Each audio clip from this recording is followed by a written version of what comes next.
Good morning and welcome to Old Edwardians Cricket Club. We've got a big game here today. It's South Africa under 19 against Afghanistan under 19. And South Africa won the toss and elected to bowl first. And Kwanama Parker will be opening the bowling for South Africa. It's the left-arm fast bowler that we've got here today. And I'm not alone on commentary today. I'm with Werner. Beautiful first delivery from Kwanama Parker. Yes, welcome. We're here at the Old Ed's Cricket Club, and it really is a beautiful day today. Exciting to see the young guns out and getting ready for this tri-series. Of Kwanama Parker opening next to him is Riley Norton, somebody who's made the SA schools and SA cricket team, SA cricket schools team this year, and Parker running in hard.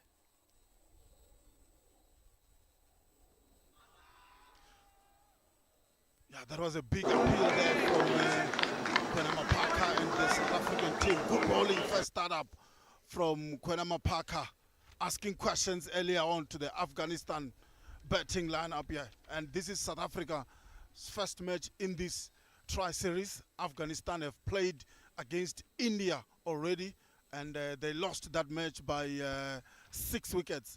And South Africa will be looking to get some points on the board here today. Yeah, it's a couple of dangerous individuals for Afghanistan opening the batting.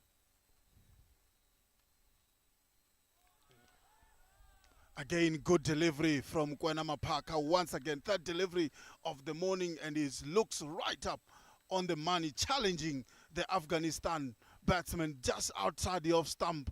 And we saw the second delivery. He was appealing for LBW. That one was full and straight. And this is good bowling here by South Africa's young sensation, Kwanama Parker. Yeah, it's Hassan Esakil and Waifiula Tarakil opening the batting for Afghanistan. Tarakil on strike right now. Full toss. And good stop in the covers. Yeah, again, Kwanama Parker, they're searching for the wickets. I think it's crucial for South Africa early on to try and get some wickets in the power play. First turnovers. Yeah, it's always advisable to bowl when you start this early in the morning around here in Gauteng, and South Africa duly electing to do that as David Tigo won the toss. Kwanama Parker, of course, has already made his first-class debut for the Lions recently. Again, shoulder arms there by the batsman, but once again, it's a good delivery from Kwanama Parker. Yeah, so Kwanama Parker first made his first-class debut for the SAA side in Sri Lanka after a late call-up win, which was Pavlov was injured. There's lots of talk about this young, so only 17 years old. One of 4 players from St. Stithians in the squad. Kwanama Parker, Luandre Victorious, Aebfa, and one more that I'll get back to you on.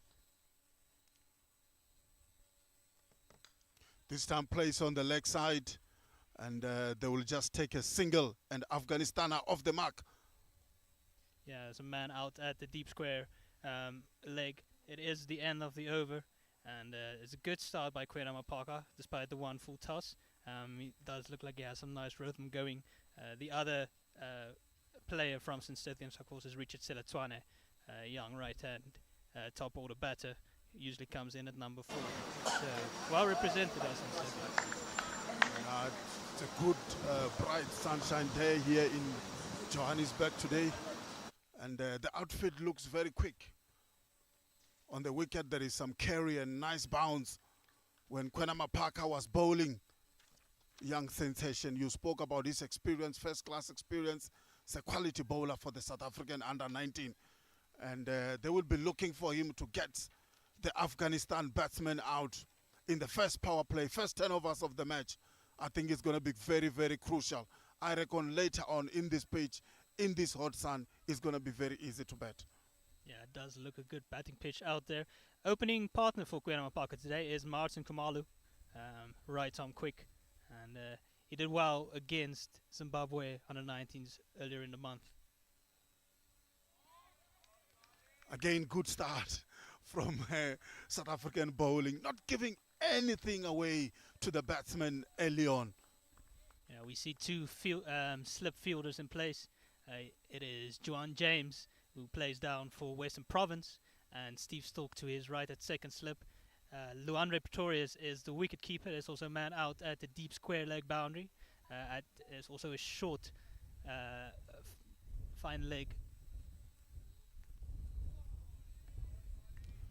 Again, good bowling, yeah. Asking question just outside the off stump. Nothing fuller yet from the bowler to try and test that LBW, looking for a wicket here. And South Africa will be happy with the start so far. Afghanistan batsmen struggling to get anything away right now. First 10 overs, the power play, only 2 fielders are allowed outside the 30-yard circle.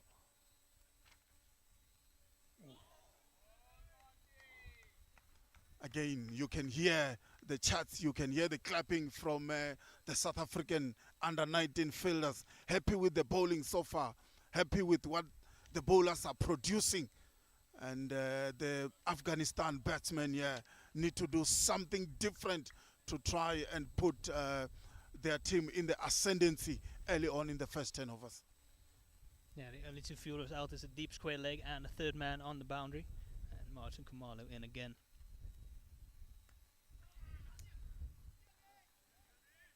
Quick work at point there by Devon Murray. Plays for Easterns up here in North. He has quite a bit of experience already under his belt, and they will be looking to him. He's a great fielder. That's why you will see him out at point. He was the fielder of the tournament in the recent Kaya Majola week, and so he's in that Jonty Rhodes type of position. Tara Cole plays that one very well, but well stopped there at cover. Good stop. It was hit hard. Yeah, beautiful stop there by Richard Seletswane at cover. So we have Devon Murray at point, we have Richard Seletswane at cover, we have Riley Norton at mid-off. At mid-on, it looks like Captain David Tiger.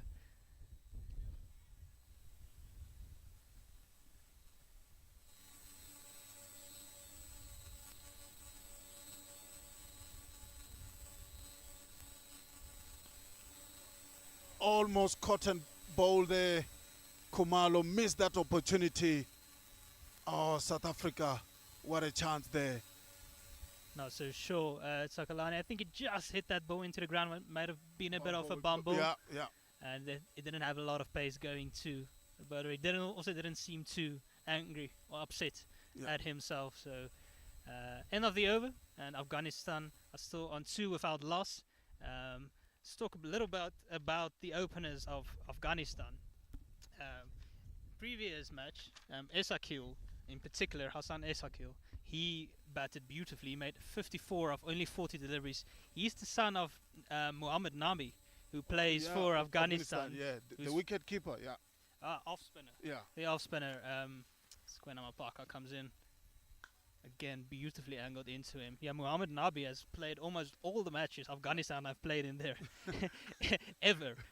He's played something like 156 out of their 161 ODIs. So his dad is very experienced, and clearly his son has learned a lot from him. He's been playing with the grown-ups, so he does like to attack early on. So don't be surprised if you see him trying to go over the top. Yeah. He was out for not against India after just 3 deliveries he faced. Oh, good shot. And it's going to go to the boundary for 4. First shot of anger from the Afghanistan batsman. And they move now to 6 without loss. Yeah, beautiful shot by Esakil, just leaning into it. Not trying to overhit it, just timing it down the ground.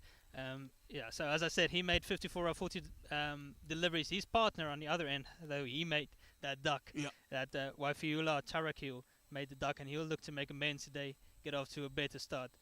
Parker will try to make early inroads. Fuller this time around played on the offside. Will it go to the boundary? Yes, it will. That's 2 consecutive boundaries now for Afghanistan. Kwenama Parker looking to swing the ball back into the right-handers here, but over pitching full toss, an easy put away for Esakil, who I might mention is an attacking batter. Likes to play his shots, so he'll put that away every day. And the outfield looks very quick here. It's a bright sunny day in Johannesburg. He's put bat on ball, he's going to go to the boundary. And that's what Esakil did there. He moved to 8. Edged. And it's going to be another boundary. Like my manager will say, follow the fielder. Just stopped in front of the boundary there. But they do run hard, and it looks like they might have come back for 2. But no, they only took to 1. No. And better length there from Kwena Mapaka. Mapaka has also been picked up in the SA20 by the Paul Royals, but not even as a rookie. He's on a full contract for them.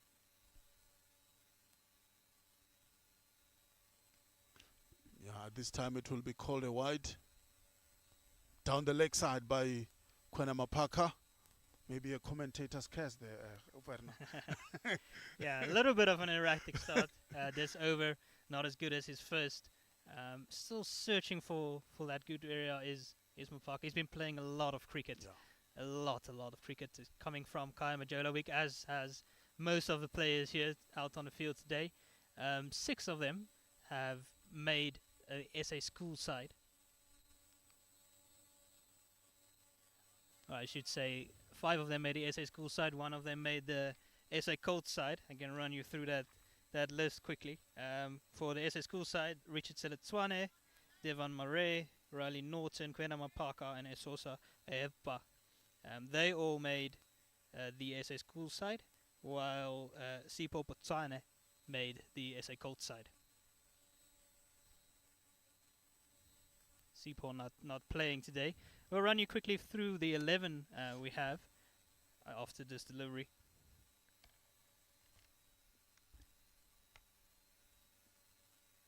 Edged once again.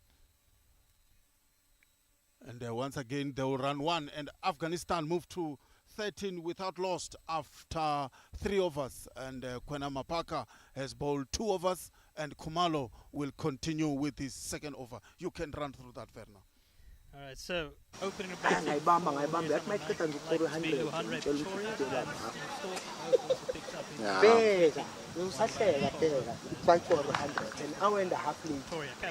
Match Then we have the game is over in 8 minutes. Johan James. Let's see, Ramashan Pillay. We have. I'll get back to that after this ball.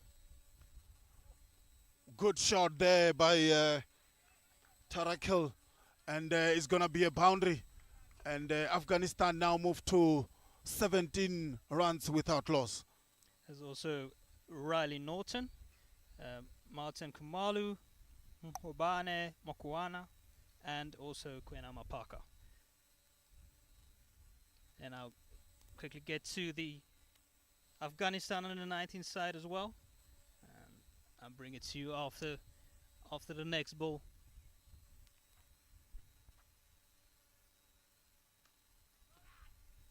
Again, well stopped this time around at point for no run. And Afghanistan are 17 without loss after 3.2 overs. Esakil is on 9 and Tarakil is on 6. Yeah, so the 2 you just mentioned are the openers for Afghanistan. Then I also have Jamshed Zadran, Sohail Khan Zumatai.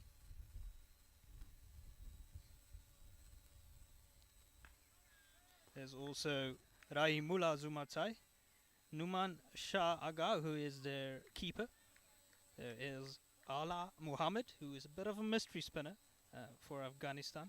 Arab Gu Mumand, Bashir Ahmad Afghan, and Faridun Dawuzai, and Zahid Afghan. And I do apologize if the pronunciation of some of these players might not be 100% correct. Beautifully played down the ground, just timed, lens on it, and made it seem oh so simple. Yeah. You spoke about Waifula Tarakel. That was a good shot there.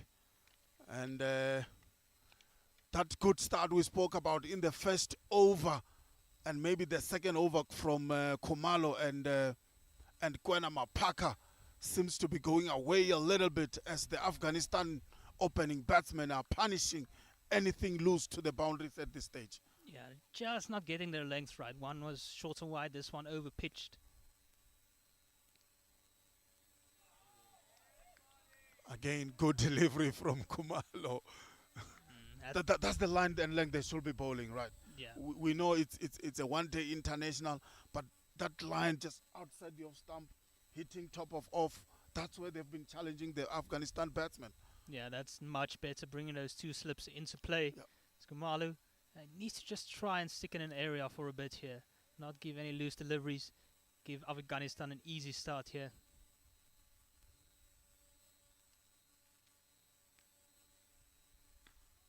Again, that's the line from Khumalo. And what Tarakil can just do is just to defend that one onto the leg side for no run. Yeah, the end of the fourth over, at 21 without loss. Tarakil's moved up to 10 of 18 deliveries, and Eshakil is on 9 of 6. So a solid start for both of them.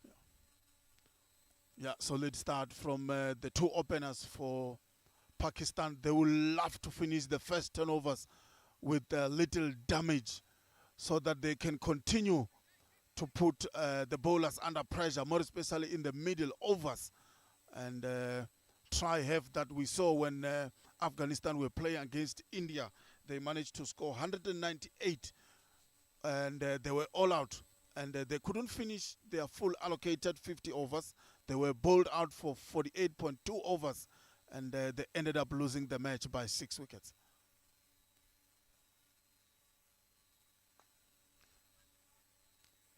This one plays on the leg side, and they will just take a single. The fine leg, deep square leg fielder rather, will field that one. It was down on the leg side, really. I think a missed opportunity there from the batsman just to clip that one for a boundary. Yeah, it's a similar field to both bowlers at this stage, a deep square leg and a man out at third man. More conventional other than that, with two slips in place. Non-repetitorious keeper behind the stumps. Oh, good delivery. Kwena Mapaka beat the batsman there, all hands up. Yeah, that is where he'll be looking to bowl all day long. That's all we're really asking for right now is a bit more consistency from both bowlers. When they have found that area, they have managed to beat the batters, and they just haven't hit it often enough. Maybe the experienced guys, the likes of David Tigger, Loandre Pretorius, did have a chat with Khumalo and Mapaka just to stay consistent on their length bowling. Again, good delivery, but this time it was much fuller, and it's okay. He's a strike bowler. He needs to start searching for a wicket, but on a good line this time around. Yeah, solid in defence is Tarakil. Both batters have looked very comfortable so far.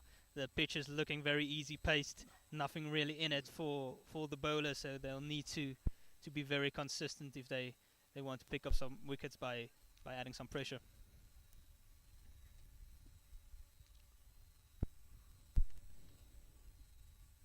Again, what a delivery, Kwena Mapaka, hitting top of off, and the batsman missed that one once again. Yeah, again, beautiful bowling. This is all he'll look to do here into his third over. He's already conceded the 13 runs after a good first over, and he needs to come back strong here. Only one of this over so far, and his rhythm is looking much better right now. And this just shows the quality of the young man here, coming back strongly. Again, good delivery. And all the batsman can do is just to defend that one on the offside for no run. And Afghanistan are 22 without loss after 4.5 overs. Yeah, Afghanistan took part of the Under-19s Asia Cup not too long ago. earlier on in December, where they played the 3 matches. They only managed to win one. They lost against both India and Pakistan, so they didn't make the semis, but they did show a lot of potential.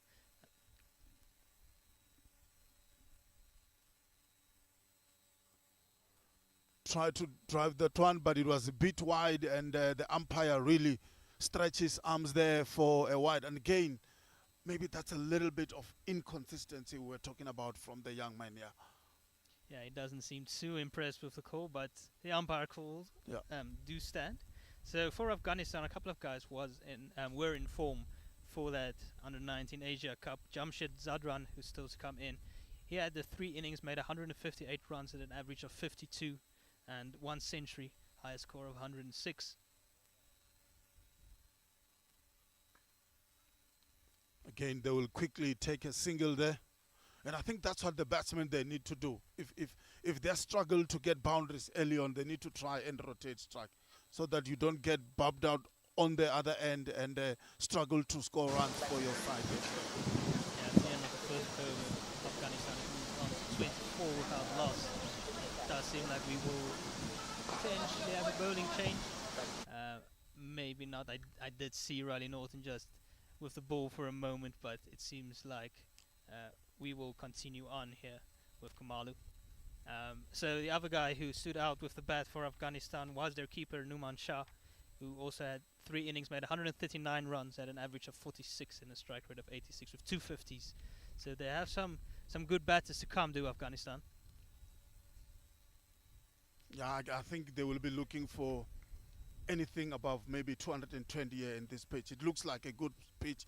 You mentioned that early on, and with the sun baking on this pitch, I think it might be easier to bat for the South African batters later on. And that South African batting lineup, it's really quality, isn't it? It is. It has a lot of quality in it. Down the leg side from Kumalo. And it's a wide again. Yeah, again we see that inconsistency.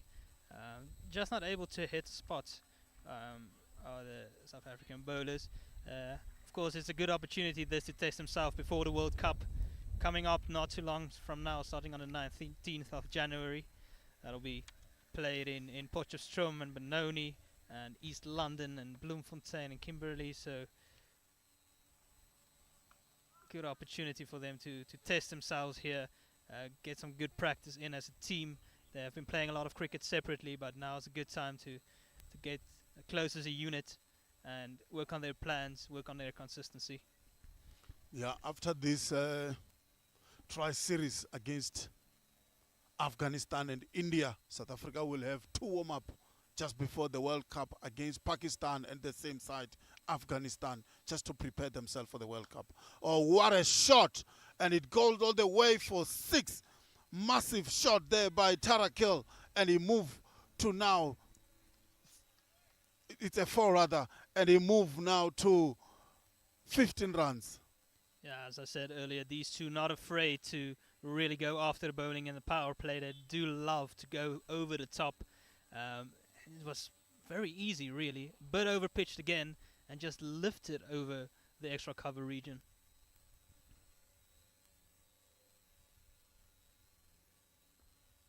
This time on the leg side, bit short, fine leg, and the square leg fielder trying to stop that one, and he did very well. It's not a boundary, at least that's good fielding there by the square leg fielder, running around maybe 20, maybe 25 meters to try to stop that one in the boundary. Yeah, big work by Kwenama Parker, who's just coming off his own over, now also having to run around the boundary. He will be sucking in a few big breaths.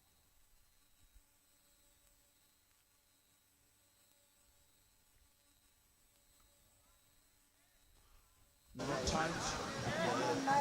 The point fielder will fill that one. And Afghanistan moved to 31. Tarakil is on 17. And Isakil is on 10. Let's start from Afghanistan. No, wonderful start. We talked about the importance of the young guns, young Proteas striking early on here. Maybe a little bit of movement, but there hasn't seemed to be a lot in this pitch. It looks very good for batting today. It's good catch. Wow. Beautifully taken by Steve Stoke to his left. That flew to him, and he has some big hands, does Steve Stoke.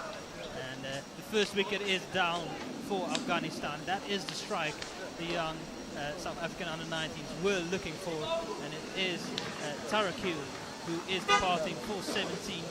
He faced 27 deliveries, 28 deliveries, and it is Khumalo with the strike. Good catch there by the second slip fielder. Wow, what a kick. That was flowing very hard to him there, and he did exceptionally well.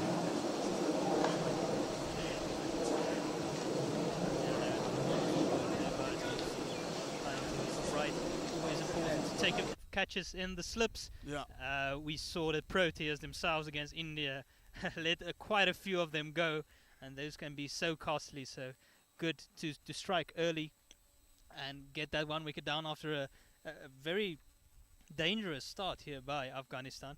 It doesn't look like much going at 5 and over, but they're setting the platform here for something that they need to get going again. We see that as it is Zadran. You don't even greet, eh? You don't even greet, eh? You don't even greet, when you enjoy them, you don't greet, but when you take time Once together, again, you take Waifula Tarakil, the first wicket to go down for Afghanistan. And you spoke about Jamshid Zadran. He managed to score 26 runs against India from 44 delivery at a strike rate of 59.9.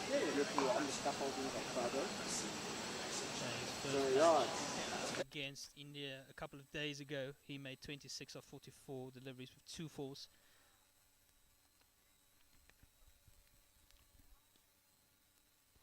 Play down the leg side by the left-hander.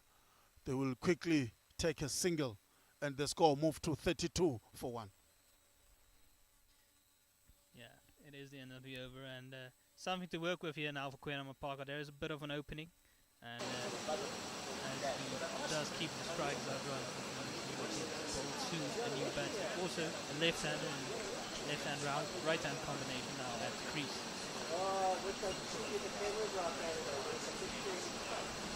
4 overs to go before the end of the first power play.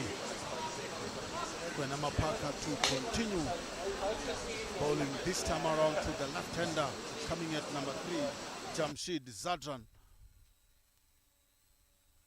You spoke about the left-right-hand combination, and we saw when Khumalo and Mapaka were bowling, there were some deliveries which were going a bit on the leg side things of it. And with that combination now, let's see how they will be able to bowl here. Yeah, there's a bit of a field change now with the left-hander on strike. Instead of a third man, they have a fine leg out for him. So it's a fine leg and a deep square leg out. It looks like Khumalo has gone all the way to the boundary, to the leg side. So Kwenama Parker still bowling with the 2 slips, and they're looking to make another strike here. Yeah, South Africa has to try and get as many wickets early on as possible after choosing to bowl here. Use the conditions well. Oh. Diving over that one a bit, did Devon Murray at point?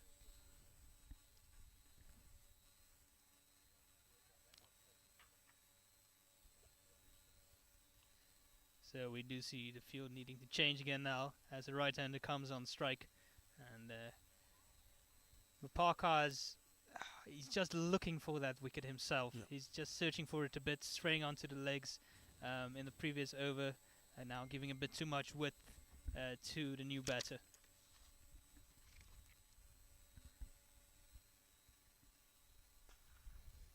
Beautifully struck. Lots of power in that pull shot by Asakil, and he's very quick onto those short deliveries, not rushed by Mapaka at all.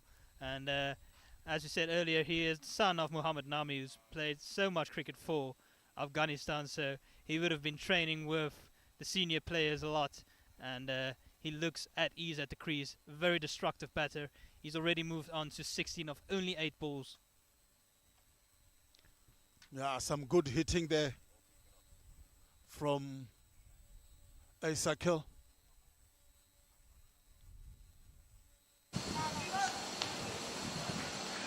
The batsman just wanted to guide that one down, and they didn't take a single. What we have noticed, Verona, is that the Afghanistan batsmen can really hit the ball very hard if it's presented to them, if it's in their slot. They do throw their bat at everything which they feel they can go for it. Yeah, they do love to be quite attacking, and Parker just having a bit of a word after that last delivery.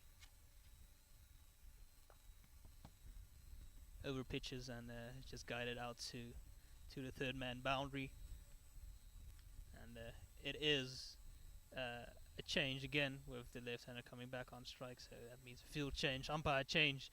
It all takes a little bit of time out of the game. Also means that Kenama Parker needs to adjust this line again. And we spoke about this. They have to try and stay as consistent as possible. With the left-right hand combination, it becomes difficult sometimes if you're not consistent enough. A short delivery that time from Kwena Mapaka. Again, he seems to have a bit of a word with the batter. He's trying to get himself into this game, is Mapaka. It is the end of the 7th over as Afghanistan have moved on to 40 for 1. Esakil flying along on 17 of only 10 deliveries, and Zadran on 2 of 4.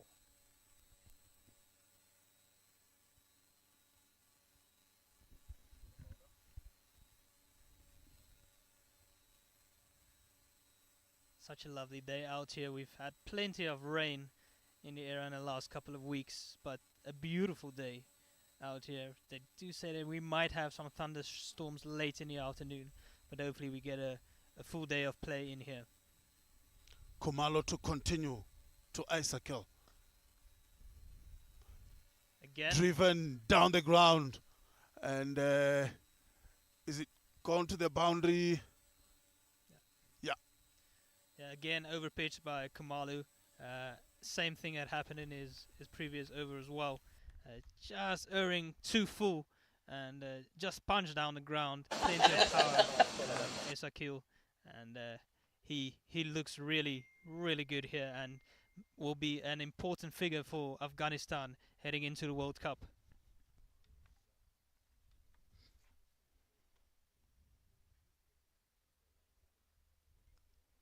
Yeah, they look to be very strong on anything loose down the ground. The Afghanistan batsman.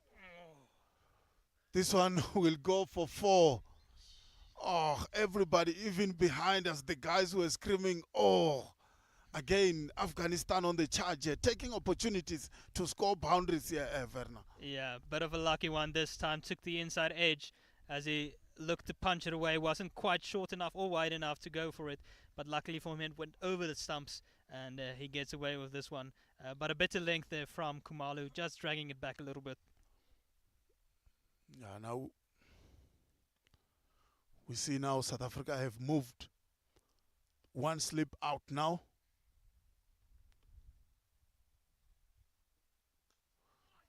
Again, inside edge, and then the square leg fielder will be able to field that one, and they will take just 1.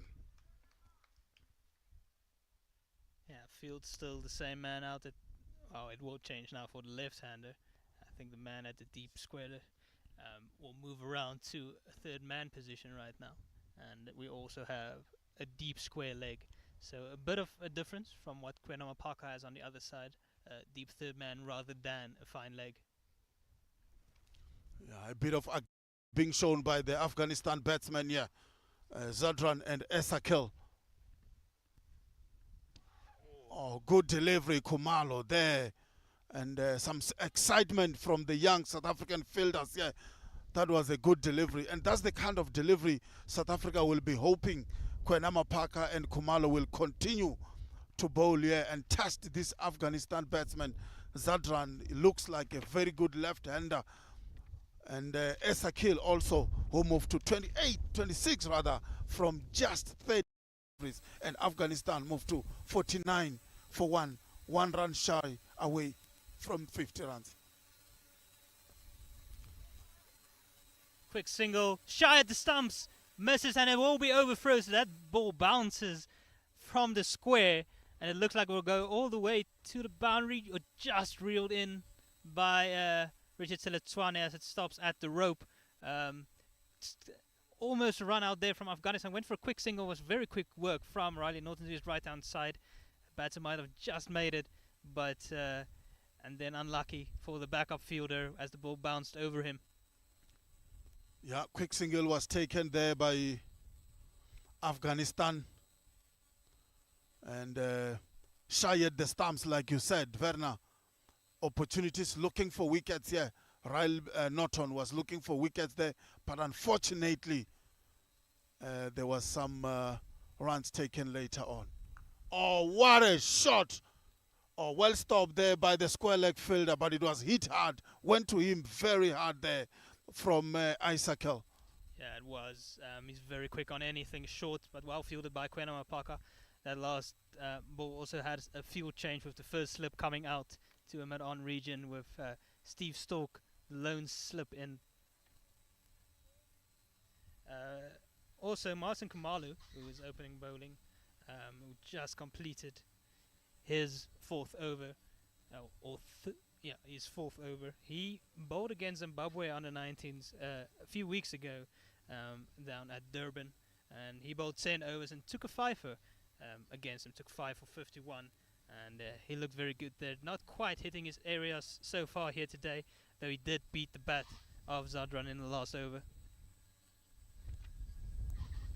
Kwenama Parker to continue for South Africa.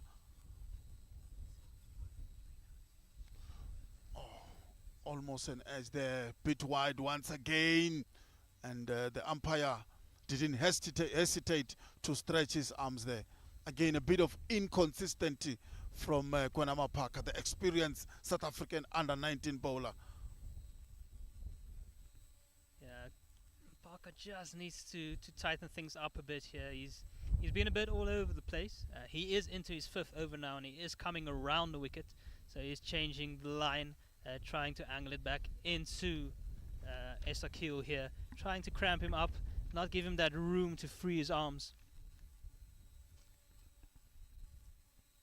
Again, just one slip now from Esakil. That's a beautiful bouncer from Parker. Just as I said, not giving him any room, right into the body. He says try and pull that one with the deep square leg fielder out.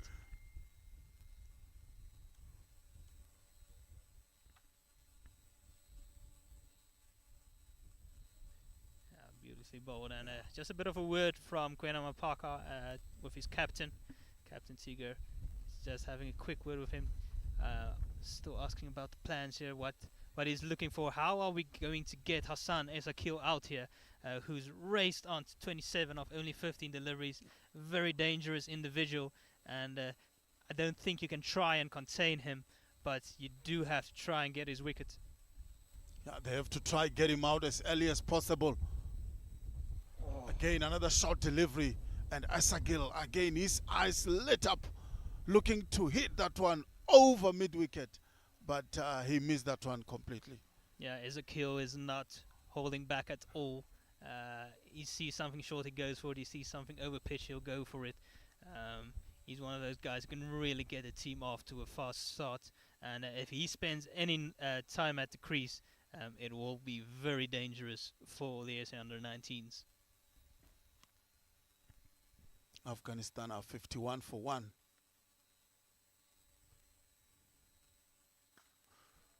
Driven, but well stopped there at mid-off. Yeah, it's one of those you don't quite collect cleanly and it hits your knee. You just have to hobble it off a little bit. But there's a big, strong guy, is Riley Norton, who stopped that ball. He made the SA Schools Cricket and SA Under-9, SA Schools Rugby, I should say. He plays lock for the junior box, and so he has a bit of a decision to make next year. or he's going to matric next year, and then he has to make a decision on which route he wants to take. He's also head boy next year.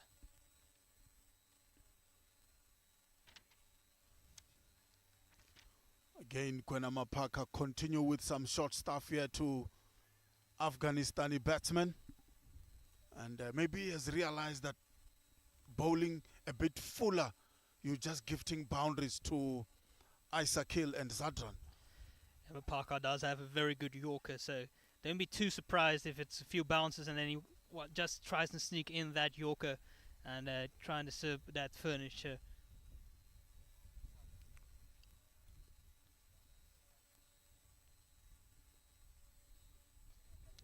Oh, thick outside edge, and that's just going to be one. It's not, though, as it's misfielded and it goes to the boundary for 4 in the end. It should have been just 1. So Afghanistan will bank that boundary as Isakil moves on to 31 of 19 deliveries. Beaten on this occasion, but it's too wide for the slip fielder to get to.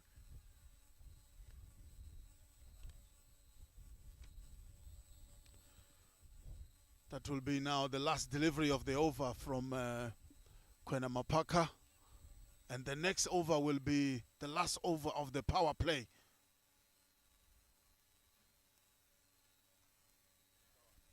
Oh, better watching the spin there in the end, but well fielded at short fine leg.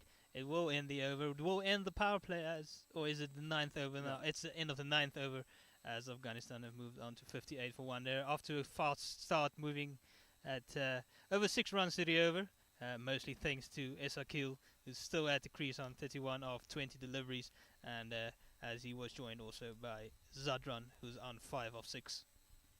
Yeah, I think Isakil is a key wicket here for South Africa.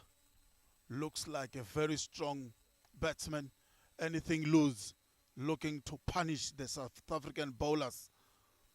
And after the end of the over, we'll be having some commentary change, as I will be joined by Gert, and then Werner will vacate the commentary box. Quick, fast, short delivery by Okoena, but just a bit too short as it goes over the head and is called by a wide by the square leg umpire.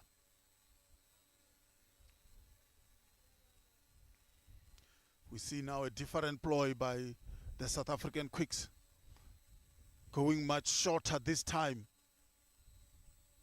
Maybe a tactics David Tigger, the skipper, told the 2 bowlers to try and use here, and this one was just driven down the ground. Yeah, but in there by Zadran. He is trying to punch it away, but got underneath it a little bit. Mokoena has a beautiful action as he runs, and is very, very rhythmical. He's nice snaps through the crease, and it looks like a very good repeatable action, and it should help him not have too many injuries, hopefully. Well played, but the square leg fielder will bring that one back for just a single. A delivery from Martin Kumalo.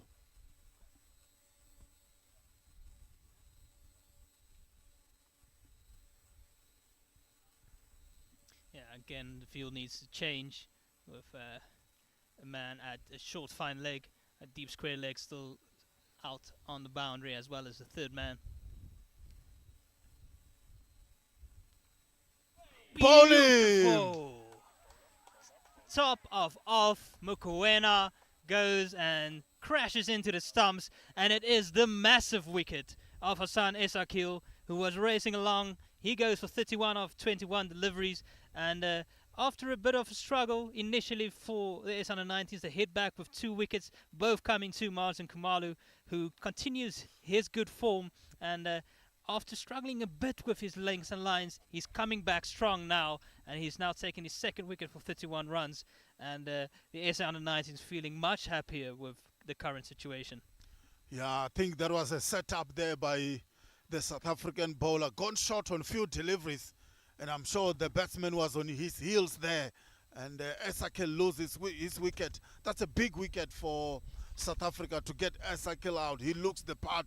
He looks to be the one who will be pushing for more runs here for Afghanistan. And Martin Kumalo, what a delivery to get him out.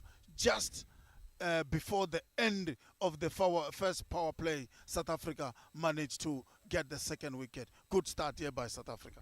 Yeah, it looked like a bit of an off-cutter by Martin Kumalu. It just came back in from outside the off stump, beats that inside edge of Esakil, and they'll feel a lot better about the current situation. Despite the quick start by Afghanistan, those 2 wickets can be vitally important to pick things back later. Also keep in mind that South Africa are not playing an out-and-out spinner in this match. Sipho Potsane is not playing today, but they do have the likes of Juan James to turn the arm over. And we see now with the new batter coming to the crease, they've gone back to 2 slips. So John James have gone back into the first slip position with Steve Stork still in at second slip.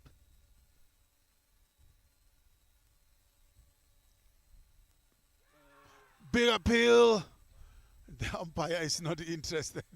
Yeah, it seemed to be heading down the leg side. So initially a big appeal, but almost half-heartedly withdrawn after that. But Kumalu really getting his rhythm right now into his 5th over here, and the longer he's going on, the better it is looking like. Yeah, that's what you need from your strike bowler, Martin Kumalo, Kwena Mapaka. If they can manage to get some wickets, put Afghanistan batsmen under pressure, get wickets as early as possible. Oh, what a chance there. It takes the edge, but it looks like it just landed short in front of John James at first slip. Again, a beautiful delivery by Kumalu, and it's an interesting sort of arrangement of players that the S-under-19s have. They have Kumalu and Kwena Mapaka, both quite skiddy bowlers, one left hand, one right hand, but then they have the big Riley Norton, who gets some extreme bounce from his height. He really hits the deck hard.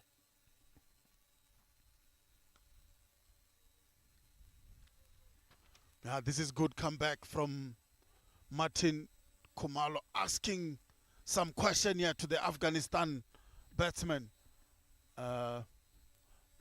With Isakil out now, and Zadran, the left-hander for Afghanistan. That's the end of the over.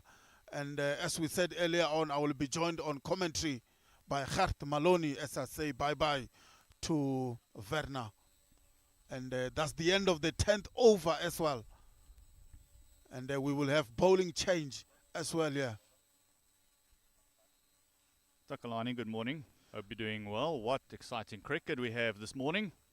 Good morning, Gert. And welcome to the commentary box. South Africa has picked up 2 wickets here. Yes, thank you very much. It has been a fantastic start here for both teams, I think.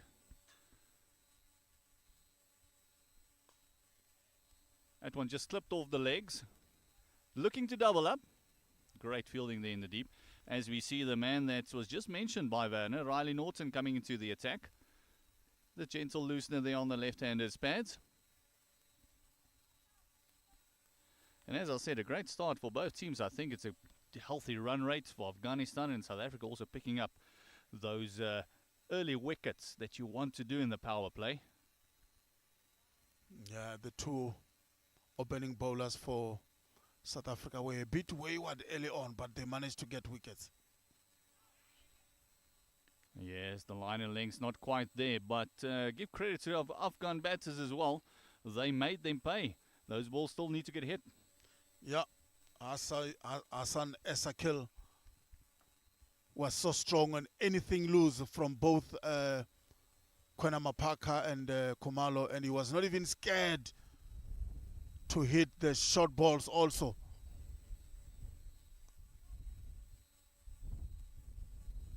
You can just see the intent there. As soon as that ball's dropping short, they just want to go for the single, make sure that the left-right combination works in their favor. And they're just trying to rotate the strike as much as they possibly can.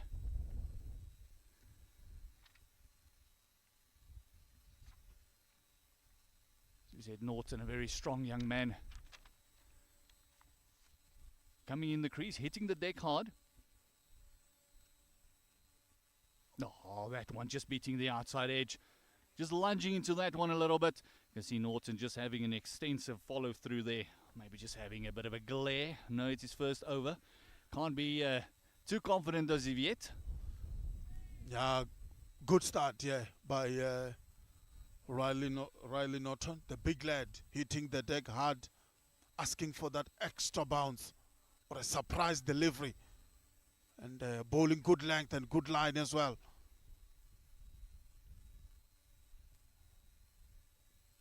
Oh, a lovely shot there by Zurmatai. That one will go for 4. This outfield is lightning quick and it's only going to quick come up. Lovely cover drive there, Takalani. Yeah, lovely shot there by Zurmatai, who just joined Zadran off the mark with the boundary.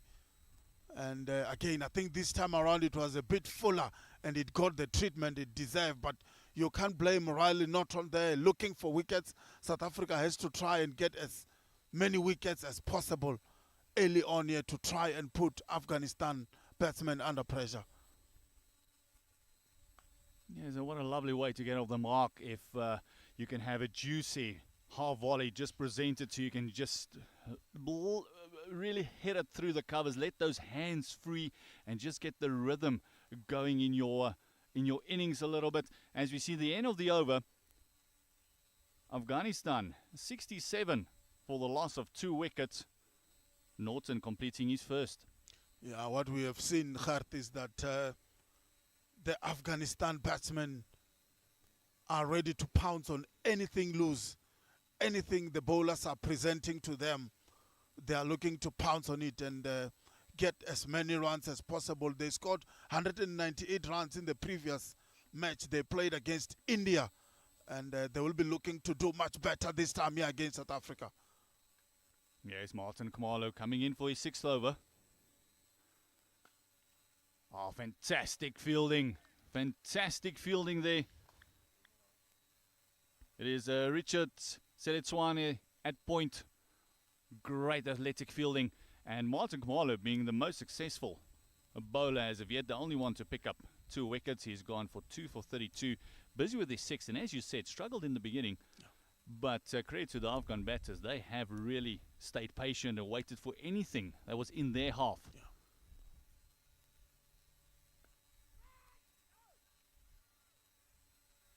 The calling between the wickets between the batters has also been very, very good.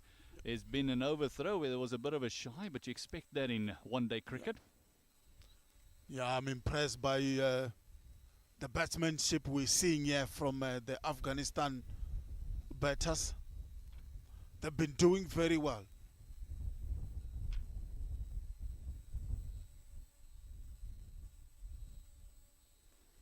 Oh, this one just brought it down to 3rd man, opening up the face, just riding the bounce of Khumalo.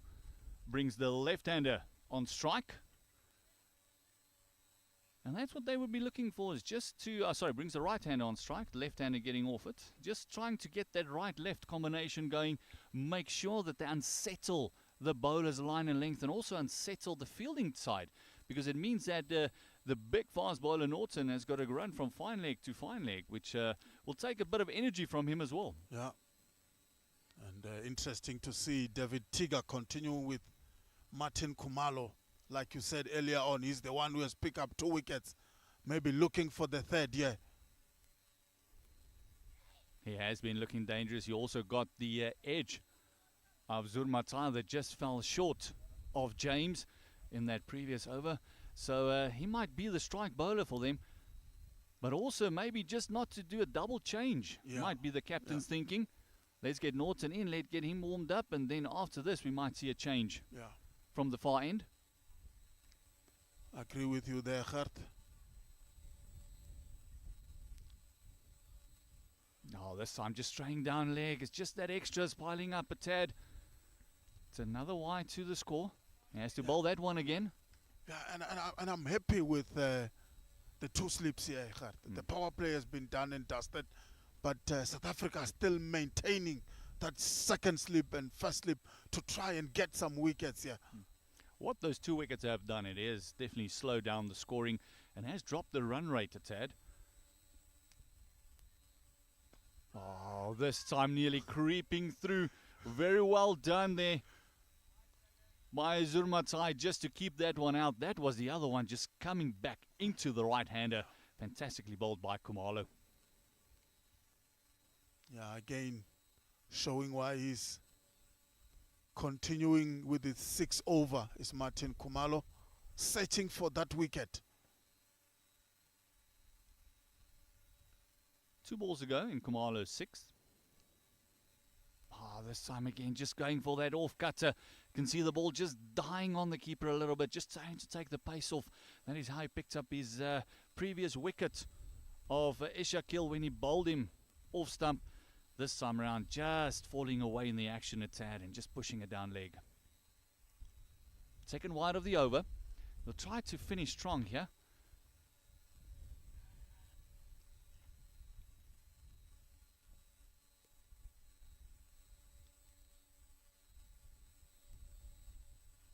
Oh, this time Apishi played and caught, very well caught there. He has given it away, and that is what the captain wanted, his 3rd wicket. Yeah, that's what the doctor ordered. Zurmatai just play that one Apish, and it was an easy catch. Make it look so easy in the end, and Afghanistan lose their 3rd wicket. Martin Khumalo, 3 wickets in his 6 overs, and that was the last delivery of the over. Wow, what a spell from the young man. Fantastic spell and exactly what the captain wanted, and they give credit to the captain as well. And that is fantastic captaincy by Tiga, giving him that 6th over and asking him to do a great job for us. And after the 2 wides, he just wanted to finish strong. And this one just a little bit back of a length and just pushed into the cover's hands. And it's a 3rd wicket down for Afghanistan. Yeah, 3rd wicket down indeed. Fantastic captaincy here by David Tiga, asking Martin Khumalo to get them the 3rd wicket. And you saw by how he was bowling that over, a lot of variations in that over. We saw some short stuff, some fuller stuff, and this one was just there and thereabout. And then Zamatai just plays it on the offside for an easy catch for South Africa and Afghanistan. They've lost their 3rd. Riley Norton to continue with its 2nd over now. Yes, and they might feel they have a chance here to pick up 1. Normally brings 2. As Zadran, the left-hander, going to face the new batter is Aga. He has come to the crease to join the left-hander. And what it has allowed South African under-19s to do is just keep those 2 slips in, because the wickets they're taking at regular intervals. So it just allows them to keep that attacking feel, Takalani. And that's the impressive side of the captaincy, the leadership that's in this side. We spoke about the experience of Luandre. We spoke about the experience of Kwena Mapaka. Has played some first-class cricket domestically here. And this is showing here David Tiga, the captain himself, making some strong decision here. And they're all paying off. Yeah, lovely to see when they all pay off. This one just slipped off the legs. They might be looking to double up. Big shout of no as the fielder came in very quickly. And it's the big arm of Kwena there on the far side. You don't really want to take that on. He does have a fantastic arm. I beg your pardon. It's Martin Khumalo, the wicket taker. And he's on such a high, he might just feel that he might get a direct hit from that end. Yeah. David was speaking, Werner rather, was speaking very highly of Riley Norton, the big right-arm fast bowler hitting the deck hard. Yeah, it's a strong lad.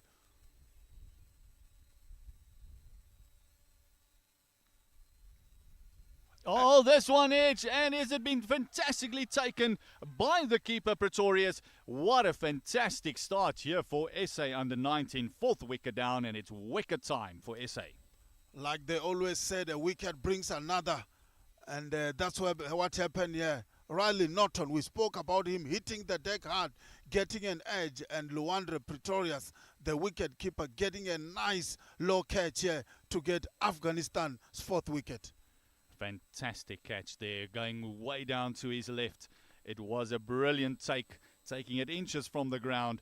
And Aga not troubling the scorers and only going facing the 1 ball. And Norton picking him up quickly. Fantastic bowling by the big fast bowler for SA under-19. That is their 4th. And this is what I said earlier. It just allows them to keep everyone in the circle just allows him to keep those 2 slips in, keep attacking because the wickets keep falling at regular intervals. Yeah, and the incoming batsman will take some time maybe to get off the mark, to see how the pitch is doing, try to free their arms. It's going to take them time. And David Tiga is taking advantage of that. And this is good captaincy here by the young man. Good start here by South Africa, putting Afghanistan's under pressure. They've lost 4 wickets already. And South African bowlers on the charge. Riley Norton, I'm impressed by this young man here.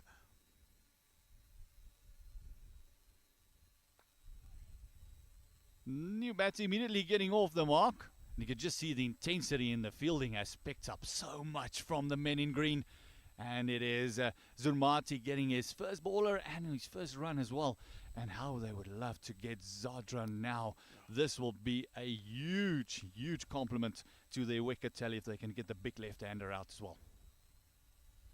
Yeah, Afghanistan are now 71 for 4. And Riley Norton to continue.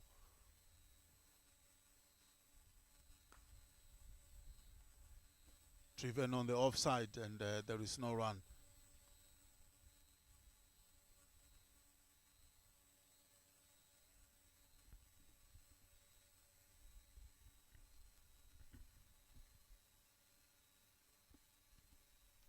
You can just hear the chatter.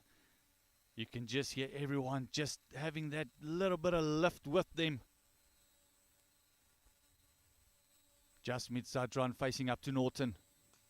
Oh, everyone's excited. That one just finding the inside part of the bat and another single. And you can just feel the intensity. Hands on head, Stakalani. Yeah. They're expecting something to happen every ball. Yeah, it's a key wicket for South Africa here. Zadran, the left-hander. They know that if they can get him out, they will be really deep now onto the Afghanistan batting lineup. And that one there just hitting the inside half of the bat. And it hit the bat hard. We spoke about heavy deliveries that this young man can produce. And you can hear from the sound from here. He didn't time it, but it really hit the bat so hard. Yes, and Numanche Aga not troubling the scorers. He went for the one. Getting the edge and very well taken low down. As you see, a change in bowling. As Nkubane Mokoena is coming in for the SA under-19s. Another right arm, quick skiddy bowler. He does surprise you with the amount of pace that he can generate. Oh, immediately on the mark, and you can just hear the excitement from the noise out. You can just hear the clapping. Everyone is just encouraging everyone on.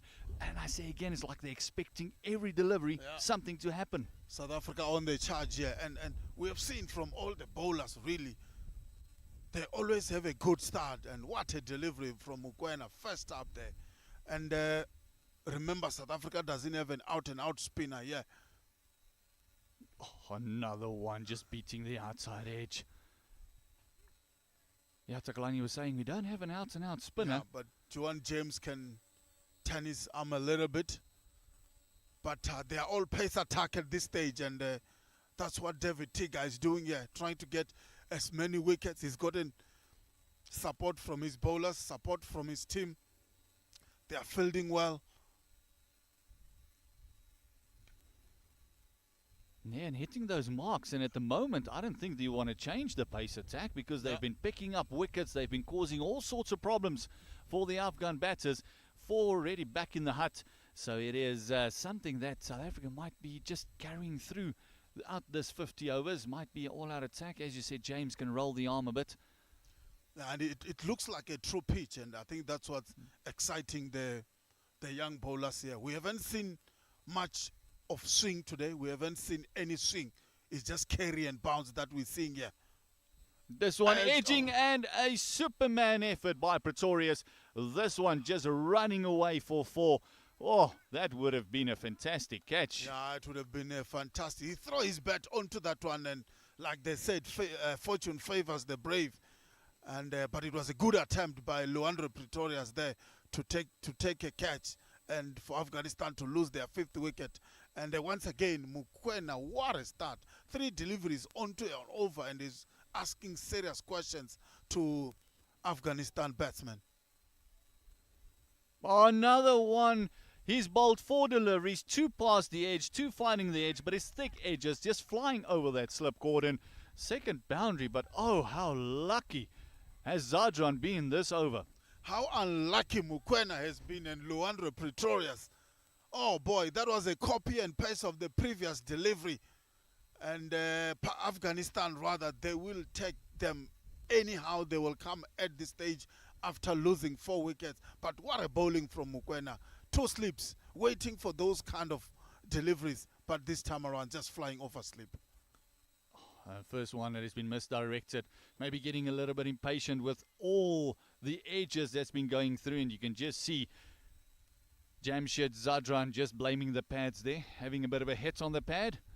And saying, how did I miss out on that one? I've been finding edges all over. And it has been a fantastic over. That one, although 8 runs come from it, 9 runs come from it, it was basically the single that looked convincing. All the others were bitter luck. Yeah. Oh, Mokoena, what a bowling. What a start from the young man. And that's what you need as a third or fourth change in your bowling lineup. You want to continue with that pressure. And that's what we're seeing here. Riley Norton pick up the wicket in his previous over. Mokoena coming back strongly, getting some edge, and Riley Norton to continue here. Yes, and I say again, that's what allows the captain of the SA Under-19s just to keep the pressure on. You can keep guys in the ring. The power play is done and dusted, but we only have a deep square out and also the fine leg out on the boundary. Everyone else is still in the circle, and that is what you want. You can build pressure, and all of a sudden this massive field here by Old Eds just feels like it's shrinking. As a bat, it just feels like it's shrinking on you. Oh, this is a lovely punch down the ground. Overpitched, and a fantastic shot, and Jamshid Zadran says thank you very much, I'll have the 4. Yeah, good shot there. This one overpitched, like you said, and the captain David Tigger will only go and fetch that one, and it's a beautiful boundary indeed from Zadran there. And we spoke about this, me and Werner. Anything loose, this Afghanistan batsman will score a boundary. They are very good boundary hitting side. Oh, this time just pulling away. Might just be something just getting into the eyes there. We can see him just wiping it off. It might be a bit of sweat. It is a lovely day here in Johannesburg, but there is some cloud cover that's just giving some respite for the gentleman on the field. Yeah, and what we have seen, what we have not seen a lot, Gert, is the rotation of the strike. We talk about the fielder squeezing in the batsman. It's been very difficult for the Afghanistan to take singles here. Look at that. The fielding across the park has been very, very quick. As we know, this young under-19 South African team is very quick, very athletic. Typical South African way indeed. And we always spoke about the all-round abilities of our cricketers, and they are not shy away from throwing their bodies on the pitch, because most of them, they are involved in different sporting codes in the country. Oh, getting away with that one a little bit. That Norton, he's just gone short and wide and just couldn't pierce that gap. Yeah, normally, normally for left-handers, that's bread and butter. Should have gone all the way to the boundary there, but a missed opportunity. And that's what we're talking about. Sometimes the batsmen, they are worried about taking shots. The fielder there, they are waiting for the catch there. The backward point and point fielders there. And again, fantastic work there by Point. That is great work by Devon Murray. You can see him just rubbing his hand there. That was fantastic work. Making a few steps and then leaping to his right just to make sure that ball stays in the circle and make sure that the scoreboard is unchanged. Yeah, there's good pressure being applied here, and Riley Norton bowling some good deliveries here also. And again, fantastic fielding, quick across the park. And after that boundary ball that he dished up from there, great bowling at your field, and also, got to mention, backed up by the fielders. Yeah, and we have seen throughout the morning, it's how the bowlers can come back strongly, maybe some bit of wayward deliveries, and that just shows quality in the bowling lineup of the South African side. If they go for boundaries, they are able to come back strongly, make it difficult for the batsmen to score boundaries, and the fielders also making it difficult for the batsmen to score singles. And we've seen most of these batsmen stuck in one end, and that's just how you play your one-day cricket here. This is good sign for South African cricket. Oh, another one going past the edge, and if he passes the edge, all of a sudden he finds the edge and it flies over that slip cordon like we saw in the last over. And Afghanistan is 86 for the loss of 4, and that run rate has dropped. They were going at over 6 at one stage. The run rate is still pretty healthy at 5.73, but they keep losing wickets at regular interval, and nearly another one there, Takalani. Yeah, Mokoena again creating opportunities for South Africa here. He's just hitting those lines, hitting those lengths. Very important for him just to stay patient. The luck hasn't been with him, yes, but just stay patient. Yeah. One will carry to hand, one will go to your at slip cordon, and you can see they're just waiting for it. And what's nice about it, they're not waiting for it, they're expecting it every single delivery. Yeah. There is a lot of excitement from the fielders wherever Mokoena is bowling, creating chances here for his side. This time Ramahula just riding the bounce and just playing hard into the deck. Just cannot find his feet, cannot find his rhythm as of yet. Yeah, I think what Afghanistan can do here, Gert, is try and consolidate maybe the next 8-10 overs, trying to understand what the pitch is doing, and then from there on try to hit the boundaries, because the bowlers here, they are really on the charge. The fielders are coming in strongly, squeezing them, making it difficult. Yes, and the fantastic line and length that Quena is bowling. That one a little bit wider, just trying to entice him into the drive. And Ramahula Zurmatai is nothing of it. He said, I'm just going to play my eye in. I'm just going to take a couple of balls just to read the pitch. Yeah, rotate the strike. I think for now that should be the order of the day for Afghanistan. Rotate the strike, put these fielders under pressure, make it difficult for them. Again, another dot ball, and this is becoming a problematic for the Afghan players, as you want to have that right-left combination work for you. And at the moment, the dots just keep on coming. One ball away, and Mokoena wants to finish strong here, and he could finish up on a maiden. Yeah, good bowling by the young man. I love these two slip fielders from South Africa here. David Tiga on the charge here. Oh, and the way Mokoena has been beating the outside edge, will you have it any other way, Takalani? Score has moved on to 86 for 4.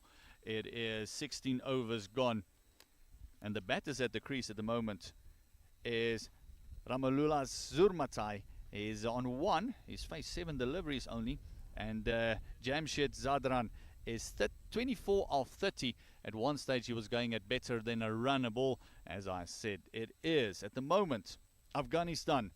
South Africa winning the toss and electing to field has made great inroads into this Afghan lineup. 86 for the loss of 4. Run rate is at 5.38. And it looks like it's drinks, Takalani. Yeah, drinks indeed. And it's been good start here by South Africa, picking up 4 wickets. And I think this is every captain's dream here, where your bowlers are supporting your decision to bowl first. Good first up by South Africa. Yes, and we're going to wet the goggles, wet the old beaks, and then we'll be back in about 5 minutes' time.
was like in the hole, so I thought maybe this transmitter thingy was maybe not picking up. I think it's dead.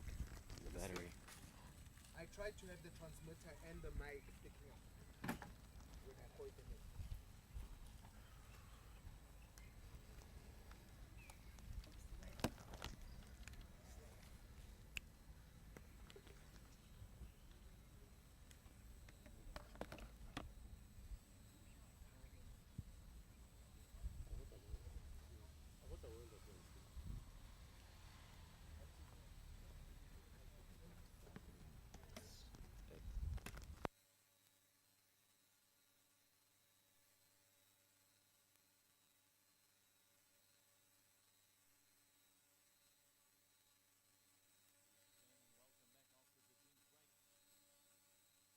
It is Norton into Zadran. Just trying on the legs. Easy pickings for a left-hander. Traditionally, the left-handers love it on their legs. They love flicking it away. We can just take a look at the career of a young man that's just retired, of Quinton de Kock. He just loves it on the legs, doesn't he, Takalani? Yeah. Like we said earlier on, the left-handers love it there. Quinton de Kock, what a batsman he was for South Africa over the years. And we might be watching here maybe the next Quinton de Kock, who knows. And I'm very impressed by Riley Norton. He's been bowling well, yeah. Replacing Kwenama Parker.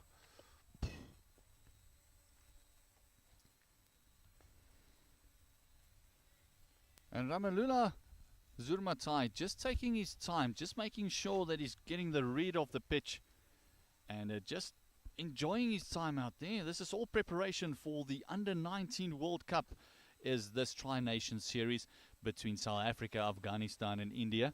And it's all towards that World Cup, that Under-19 World Cup. It's being hosted here in South Africa. Yeah, a lot of cricket in South Africa. From January, Under-19, the SA20 also.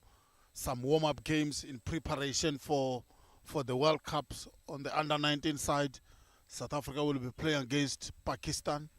And then later on, they will play against Afghanistan. And right now, it's game 2 of this tri-series between Afghanistan, South Africa, and India. And it is Norton in, and he's been bowling well. He did bowl that one ball that just strayed on the legs of the left-hander. But to right-handers, he has looked absolutely fantastic. Just hitting that line, hitting that length. He is a bowler that will extract any extra bounce. If there is some juice in this pitch, he will extract it. Nice high action and very strong shoulders, getting through that action nice and quick.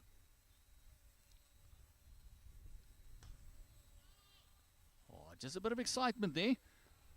Just looks like that one might have just nipped back into the batter. Yeah, it's a big lad, Riley Norton. I think his strength is consistency. That's where he gets his wicket. Bob down the batsman, put them under pressure, and wait for the batsman to make mistakes. And on the other hand, you've got Mokoena, who's very aggressive and getting the edges from the batsman. Oh, talking about edges, there is the edge you've been calling for. It is the inside edge, though, and very lucky that it didn't clutter into the stumps there, disturbing the furniture. He picks up a very lucky one, does Zurmatai. Yeah, we spoke about this earlier on, Gert. Afghanistan will take them anyhow they come at this stage. They've lost 4 wickets. South Africa are on the charge here. I'm really, really impressed, Gert, by the captaincy of David Tiga. We saw it when I was on commentary with Vera, that if the bowlers are a bit wayward, he take that opportunity to go and have a chat with them. From there on, they all come back strongly, and that's what you need from the captain of the side. Be there when your team needs you.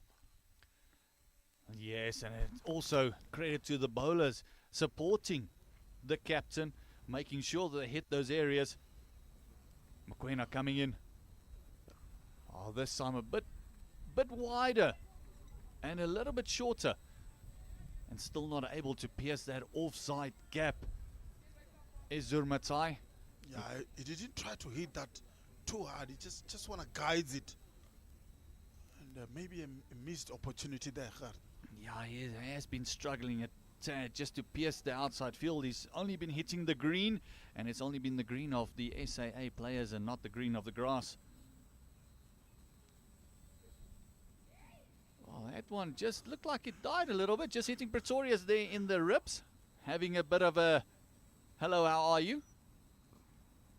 Taking the pace off that one. A reason why it didn't carry to the keeper. This is one thing that we must mention about the SAA bowlers as well. They do have fantastic changes of pace. Yeah, and we saw it when they were bowling earlier on, setting up the batsmen with short stuff. This one timed much better, as you can hear that sound, that crack off the bat. It sounded much better, but it's just not piercing that offside field. There's a massive gap between point and extra cover, and he just can't get it through. This is pressure, Gert. It's all pressure, yeah.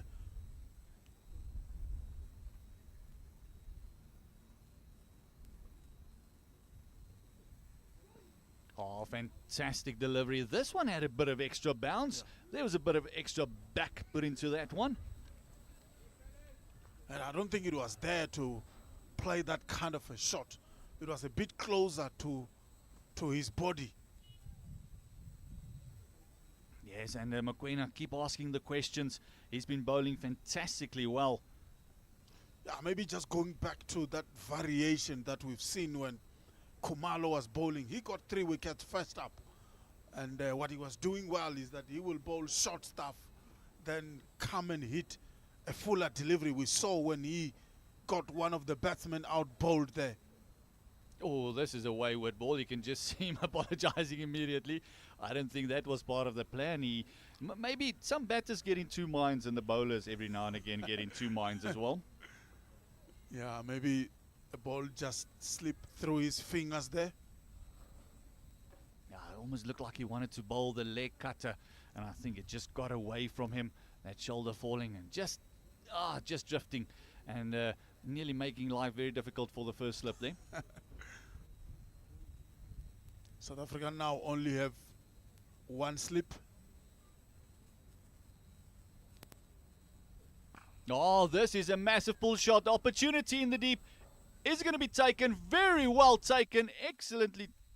Did it drop short? Yeah, it did drop short. We all thought he will attempt a catch there, but he didn't, and he was just comfortable to stop a boundary there. Yeah, it's one of those just hung up in the air and then just looked like it might have just died on him. And interesting to see the replay there and just see if his hands actually got underneath the ball or not. Heartbreak for Mokoena, because he has been toiling away and finally gets an opportunity. And another one not going to hand there for the SA Under-19s. Is there a bit of fortune that Afghanistan was looking for as it comes to the end of the 18th over? It is a 90 for the loss of 4. And thus far, the wicket takers, or the wickets that has fallen, is Hassan Al-Sakil, who went for 31 of 21 deliveries. He hit a massive 6 and also 5 fours. And Valula Tarakil went for 17 of 28. And then also the other wickets that fell was Sahil Khan Zurmatai for 4.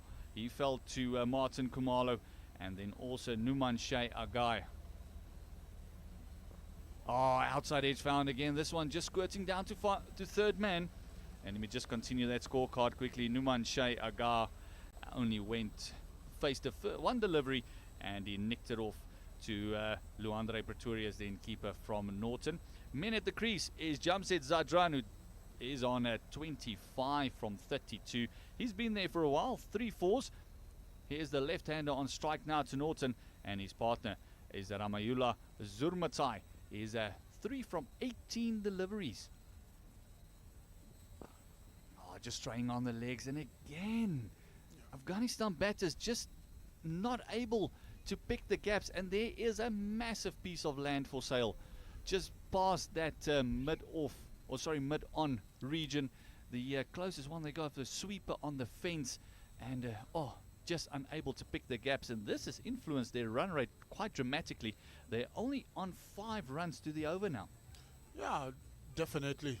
And we all have to give credit to South African fielders, making it difficult for Afghanistan batsmen to rotate the strike. We spoke about this earlier on, that for Afghanistan to try and do well in this match, they have to try and have that period of consolidation, rotate the strikes, maybe forget about boundaries for few overs, make twos and singles, put the fielding under pressure, because I think David Tiga is finding it very easy here to rotate his fielders around. Again, another single will be taken down the leg side.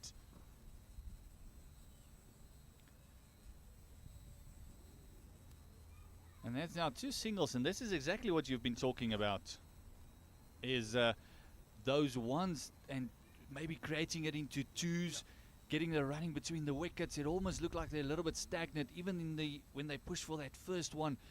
There's no pressure on the fielders at the moment, and Tiga can just allow his bowlers to bowl and go through the motions, keep ticking the overs over.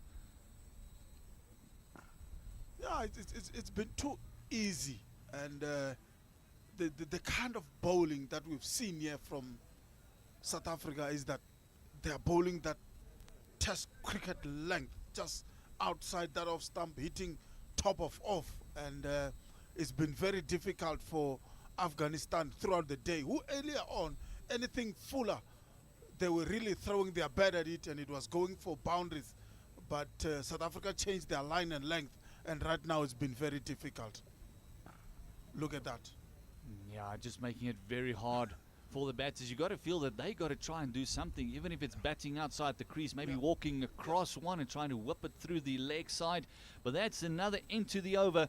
It is 93 for the loss of 4.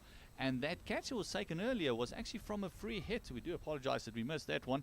It was from a free hit, a front foot no ball, and unfortunately a bit of a respite, or fortunately for the Afghan players, a bit of a respite for batter.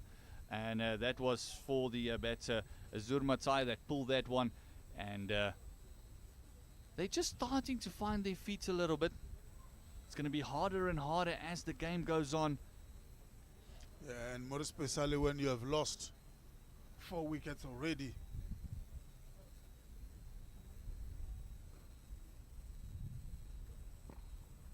Again, you could just see him struggling with the timing there. That one was short, it was wide, and just not able to pierce that inside gap. As we see James just warming up, he might be showing the captain on the opposite end. Hold on, have you forgotten about me? I can roll the arm. Yeah, we spoke about him. This one of the spin option that South Africa has. We spoke about that South Africa doesn't have an out-and-out spinner in the lineup today, and he's the option that David Tiga have. Oh, this time around, just punching it point shy at the stumps, and direct hit would have been interesting. Yeah, but I like that. I think that's what Afghanistan batsmen have to try and do. Keep the fielders under some sort of pressure. Take those singles inside the 30-yard circle, and if an opportunity presents to score a boundary, go for it. But don't just rest on your laurels and get dot balls, get popped out in one end, because it has been easy ride here for David Tiga and the team. Mokoena just straying onto Zudran's hips. Will they look to double up? And no, they said no. It is the big frame of Ramashan Pillay coming in there from the fence. He does have a fantastic arm, and it's true what you said. They just can't wait for the ball. They can't be caught on the back foot, on their heels. They got to look to score almost every single ball now, because you got to feel that they might just be fighting for runs here at the moment.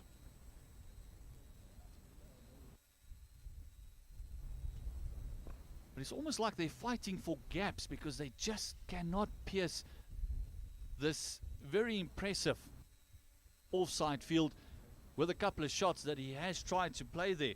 Zurmatai, you can see the one slip. James has just gone out and has gone into that cover region just to enforce that cover region, make it even harder for the batters to rotate. Yeah.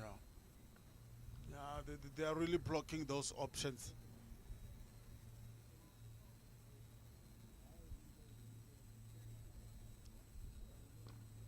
Oh, again missing out is what you mentioned, Takalani. When the opportunity presents, you need to make those count. And it's probably one of the worst balls that Mokoena has bowled. That was short, that was wide, that should have been put away. Yeah, I think if we have played it maybe just a little bit later, and then should have got that one away. But I think it was a bit too early on the shot there. Yeah, maybe trying to hit it a bit too hard because he's struggling to pierce that gap. Maybe just trying to force it through. Oh, again, wide ball called. And Pretorius nearly making a hash of that one, giving another run away. But great work to consolidate there. But another extra to the extras column. The batsman there was not concentrating. An opportunity, maybe just a slight opportunity to sneak in a single there, but Afghanistan didn't take it.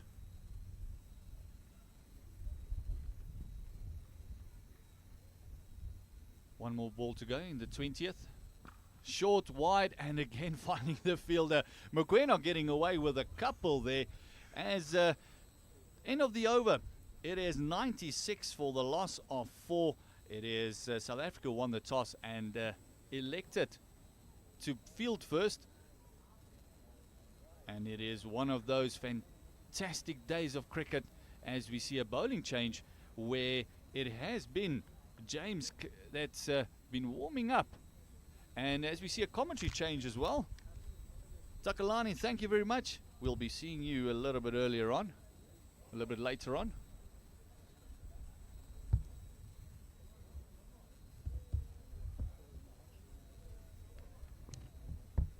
And as we see the weather just coming in as well, there's a bit of weather coming in. We'll see a couple of dark clouds. Hopefully the cricketing gods will let us play this game and finish it up as James comes in. As I welcome Werner back to the commentating box, into the trenches. Thank you very much, Gert. Welcome back. Yeah, it's been intriguing cricket, and it's just slowed down a lot for the Afghan batters.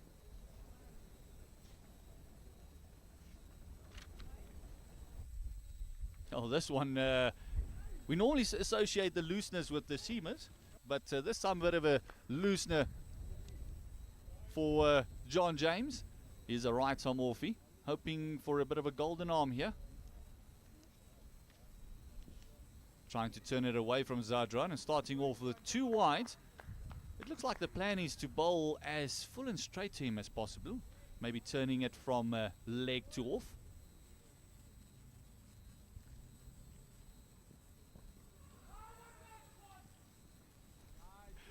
Bernard, always nice to see when your third man has the biggest appeal of everyone on the field. Yeah, of course he has the best angle for an LBW, naturally.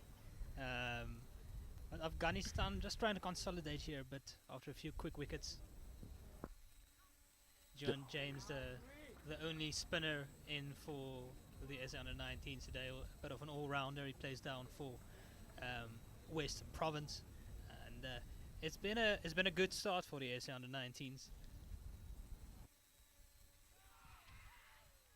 Just big appeal there. Just that one going down. And it's the first ball that's kind of died on the batter there a little bit. Just stayed a bit low there, Werner. Yeah, it did. It didn't quite bounce as high as you would expected. It's interesting going from the height of Riley Norton going down to John James, who's not a small guy himself.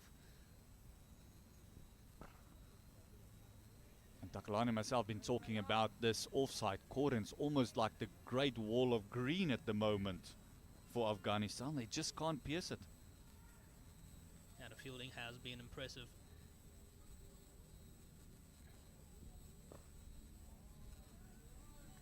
And the dots just keep on coming, and this is what's been making it very hard for the Afghanistan players. They've got those 2 wides in the over, but from there, from the part-time spin of John James, we can almost say,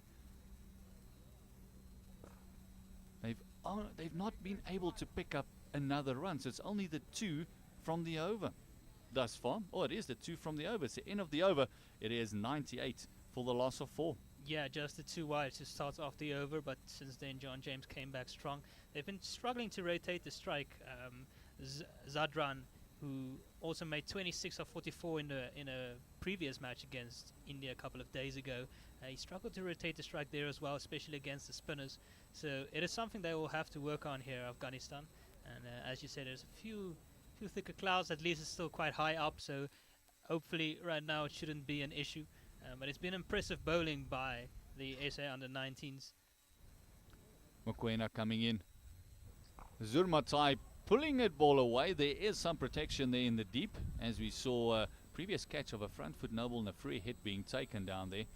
And has been a bit of a ploy, just every now and again just dropping one short, maybe just testing the Afghan players as they see to be very happy to swivel around and play the pull shot instead of the hook. Yeah, there is a bit of a preconceived notion that players from the subcontinent might not be as good on the pull shots just because their pitches aren't as fast and bouncy as it is down here in South Africa.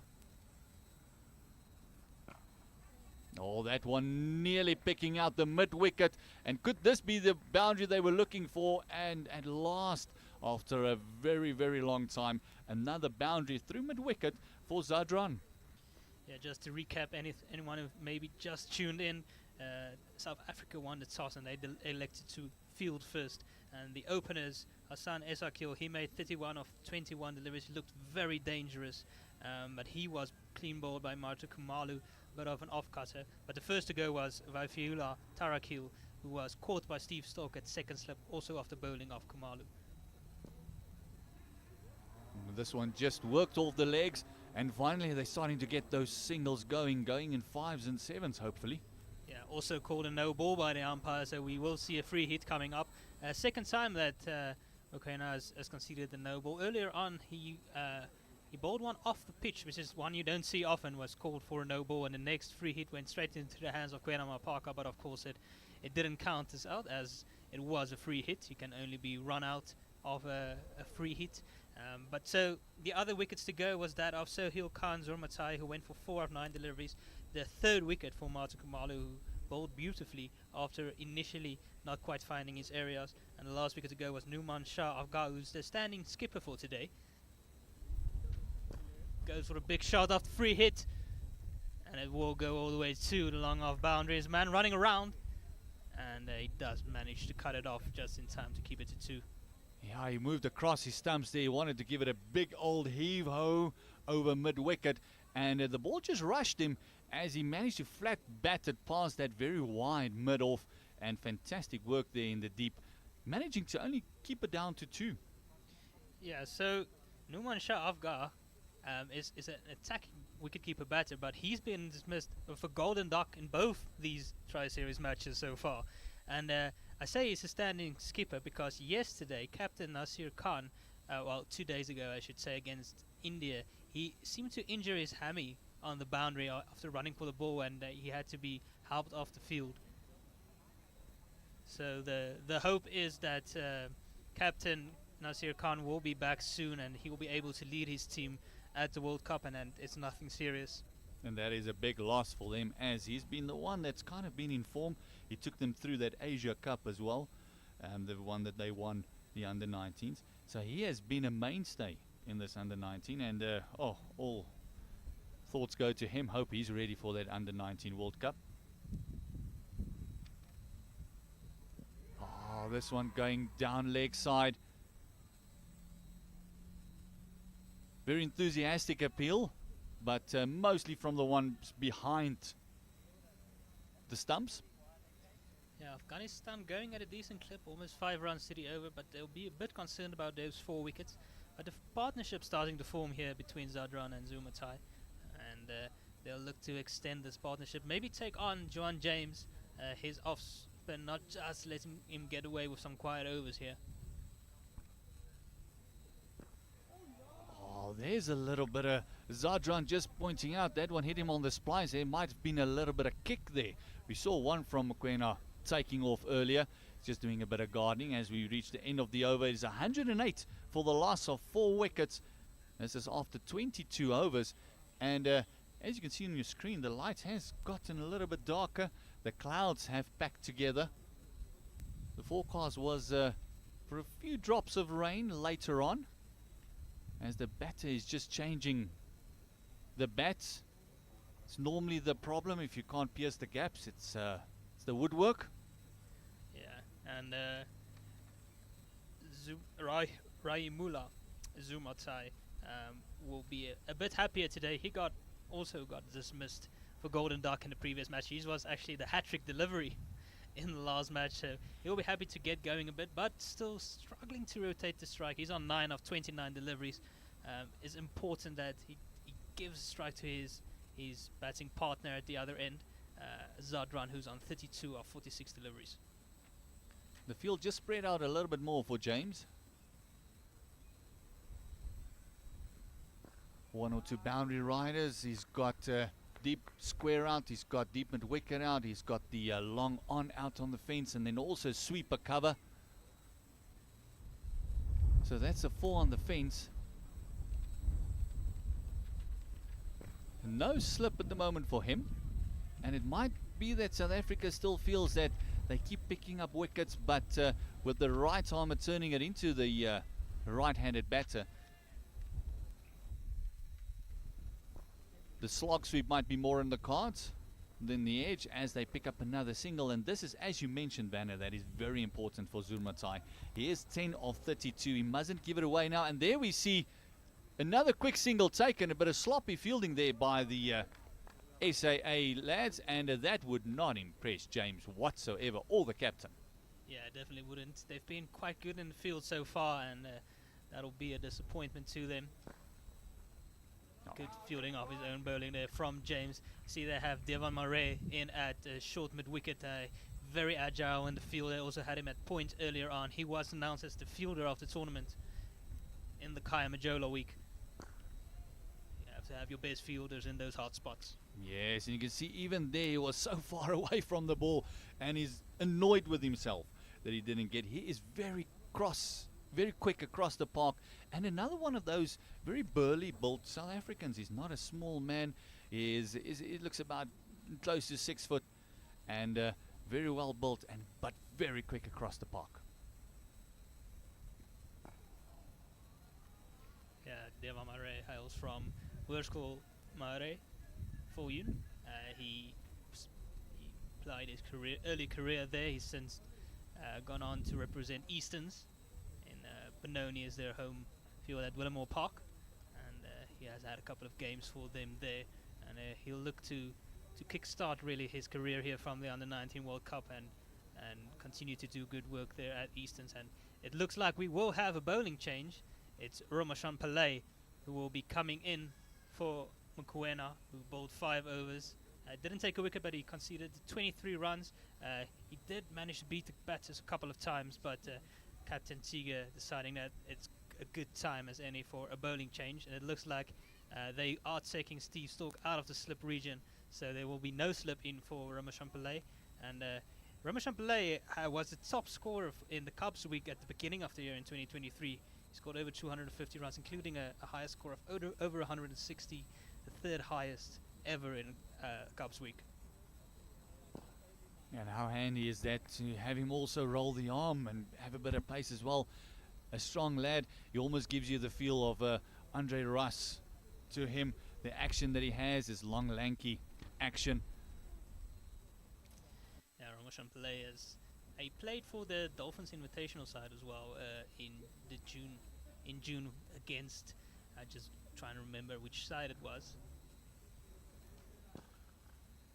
It was against Oman, and Oman were preparing for the World Cup qualifiers, and so they played a couple of matches against the Invitational Dolphin side, and Pillay made a couple of 50s there, and he looked very good, very tidy at the crease. Also picked up some wickets, so this SA Under-19 side has a couple of all-rounders which really balances out the side. A little shimmy down, just trying to upset the line and length, and that's one thing that is desperately needed, is maybe a top order all-rounder.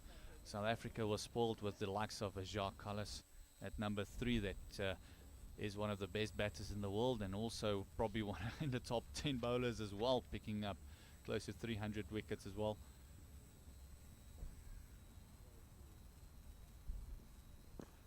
Yeah, Pele was a Chatsworth Cricket Club player, that hub over there, and he then received a full scholarship to attend Clifton College, and he spent his time there until grade 11 before he decided to move over to Westville Boys High, and so his cricket has just come on in leaps and bounds. And as I said, he was that leading run scorer in the Cubs. We made 255 runs there, highest score of 163. Interesting fact I came across, and he wanted to become a professional footballer initially, and he played for the Amanzan Toti soccer club, and but soon realized that cricket would probably be his best avenue if he wants to become a professional sports player, and so here he is. It's just one of those things in South Africa where you don't always just get an out and out one sport person. Spoke about Norton earlier on. Also has a bit of a choice to make next year. Is he going to be pursuing his career as a rugby player or as a cricketer? As we see Nelson on the board. Yeah, maiden over by Pele. Very tidy over from him, not giving anything to the batters. We talked about Zumatai needing to rotate the strike a bit better. He's really bogged down right now. He's on 12 of 40 deliveries, and it's really bringing their run rate back down here. And so it's important that he just gives strike to Zadran, the experienced pro on the other side.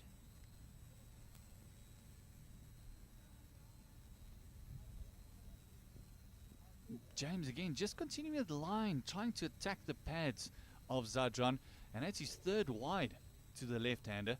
But the fact that they've been struggling to pick up runs against him might just show that the slowness through the air is getting to them.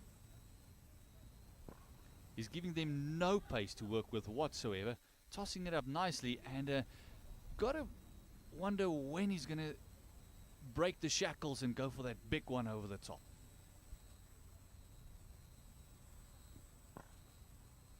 Yeah, Julian James continues to give it air. He's asking the batter to try and go at him.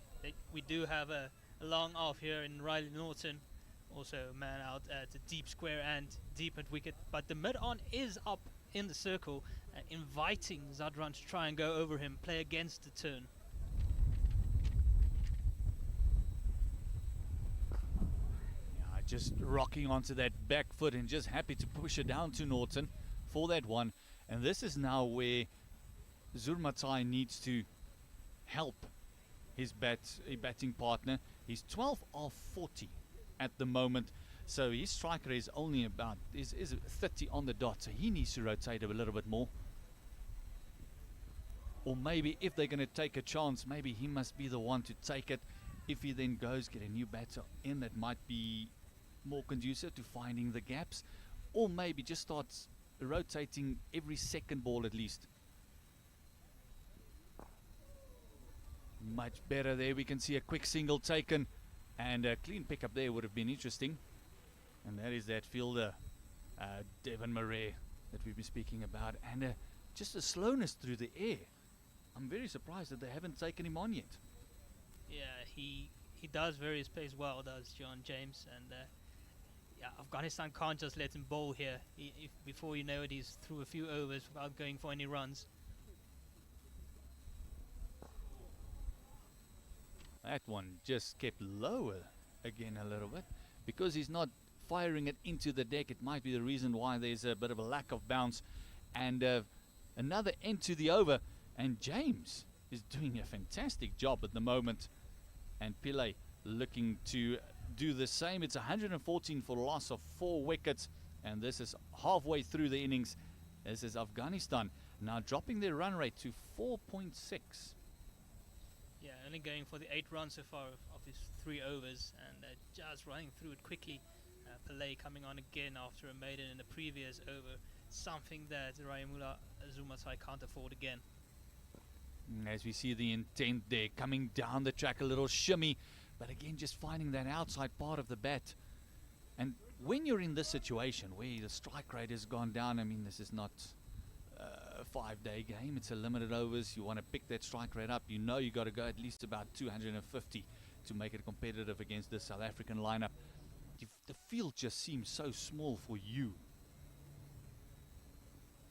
There we go, a bit of bat on that one. That will go for 4. That would help him.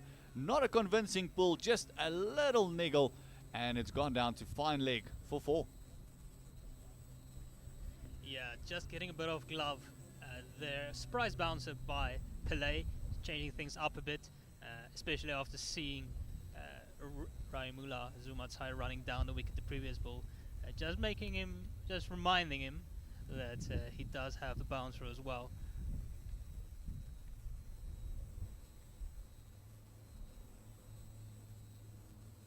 Hopefully this will just break the shackles.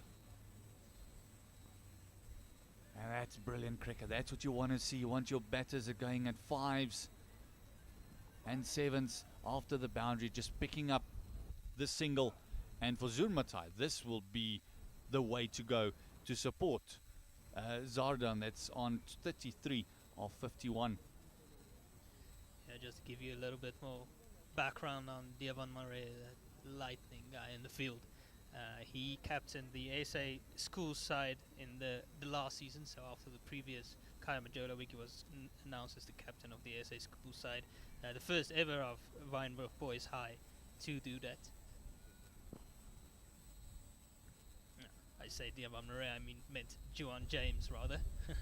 My mistake. So Juan James, Devan Murray of course more up north, but Juan James for Western Province, where he also represents them at the men's senior side. Yeah, fantastic accolade there for Wynberg. Just shows you never know when the next gem is going to come from. Werner. Pillay into Zadran. Oh, and he's bowled him, chopped it onto his leg stump. And finally, a breakthrough, and I think the pressure was just telling there on Zadran. Yeah, beautifully bowled from Pillay. He's not giving the batters anything, and the pressure as mounted on the batter is actually the one that Afghanistan would want to stick around. Zumatai has been dotting it up on the other end, and that's caused a bit of pressure on Zadran, who departs the crease, and another breakthrough at a timely interval for the SAA side as Zadran goes for 33 of 53 balls. He scored 4 fours, and that means that Pillay gets into his work very well here, and again they huddle together, the 5th wicket down as Afghanistan are 119 for 5. Yeah, it's just that pressure bowling, and you got to feel that the pressure came from the other end, not necessarily the end that the wicket fell. And Zadran, as you mentioned, was the one they wanted to kick on, and he was looking to guide that one just down to 3rd man, getting edge into that leg stump. But Pillay has been toiling away on that back of a length area, just on that 4th stump line. Yeah, he has. The wind is picking up a bit here at Old Eds or Old Edwardians Cricket Club. It's bringing in a bit of cloud cover. We hope that the rain does stay away and that we get a full game of play in here today, and Pillay will continue to the new batter. Oh, just saying good afternoon to you. It was until morning, having a bit of a quick bouncer there, just telling the batter that you're not just going to stand and bat.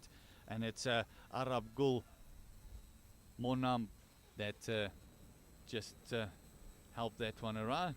And we do apologize. Every now and again, the pronunciation of the names might go astray, and we do apologize for that. We'll get it right as the Star Nations continues. As you see James continuing to Zurmatai. Yeah, Arabul Momand is playing his first match of this tri-series. He wasn't in the 11 against India, so he's come in now. Opportunity to impress. But first, Raimula Zumatai, he needs to get going here. He can't keep heaping on the pressure on the other guy, especially now with a new batter on the crease. He needs to take some responsibility as he faces up to James.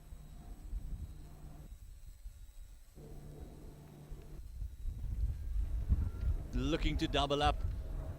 Taking that first one very quickly, and that's something we did not see in the beginning part of their innings, is really putting some pressure on the fielders that they didn't do. And this time round, all of a sudden, that maybe that leadership role will just give him that impetus that he needs. Yeah, just quickly tying his shoes there is Momant and getting ready, and we do see that David Seeger is moving himself into the slip region.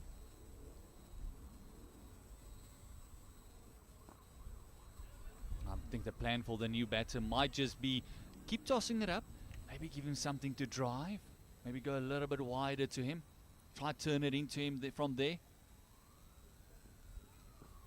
Oh, the excited stifled appeal. They might have thought there was bad before bat there, Werner. Yeah, Pretorius is a very excitable young man, still only 17 years old, from St. Stithians. There's a one, just dropping it down. And now this is the concern for Afghanistan. A new batter to the crease. He's already faced 4 deliveries and he hasn't gotten off the mark yet. And it's with the part-time off-spin of James that he's bowled him this time round, as I said, turning it into him. And James picking up his first wicket, and Momant going back into the hut without troubling the scorers. Yeah, he seemed to misread the length there a bit, playing back to a ball that it's pretty full. It just skids on, and we have seen a couple of balls just keep it touch low, and it just went on under the bat and crashing into the stumps, but definitely should have been forward there. Also looking to hit it 2 square, and again, the South Africa under-19 side jubilant as they get their 6th wicket. And Juan James, I think we're doing a bit of disservice calling him a part-timer, and he's been doing a wonderful job for his side here. Yeah, I think he might be telling his captain, I told you I'm the frontline spinner in this group. Picking up his first wicket, but has been bowling brilliantly, only going at 2.35 to the over, only conceding 9 runs in his 3.5 overs thus far. Fantastic work done, and it's that pressure that keeps building and building. And as you said, it might be the excitement in the field that's also causing the batters maybe to do something rash. And they have been struggling with the ball tossed up, that going into a little bit slower. And James doing fantastic work. And Afghanistan now in a bit of trouble as they've lost their 6th wicket. And only 27 overs gone. Yeah, new guy to the crease is Faridun Dawoodai. Oh, again, just past that slip into a vacant third man, looking to double up, which they do successfully, and that is the new batter. Yeah, still playing back to relatively full deliveries here are Afghanistan. They might be expecting a bit more bounce, but Juan James has been able to get the ball to skid through a little bit, and just ask him some questions of them. It is the end of the 27th over, as Afghanistan, the under-19s, have moved on to 122 for 6. Farindun Dawoodai has joined Rahimullah Zurmatai at the crease. He was the one who picked up that double. Just getting himself off the mark. Yeah, Ramachan Pillay will continue from the far end. Oh, well pulled this time around. Zurmatai, just a single.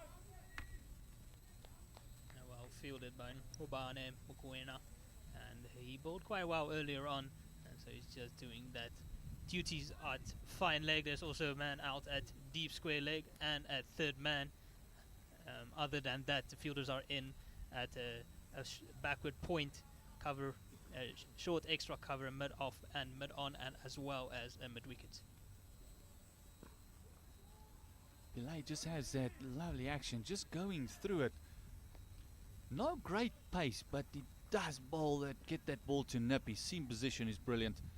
And Vanna, how do you feel? Would you maybe bring in Martin Kumalo again? He was the leading wicket. He picked up 3 wickets, bowled brilliantly well. Maybe just to try and nip out another one.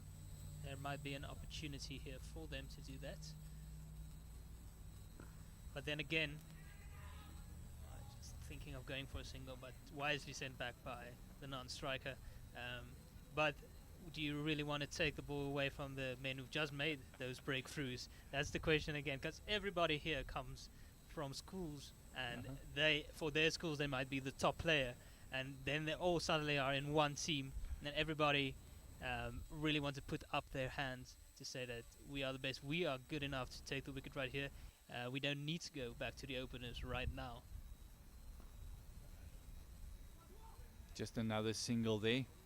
And the Woodza has actually looked very busy in the crease. He's looked to score basically from every single ball. That one that he tried to steal when Pillay came across and did his own fielding. And it's true what you say. Everyone is trying just to put up their hand. And so many of the Protea players comes from this under-19 group. Just another short ball. Very comfortably worked away this time by Zurmatai. Yeah, Pillay doesn't have a lot of pace, so it just sticks a bit in the wicket and arrives late to the fielder. He does bring that man at deep square leg on the boundary into play with those short deliveries. He does seem to enjoy using it, and you might see him going a bit fuller now. Oh, but fuller, and he went for the big drive. Dada Woodza, and the ball just nipped back and held its line and just beating the inside edge, missing the off stump. It's another over gone, and it is 125 for the loss of 6. This is after 28, and that run rate is now under 4.5.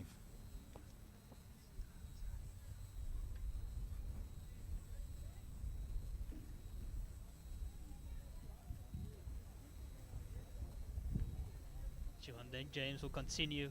He's bowled 4 overs, taken 1 for 11. Really doing a good job here for the SA under-19s. Oh, that one nearly sneaking through, and it's exactly what we've been asking for, is getting them to drive. They won't triple up. Fantastic delivery there. Yeah, they still have a fielder up at mid-off, and they're asking the batters to try and go over the top, especially Zurmatai has been there for quite a while now.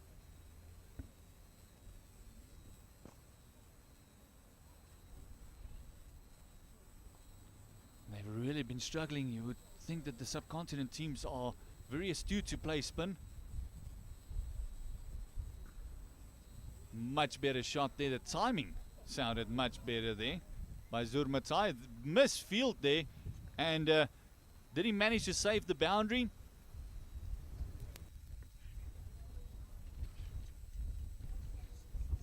It looks, and it's given as a 4. Boundary hit by Zurmatai.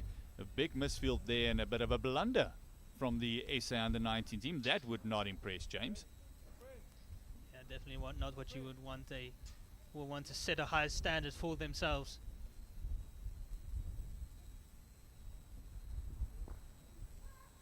It's an interesting field change with a second mid-wicket almost coming in, with David Tiger joining Deva Mare to patrol that area, asking John James to remain straight, attack those stumps. Yes, you also got to mention they still have the deep square out as well. Or actually on a sweeper fence. So they're trying to force them to hit a little bit straighter. He keeps tossing it up, trying to entice them into hitting over the top. Oh, again. Wisely sent back there. Yeah, well done there by Steve Stork running around. He himself also part of the SA20 as a rookie player for the Pretoria Capitals. His right shoulder's a bit strapped up. He hurt it a bit at the Kaya Majola week as he rolled over it, but it seems to be okay. Set to open with Luhanre Pretorius, 2 very destructive batters that hopefully we'll get to see later on if the rain stays away. We're hoping for that. It looks okay for now. The wind is quite brisk, but it doesn't look too bad, and we're hoping for a full game here today, and play will continue.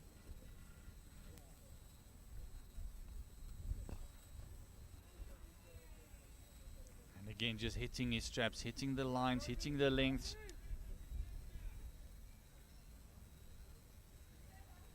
He is a very compact player. And as you said, hopefully we can see some of that destructiveness in that power play, because they do love the power play. They are big hitters. They can clear any boundary, those two young men. Oh, this one just nipping away from the seam. Pillay just beating the outside edge. And Vahidun Dawodzai is just feeling for that one a little bit outside the off stump. Yeah, Pillay hitting good areas. You're not giving them any width. Either bounces or good length deliveries at attacking the stumps. One thing that he does do well is he does force them, even if it's with that bouncer that he bowls, he does force them to play at the ball. So he does give himself an opportunity every single delivery. It's good, and it's nice to see the field nice in and tight, not trying to prevent those easy singles on the offside in particular. Oh, big appeal. It looked a little bit high.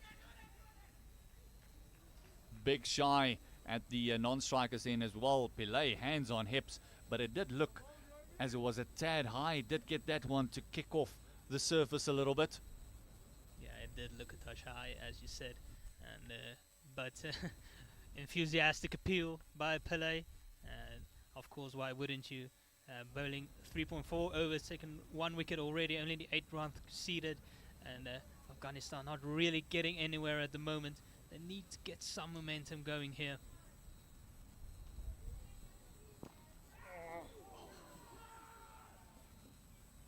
Had nearly carried. Great effort by Pillay. Never easy in your follow through to try and get that hand in the way, and nearly pulled off a sensational catch there, did Pillay. And as you mentioned, momentum becomes an issue now for Afghanistan. Yeah, it does indeed, and of course the loss of 6 wickets doesn't help the situation. That means you're always in the back of your mind thinking 1 or 2 wickets away and they might run through us here. A bit of a floaty full-length delivery by Pillay, inviting the drive. No slips in place, however, as it works its way down to third man. It's also the end of over number 30, and Afghanistan 133 for 6. We will have a bit of a commentary change as Gert Maloney makes way, and we thank Gert for his wonderful duties here today. And he will be replaced for the meanwhile by Takalane, who will join me as we see that John James will be the one continuing. He's bowled the 5 overs, taken 1 wicket for 17 runs. The field set is a mid-off, and those 2 mid-wickets I talked about earlier. Just punched to the Murray. Oh, he just parries that one, and they managed to sneak through for a single. And the ball is thrown over as Mpaka was trying to cover it, but he was covering the wrong stumps, and he ran right past it. But he does manage to get it in the end. But that does mean they come back for an extra 2 runs. A bit unfortunate. Emma Murray over enthusiastic with his throw, and unfortunate 3 runs in the end. But Afghanistan will take anything at this stage. Yeah, thank you, Verna. And thank you to all our viewers. Another overthrow from South African.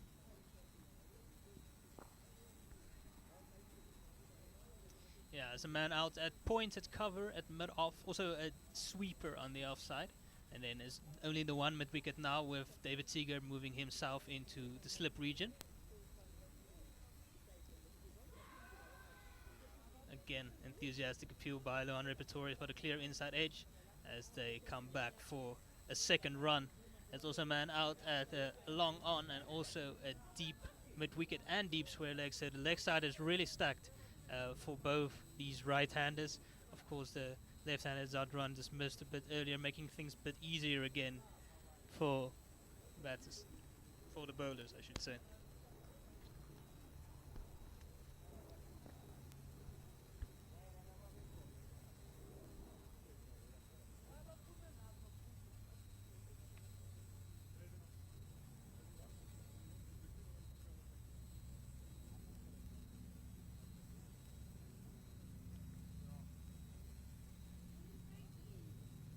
Again, just a bit flatter from John James, worked away Afghanistan working their way to 140 for 6 right now. Still 19 overs to go after this. There's still enough time for them to set a competitive total for the SA Under-19s to try and chase later. On this wicket, it looks quite good for batting. Some of the deliveries have stayed down a touch, especially from Juan James. So it'll be interesting to know what a good score will be here, especially now with 6 wickets down. Maybe initially they would have been looking for something around the 250 mark, but with 6 wickets down, they might need to readjust. Yeah, definitely they have to readjust. Maybe just look to pass that 200 mark. You reckon in this pitch, maybe 200 is just a pass score, not a winning total really, but like you said, they've lost 6 wickets already. They're already under pressure, so they have to readjust their total a little bit. And South Africa under 19 has done well here. Their bowlers, Kwena Mapaka, Mukwena, Kumalo, and Riley Norton rather, and the spinner, Johan James, the lone spinner on the side, have really done well here today, putting South Africa in a comfortable position at this stage. Yeah, Afghanistan almost just making Pillay and John James bowl, making it too easy for them.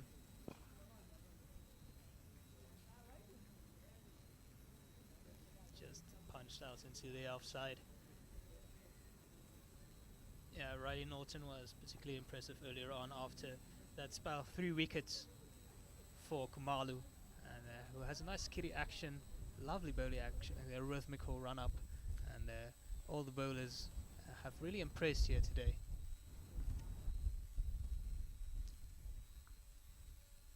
Pulled away to the man at deep leg. They're running hard for the first one, but they'll settle for the one. It's a strong arm of Kwenama Parker coming in from the boundary. Yeah, talking about impressiveness of the bowlers, I think the second change and the third change from David Tigger, I think contributed highly to why South Africa are in a comfortable position at this stage. Mukwena and Norton really bowled well here today. Yeah, again, easy single, and that's what Afghanistan will try to do here. We have talked about them struggling to rotate the strike a bit, but it's much better now. A couple of singles and not just dotting up the whole time. So good work here from Rahimullah Zumatai and Faridun Dawodzai. Yeah, they have to try and develop some form of partnership. Beautifully bowled by Pillay. Just asking the batsman to come forward with good length delivery. Misses the bat. There is a fielder in at slip. It's Juan James, who's waiting for any edge potentially to come to him. There's also a third man out on the boundary, backward point, cover, extra cover, mid off, mid on, and the other fielders out on the boundary is a deep square leg and also a deep fine leg. Yeah, Pele is not your quicker bowler, but he's got that high arm bowling action. It makes him extract some bit of pace, some bit of bounce off the pitch, and that's what has been troubling the Afghanistan batsman since he came in. He's been really bowling well here. He has bowled 4.5 overs, and the Afghanistan batsman hasn't scored much from him.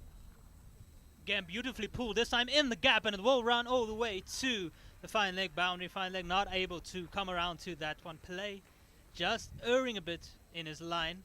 We've seen that he does enjoy a good bouncer, but very well rode there by the batter, rolling his wrists on the ball, did Zumatai, and it goes all the way to the boundary for 4. It also moves the score up to 146 for 6. Raimula Zumatai's moved up to 37 of 63 deliveries, and Dawodzai is on 7 of 14. Johan James to continue. He has bowled 6 overs for 125.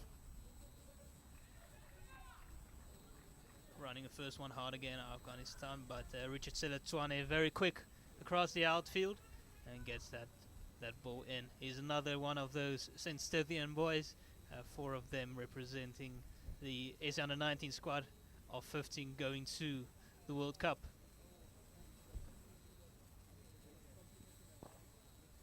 course, the Under-19 World Cup would have originally been played in Sri Lanka, but because of some issues with the cricket board, it's been moved here to South Africa. So we'll get to see some matches in person. Again, beautifully worked away, running the first one hard. It's good to see. It's always important to run that first one hard, put some pressure on the fielders. Yeah, a lot of cricket coming in South Africa. In the next few weeks, we spoke about the SA20, the World Cup Under-19, the big one. That's where we'll be seeing the future stars. We have seen the likes of Aiden Markram, the likes of Kagiso Rabada.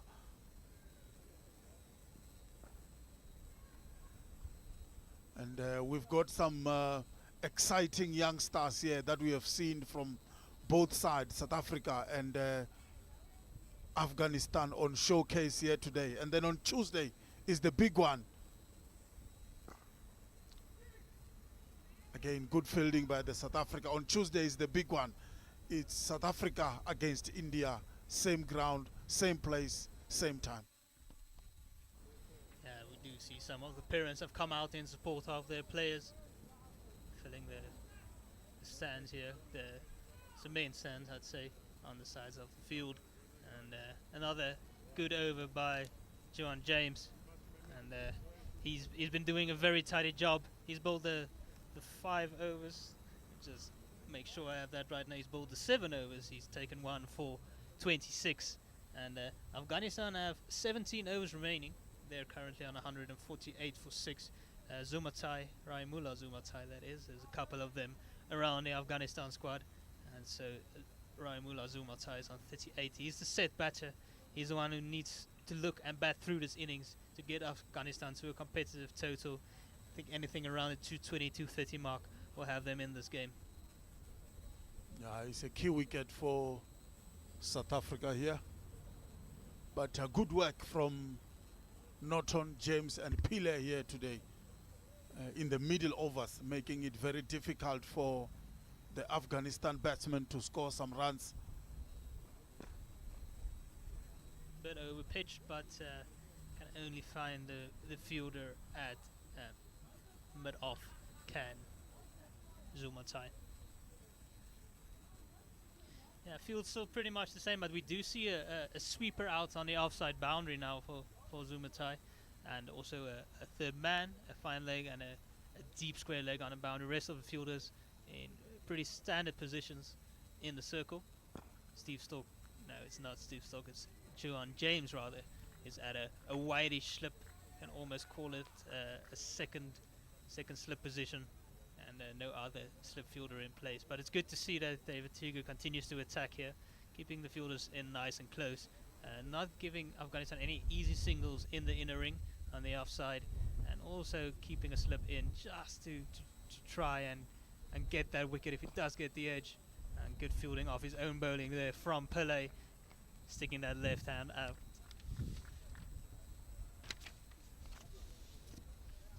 Well, now that cloud's still staying away, and we are enjoying the cricket here at Old Eds. Thank you for joining us on this broadcast on the Cricket South Africa YouTube channel in partnership with Pitch Vision.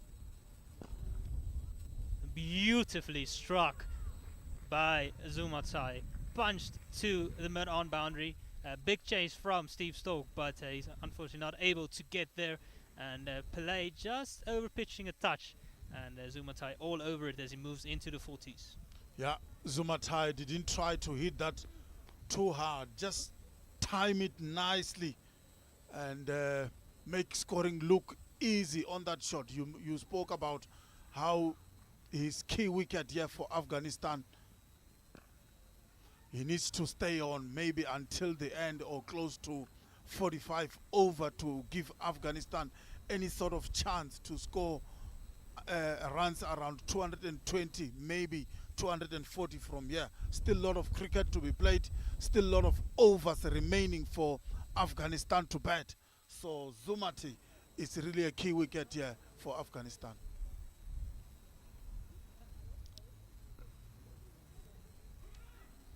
Quick single, it's direct hit, but the umpire says no, the batter did make it, and it's again that guy, Devan Murray, who's right on it, We've talked about his fielding and the fact that he was announced as the fielder of the tournament in the Kayama weekend, again showing his agility and his accuracy in the field. Yeah, typical South African way of fielding. You were talking about the likes of Jonty Rhodes earlier on, the likes of Abby de Villiers. And we're seeing now Mare emulating the past heroes of our South African cricket. Looks like Captain Tiger is thinking about a bowling change here. It looks like Kwena Mapaka will be coming back into the attack, and looking to strike here is Tiger, trying to get another couple of wickets here, trying to wrap up this innings if he can. And Kwena Mapaka will be coming in around the wicket. A man has gone out to the sweeper on the boundary at the offside, so it's almost like a deep point on the offside. It's also a deep fine leg and deep square leg. And as I say that, the man at sweeper is coming into the ring now. So only fielders out on the boundary is third man, fine leg, and a deep square leg. Bit wide to start off from Parker. Coming around the wicket, he'll look to tuck up Zumatai here. Try and attack those stumps. He does have a lovely Yorker, does Parker. He has all the tricks up his sleeve. Has a couple of good slower balls variations as well. He has the cutters, he has the back of the hand slower balls, he has the bouncers, he has the pace. He has all the tools in his arsenal. Yeah, I think this is big spell, this from Kwena Mapaka. This is key now for South Africa. There comes that Yorker I was talking about, just a bit wide, not hitting that stumps, but that's exactly what Kwena Mapaka is capable of. Yeah, I think David Tiga here is looking for a wicket. Kwena Mapaka has to produce a wicket here for South Africa. He didn't get a wicket in his opening spell, and like we said, this is key now for South Africa to get Zumati out, who's on 43 from 73 deliveries. Oh, that one keeps a touch low. We've seen a couple from this end. I'm not sure if it has any names, the ends here at Old Eds, but opposite the scoreboard area. It has kept a touch low here for Kwena Mapaka. Also earlier we saw from Juan James, the ball just squatting a touch if you hit a certain length.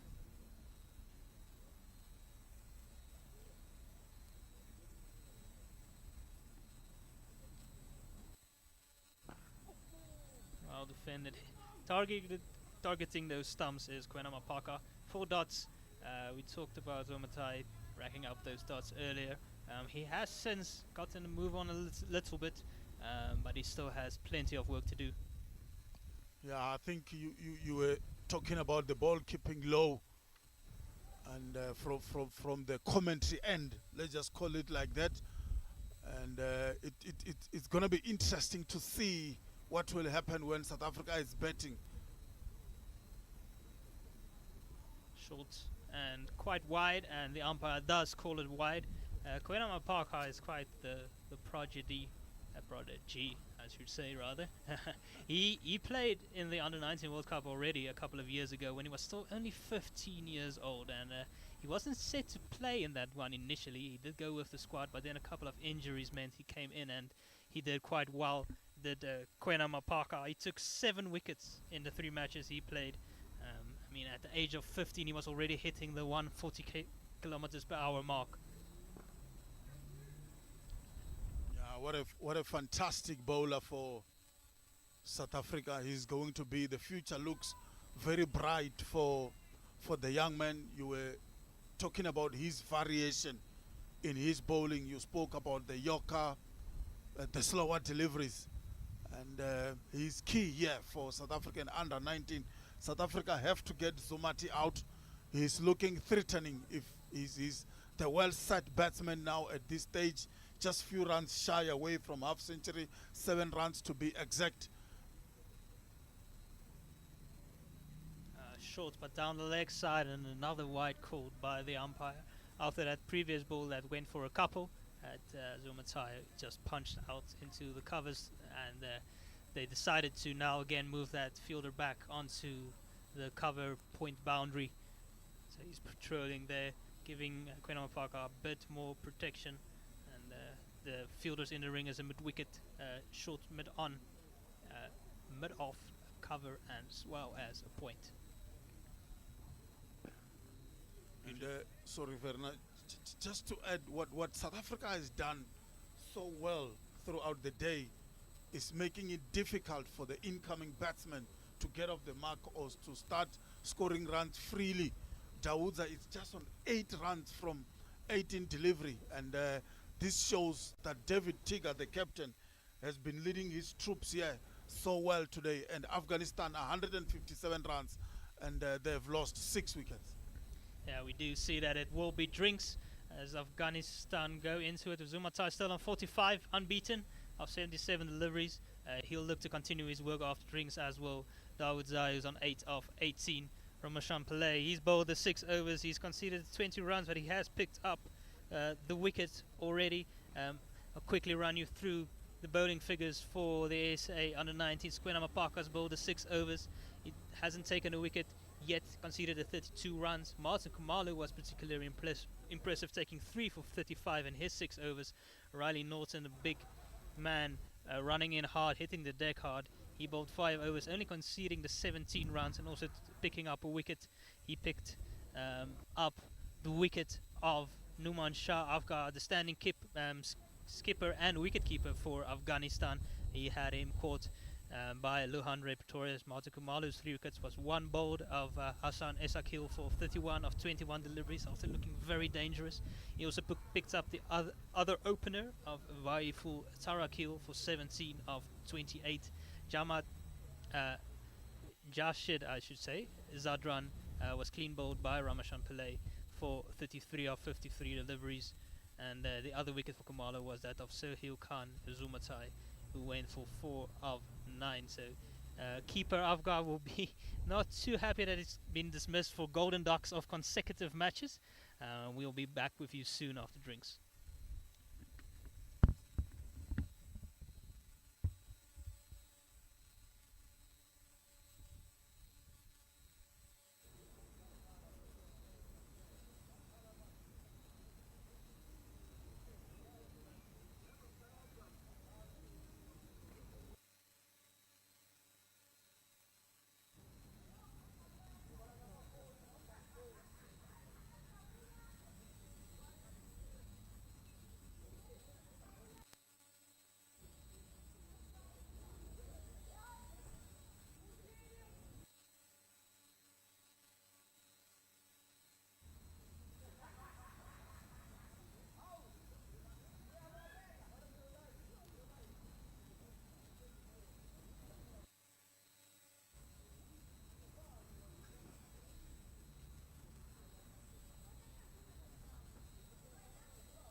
Welcome back after the drinks break.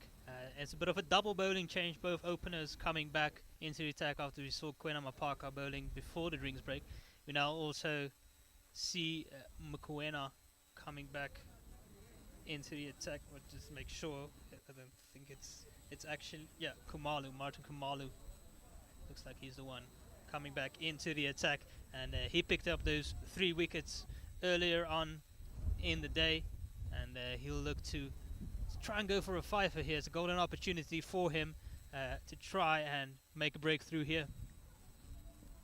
David Tika has made a bold decision here.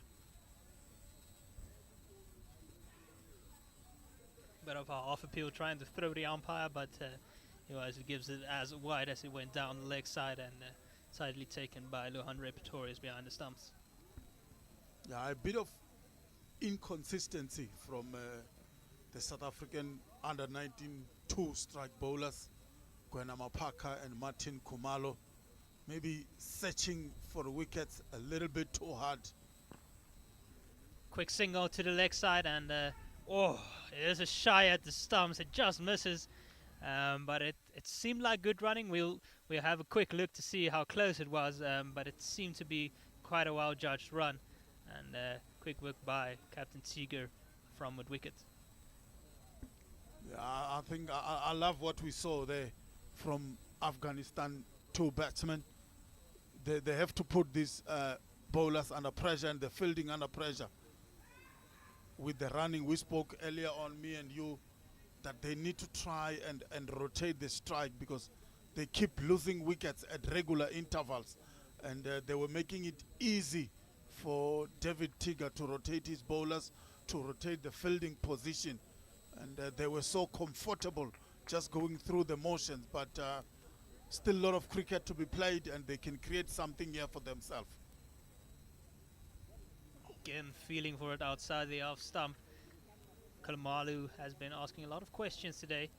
As we said, he didn't start off the best way, giving a few easy boundary balls, but since then he's come back with 3 wickets, and now back into the attack. He's starting off where he left off earlier on, and you do see he has a third man out, deep fine leg, deep backward square leg is the only fielders he has out on the boundary. Goes down to that man at fine leg as Belay. Thread in on the bounce to Pretorius. Pretorius himself is quite a talented young player from St. Stithians. He's actually amassed the most centuries ever by a player for St. Stithians. He's scored 16 centuries for them, and he still has a year to go as he's only 17. He's going to matric next year. Oh, beautiful one. Down leg side, appeal. The umpire says no. He also doesn't give it a wide, suggesting it did come off something. The fielders don't look too upset about it, so it must have hit the arm or possibly the shoulder of Dawodzai. Getting back to Pretorius, yes, he's a very talented young left-handed attacking batter. Idolizes Quentin de Kock. He plays with that Gunnamoor bat because of it. Also the wicket keeper batter. He also has the ability to bowl some off spin. Again into those ribs. Again just about evaded, and the umpire signals it's come off the hip. Dawodzai does not seem as comfortable against the short pitch bowling here from Kumalu, and it is the end of the over, and they are 160 for 6 with Zumatai on 46 of 80 balls, and Dawodzai on 9 of 21. Yeah, good comeback here. Good first over from Martin Kumalo's second spell, putting the batsman in an uncomfortable position twice in an over, and some loud appeals from Luandro Pretorius. You've been talking about him, how quality he is, and his role model. He's a good player for South Africa, the wicket keeper. We've got some nice all-rounders here in this South African under-19 side. Again, a big appeal from the bowler and the keeper. Umpire is not convinced, and a bit of a late appeal from Mapaka. It seems like Pretorius was a lot more enthusiastic, as he always seems to be behind the stumps, and it is what you would want from your keeper, talking the whole time, keeping those energy levels up. And just to give you a bit more background on Luandro Pretorius, he made his debut for the first 11 for St. Stithians in grade 9. Immediately made a century on debut. Quick single, and comfortably taken in the end. And yes, he made that century against St. David's on debut. 16 centuries. He's also he made a score of 188 earlier in the year, and it took a fifer in the same match. And just to give an idea of the type of player, Yeah. he is all-round package, and for that reason he was picked up by the Paul Royals in the SA20, and they see that same value in him. Edged, and it's running towards that man at third man. No slip fielders in place anymore at this stage of the game, as we've come into over number 37, and Kwena Mapaka still looking for that first wicket. Wow, what a background there. I could listen to that background for the whole day, Verna. And that's really interesting to see some of the all-round abilities that we've got here from the South African under-19 side. Oh, quick bounce. It was quite high over the head of Zumatai, and it is called wide by the square leg umpire, and that also makes it the first bump for the over. Allowed to end the over is Kwena Mapaka. Happy to say that the rain has stayed away for now. There's still plenty of cloud coverage around, but good to see some cricket out here.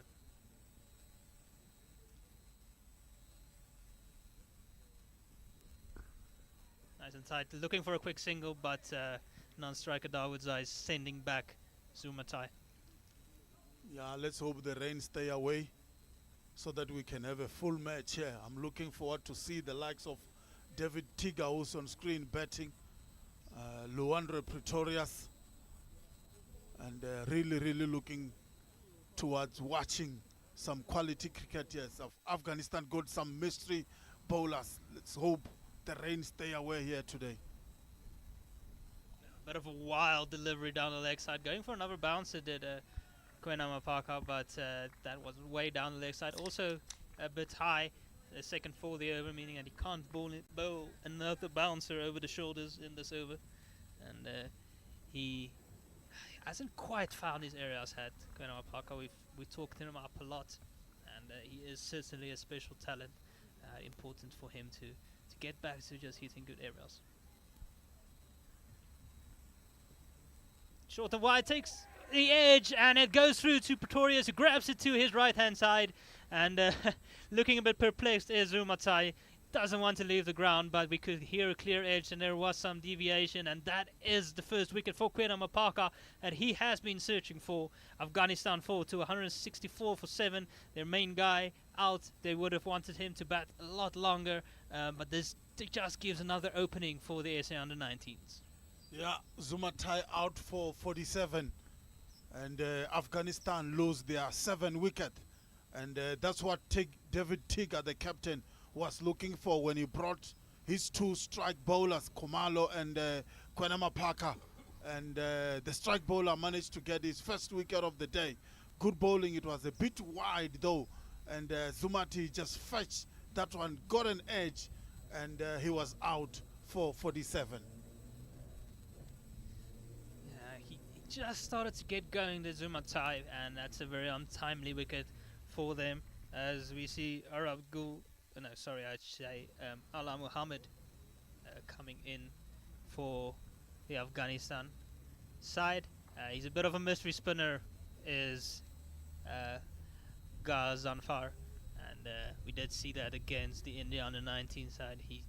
He's known as an off spinner, but he bowls some interesting. He bowls googlies, he bowls carambols, he bowls something of everything, a lot like Mujibur Rahman for the senior side, is Ghazanfar.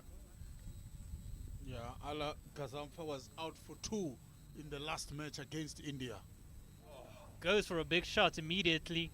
That's a bit of a waff, tail ender like shot there, I'd have to say, and the SA under-19 side will back themselves to try and wrap up this innings under 200. Yeah, they have to. They have done well so far. They have done the job. They pick up 2 wickets in the power play, first 10 overs, and that's what you're looking for when you won the toss. David Tiga winning the toss, electing to bowl, putting the Afghanistan under pressure, and in the middle overs also, Joan James and Pillay and Otton, they managed to stay consistency, never giving anything, never giving any singles, any boundaries to the Afghanistan batsmen, and here we are. They have lost 7 wickets for 164 after 37 overs. Oh, Khumalo just drifting it down leg side a bit, just clipping the pad, says the umpire. The batter is not convinced. That was I saying, why is this not a wide? Umpire saying it clipped the pad. So it gets away with that one, does Khumalo. He's had Dawood Zain a bit of trouble with his short pitch deliveries into the ribs and I won't be surprised if we see some more of that. Dawood just on 10 from 22 deliveries. Another one, and it goes an edge, and again, batter is not convinced that he got a nick, but the umpire says, yes, that's out, and it's the 4th wicket for Martin Kumalu. He's taken 4 for 38, and just as I said, they'll be looking to wrap things up. They get another. Afghanistan have fallen to 164 for 8, and we saw a similar type of thing against India, the India under-19 side, when they only managed 198, and the S under-19 side will be very chuffed with where they are right now. Yeah, you spoke about Martin Kumalo looking for that fifer.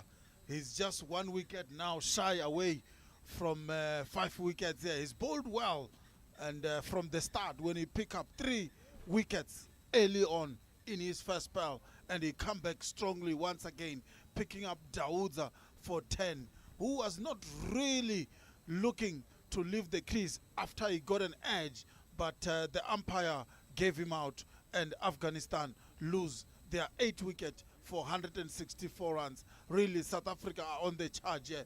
Kwenama Parker, Martin Kumalo, the 2 strike bowlers coming back for their second spell, picking up the key wicket of Zumati, now the key wicket of Dawood, and Afghanistan are in trouble here. They are in trouble indeed, and Martin Kumalu looking for that fifer. I spoke about him earlier on, how well he did against Zimbabwe under-90s, where he also picked up a fifer earlier on in December. Only managed that 1 match against Zimbabwe under-19s after a lot of rain around in Durban. He comes in again. Oh, goes full and straight, and out going for a quick single. That's well taken in the end.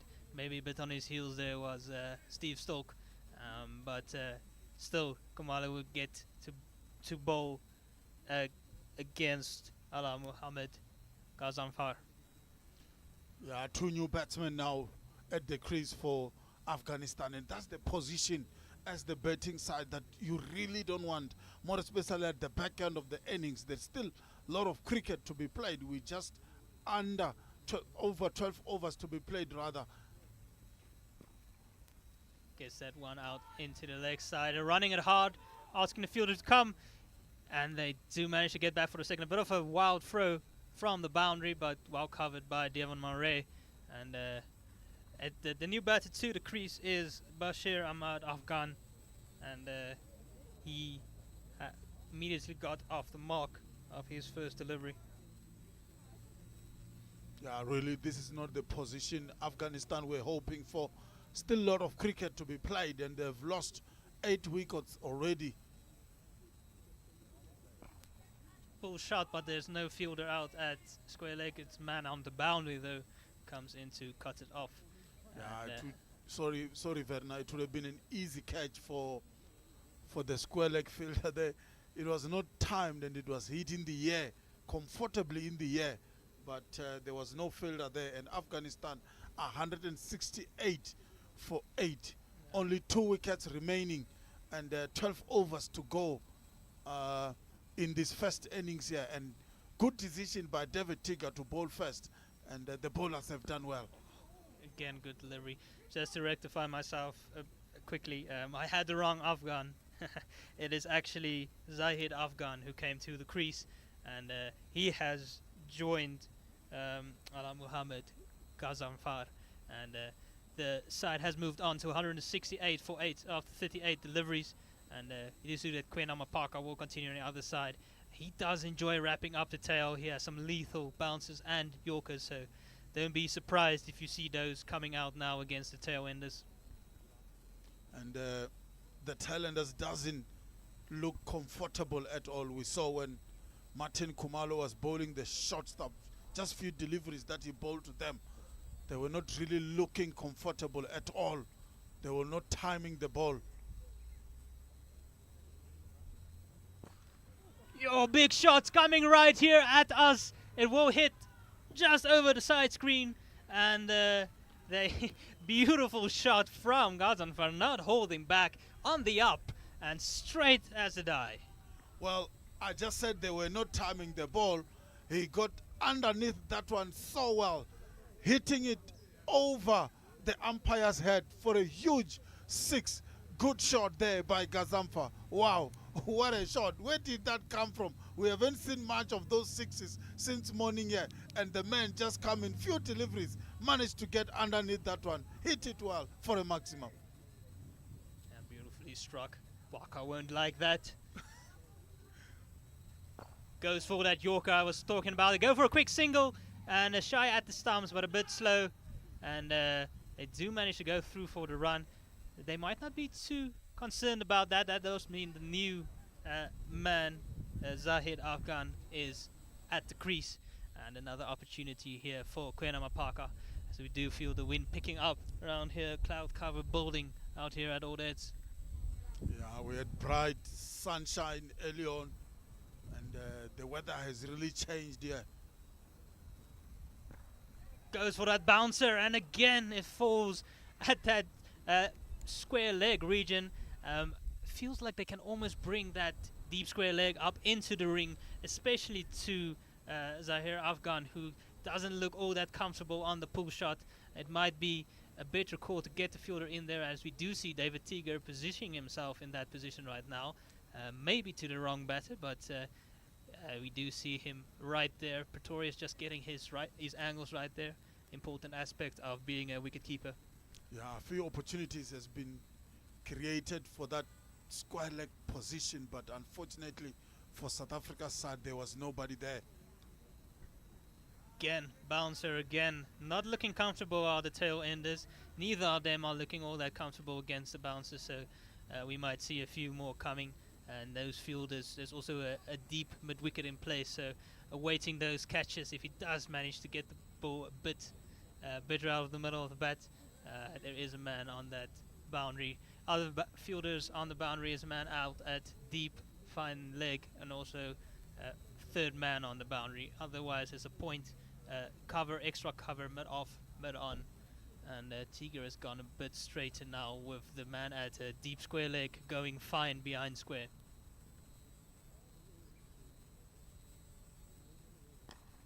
Up in the air, Tiger running around right as we called it, and he does take it and positioned himself perfectly. Again, not looking comfortable against the bouncer, and it might have... I'm calling it a catch, but it doesn't seem to be going. I might have missed something. Let's just see. No, he is making his way off, and the drinks are coming up for the fielders to replenish themselves, and that is the end of...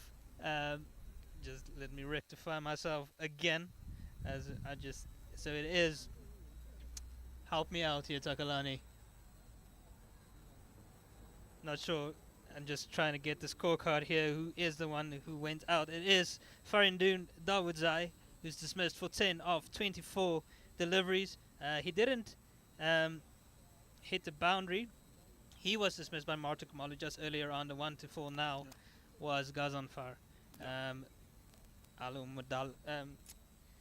apologize. Ala Muhammad Gazan there is dismissed for 10 of 7 deliveries. The 1-6 he hit here over us at the Science Creed. And Kwena Mapaka picks up his second wicket. He's taken 2 for 44. Yeah, South Africa there continuing with the tradition of bowling short to the Asian tailenders. And we were talking about some opportunities there at the square leg fielder. But this time around it was onto the skipper, David Tiger. And he made it look very easy in the end, taking a comfortable catch. And Afghanistan lost their 9th wicket. Yeah, this time it is the other Afghan coming to the crease. It's Bashir Ahmed Afghan. Goes for a big slug straight up into the air. Pretorius getting underneath it with the gloves. He takes it comfortably. Kwena Mapaka ends with 3 for 44. That wraps up the Afghanistan innings for 176 all out. And the SA Under-19s will be very happy with that effort from them with the ball in the field. I will run you quickly through the scorecard. The openers were Hassan Esakil, who was dismissed for 31 of 21 deliveries, 5 fours and a 6. He was bowled by a beautiful off-cutter by Martin Kumalu. While Fiula Tarikil, he went for 17 of 28 deliveries, 3 fours, before Martin Kumalu also managed to get him edged and taken beautifully to his left by Steve Stork. Jasmid Jamshid, Jamshid Zadran for 33 of 53 deliveries. He had 4 boundaries before being bowled by Ramashan Pillay. Sohail Khan Zumatai, he made 4 of 9 deliveries, and he was bowled by Martikumalu, who ended up with 4 wickets for 42 runs. Golden duck for Numan Shah Afgha, the wicket keeper. He was taken by London Pretorius off the bowling of Riley Norton. Raimullah Zumatai, who stuck around for quite a long time, he made 47 of 84 deliveries with the 4 boundaries. He was bowled by Quena Mapaka and taken by Luhandre Pretorius behind the stumps. Johan James dismissed Arab Gul Momand for a duck of 5 deliveries. Farin Dun Davudzai just dismissed for 10 of 24 deliveries, bowled by Martin Kumalu, caught by Luhandre Pretorius. Also, Allah Muhammad Gazanfar was dismissed for 10 of 7 by Quena Mapaka, caught David Tiger. Bashir Ahmed Afghan just came to the wicket, caught by Luhandre Pretorius off the bowling of Quena Mapaka for also a golden duck. And unbeaten at the crease was Zahid Afghan with 2 of 3 deliveries. And I'll ask Takalani to go through the bowling figures there of South Africa. Yeah, for the bowling figures, Quena Mapaka bowled 8 overs and he picked up 3 wickets and they scored 44 runs from his bowling. Martin Kumalo bowled 8 overs and then he picked up 4 wickets. What a bowling from the young man. Riley Newton, the big guy, he bowled 5 overs and he managed to pick up 1 wicket. Nobani Mukwena bowled 5 overs and he didn't pick up a wicket. Juan James, the spinner, the lone spinners in the side, he managed to bowl 7 overs and he only picked up 1 wicket. And Ramashan Pillay, what a bowling he managed to produce today.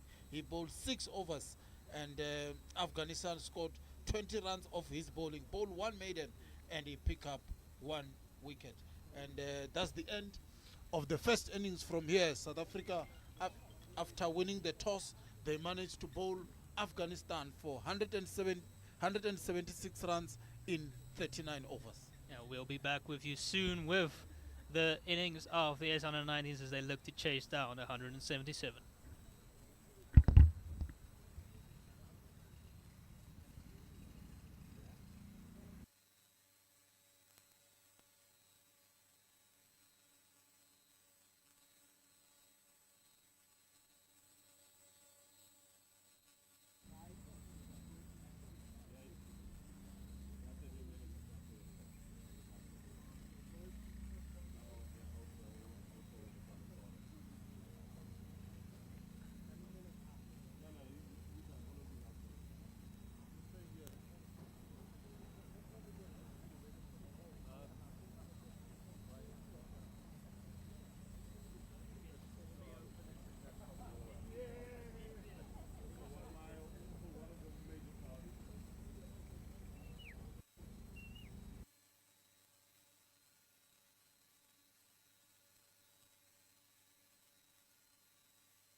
Jacob. Oh, la ngaphakathi etshanini. Alright, ngiyabonga. Hey? I don't know.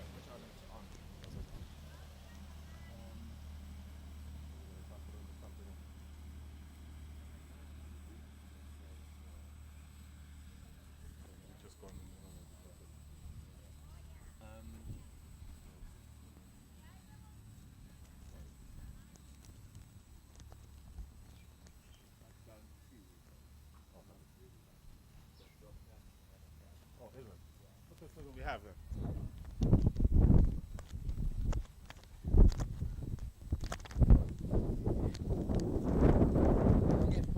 Mm-hmm.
Yeah, we're not picking up anything. Not picking up anything? No, not picking up.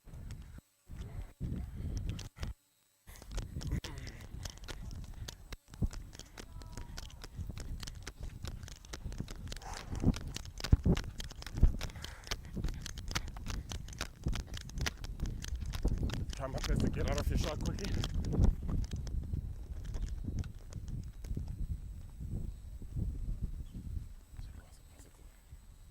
Welcome back, everyone, to this fascinating tri-series with South Africa, Afghanistan, and India.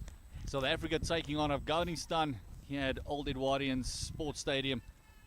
South Africa winning the toss and electing to bowl first, and boy, did that work out for them. Fantastic display by the bowlers this morning. Using the conditions, was nice, bright and sunny, and then all of a sudden a bit of cloud cover came in. And Afghanistan bowled out for 176, and that was in the 39th over. Opening batters for South Africa is Luandre Pretorius, the wicketkeeper, and then also Steve Stork. And with me in the commentary box in the trenches is the legend Takalani. Welcome. I didn't know I was the legend, but I'll appreciate being called a legend. Yeah, you're right. Afghanistan finished on 176 runs after 39 overs, and South Africa must score 177 to win the match. Yes, David Tigger called it early on, chose to bowl first, and boy, what a performance by Kwanama Parker, Kumalo Mukwena, and Pillay. Oh, Afghanistan all sorts of excited after that very first delivery. We've got Afghan coming in. Here's the left arm quick that I've been excited to see. A decent bowler, bowls at decent pace. And he also has got a very, very good outswinger to the left-handers as well. Yeah, they know how to produce the left arm quick who can swing the ball. In the Asian countries, you look at Pakistan, India, and now Afghanistan producing those quicks. And it's Bashir Ahmed Afghan coming in to the wicketkeeper, Pretorius. First runs on the board for South Africa. It is a wide. but it hasn't deterred the Afghanistan players whatsoever. Keeper running up, might have just seen something.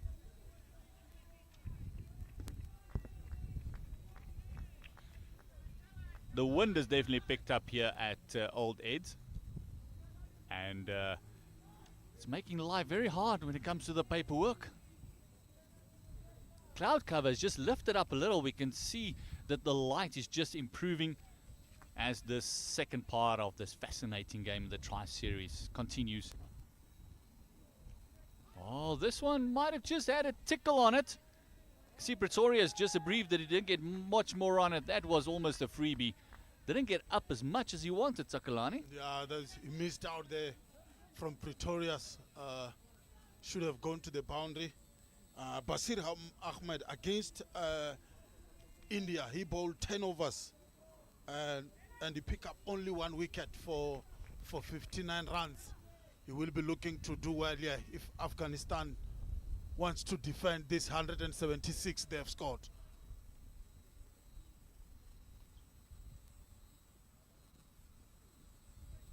Oh, another wide. Second run on the board. He's just finding it difficult to control the swing. The conditions are favourite now for the bowling team. The ball is moving a lot more than we saw this morning with the South African openers. Yeah, there is a lot of wind blowing, so it might be encouraging the ball to move away from the left-hander Pretorius, and Basir Ahmed is struggling to control that away swing. Yeah, you're 100% right. We didn't see any hit of swing early on when South Africa was bowling. As we see a single there, and Pretorius nearly crawling along for that single just to get his innings going. It is the third run for South Africa, but the first one off the bat, and it comes off Pretorius. Yeah. Interesting to see what the ball's going to do against the right-hander Stork. Will most likely try and swing it into him.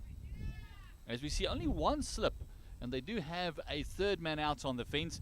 A very conventional field. They got a backward point, they got an extra cover region, then they also got the mid-off, mid-on. That is very straight, mid-wicket, and a square leg next to the umpire, and then also fine leg on the fence. Yeah, we saw South Africa early on maintaining 2 slips throughout the day, really, and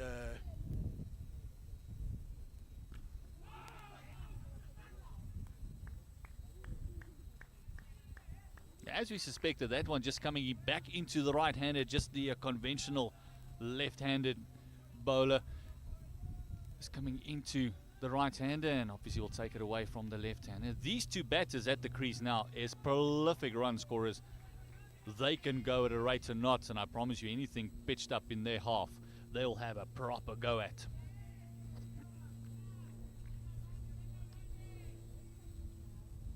A lot of excitement from Afghanistan fielders here. Oh, this one getting an inside edge, and very nearly Stork playing it onto his pegs. And oh, the Afghanistan players are just all sorts of excitement. They're running right up to the crease and letting the batter know exactly where they are and what they think. Yeah, I mean, they didn't bat particularly too well, and 176, it's really not a big score. We were looking at 200 being 2 par score, and maybe 240 being a score that you can win a cricket match. But here we are, 176. South Africa are chasing here, and Luandro Pretorius, the key batter here for Afghanistan to get early on. Oh, as we see there, another bottom edge. That one almost going back to stumps as well. Moved across a long way to get into the position to play it into that mid-wicket fence. That is the end of the very first over. 3 runs to South African under-19s, and just trying to find the pace of the pitch. Yeah, they are struggling to understand the pace of the pitch. Early on, we saw some of the deliveries keeping low, and we did ask this question whether when South Africa come to bat, we will see more of this. And what we're seeing right now, Gert, is that the 2 batters, Steve Stork and Luandro Pretorius, are struggling to time the ball. And I'm not too sure if it's because Bashir Mohammed, we spoke about the left-hander, the left-arm bowlers from Asian countries who can swing the ball both ways. I'm not too sure if that's what's contributing to South African openers struggling to time the ball nicely here. But good start from Afghanistan, yeah. Farindun Dawoodzaal, opening bowler from the southern end. Yeah, he didn't play against India in a match they lost by 6 wickets after scoring 196.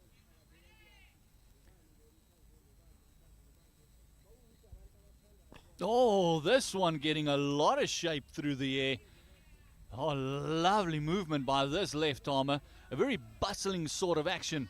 And for him, they actually have the 2 slips and the gully in possession. So they might feel that he extracts a little bit more swing than his partner on the other side. Yeah. A lot of energy from the bowler coming from the northern end.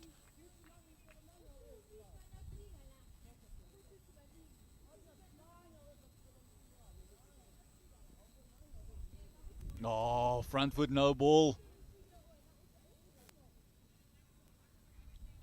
Just calling that front foot no ball. And a bit of a let-off there. Pretorius went for that one. It moved. It might have been called even a wide as well.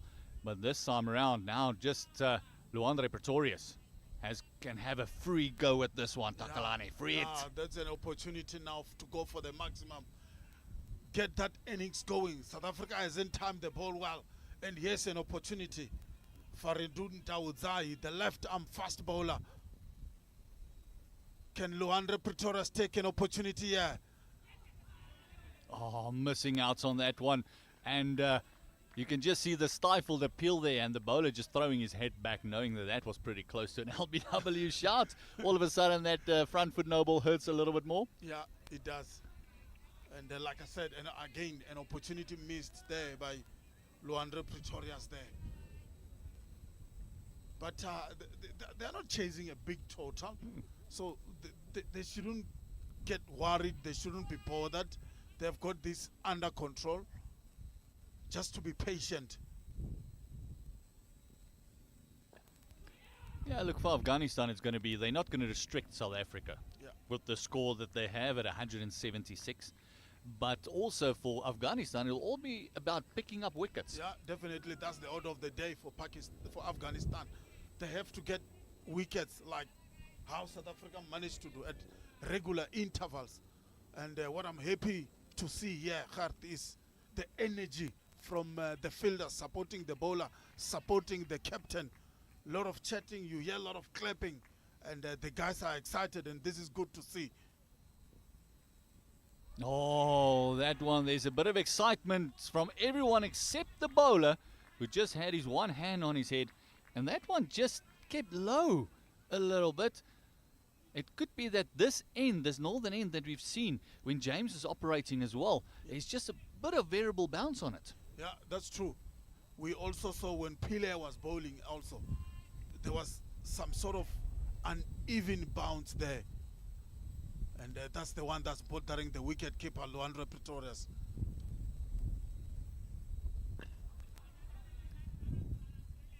Dawoodzaal bowling very well at the moment.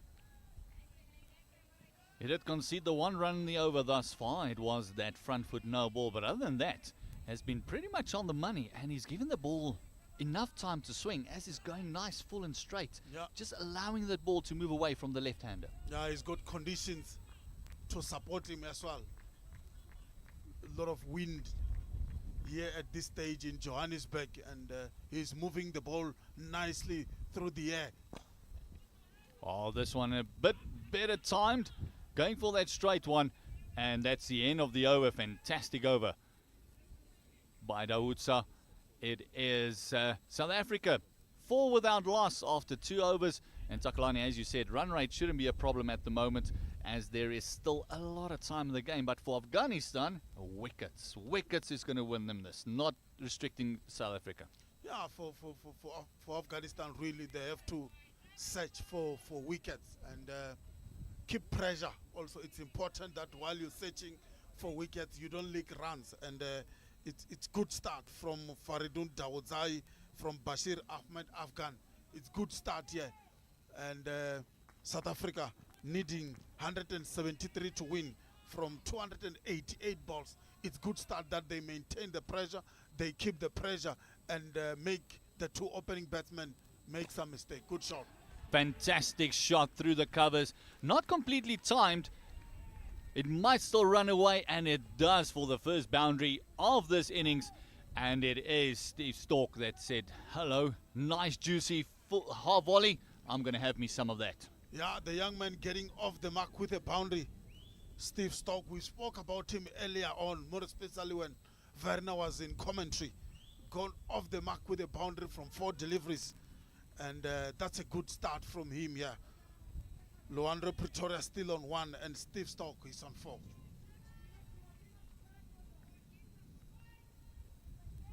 Very important for Afghan to come back here. Can't concede too many of those boundary deliveries. Oh, what a shot. That will be another one.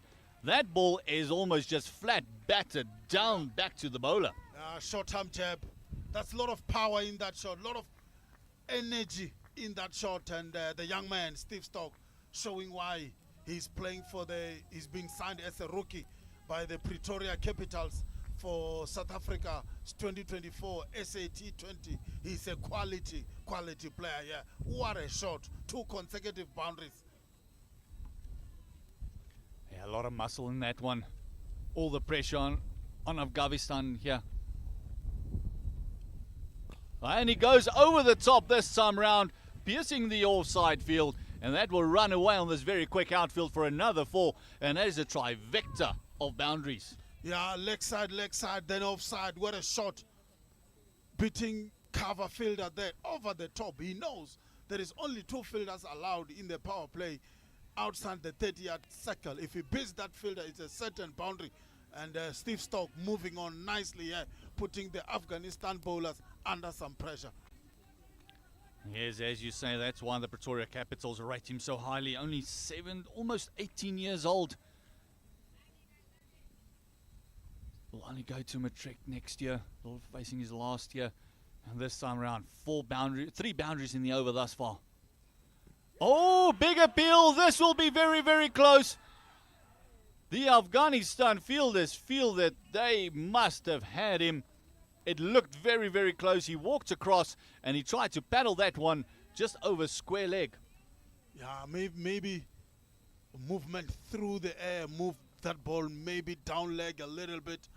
That's why the umpire was not really that interested, but it was a big appeal from Afghanistan bowlers. They really need that wicket. They need Steve Stork out as soon as possible. If he can bat for maybe 10, 15 overs, this game will end so quickly, yeah.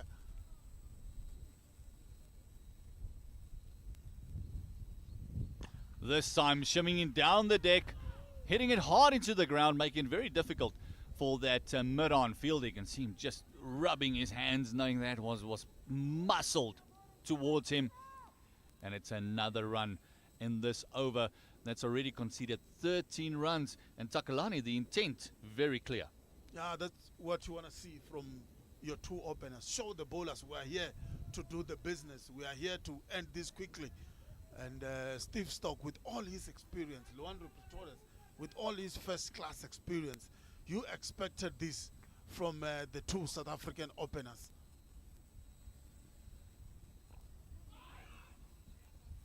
And a bit of almost a letdown finish to the over there. Great bowling in the end. And yeah, that's brought the score to 17 without loss. That's after 3. That over producing 13 runs for South African under-19s. Yeah, an over of intent there from Steve Stork. Young man showing his quality, showing his experience. And with the World Cup coming in South Africa, this partnership at the top, I mean, this is massive for South Africa, yeah. And the guys will be tested in this triangular series against India, against Afghanistan. They are playing India on Tuesday, and they will be really tested. And I'm happy to see this. That will make this side ready for the World Cup. Yeah, that Under-19 World Cup is going to be a big event hosted here in South Africa.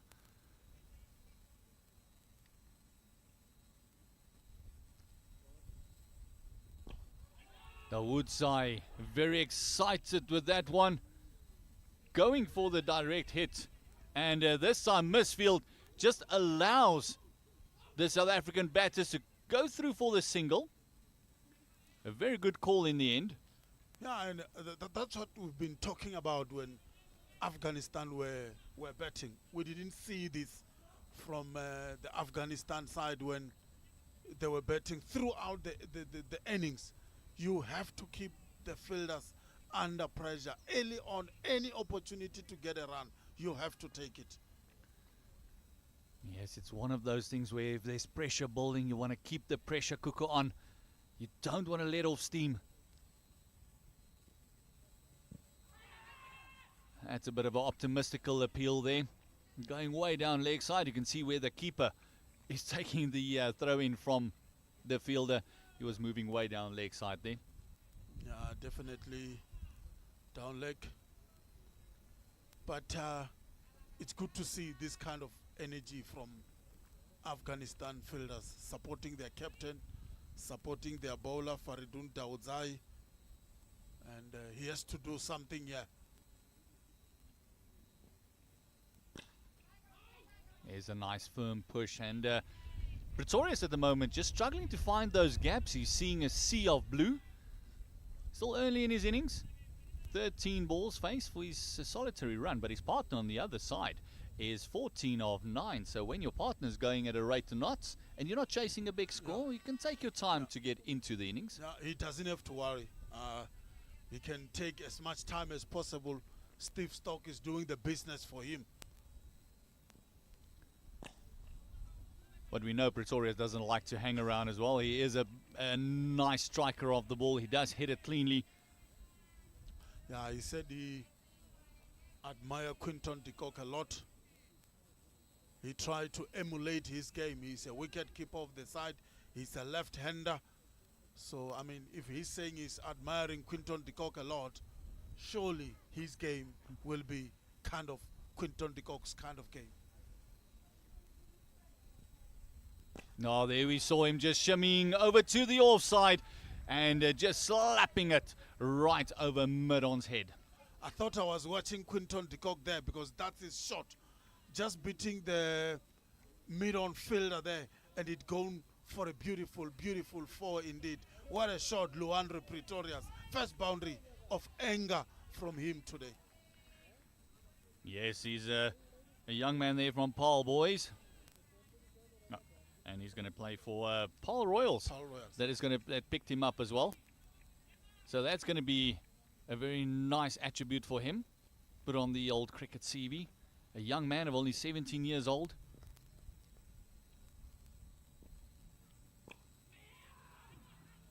Very wisely sent back. Wisely sent back. You can see the intent from South Africa. Just want to play in those 5s and 7s. After the boundary, looking for that single as we come to the end of the over. It is 22 without loss, and that's after 4 overs. Yeah, Luandro Pretorius is on 5 from 15 deliveries, and Steve Stock is on 14 from 19 deliveries. And South Africa, like you said, 22 without loss. And South Africa needs 159 runs to win from 46 overs. That's 276 balls with 10 wickets in hand. Yes, and Pretorius' List A career, he does average 43.5 with a higher score of 97. So a very good opening wicketkeeper batter. As we see Afghan coming in to stalk.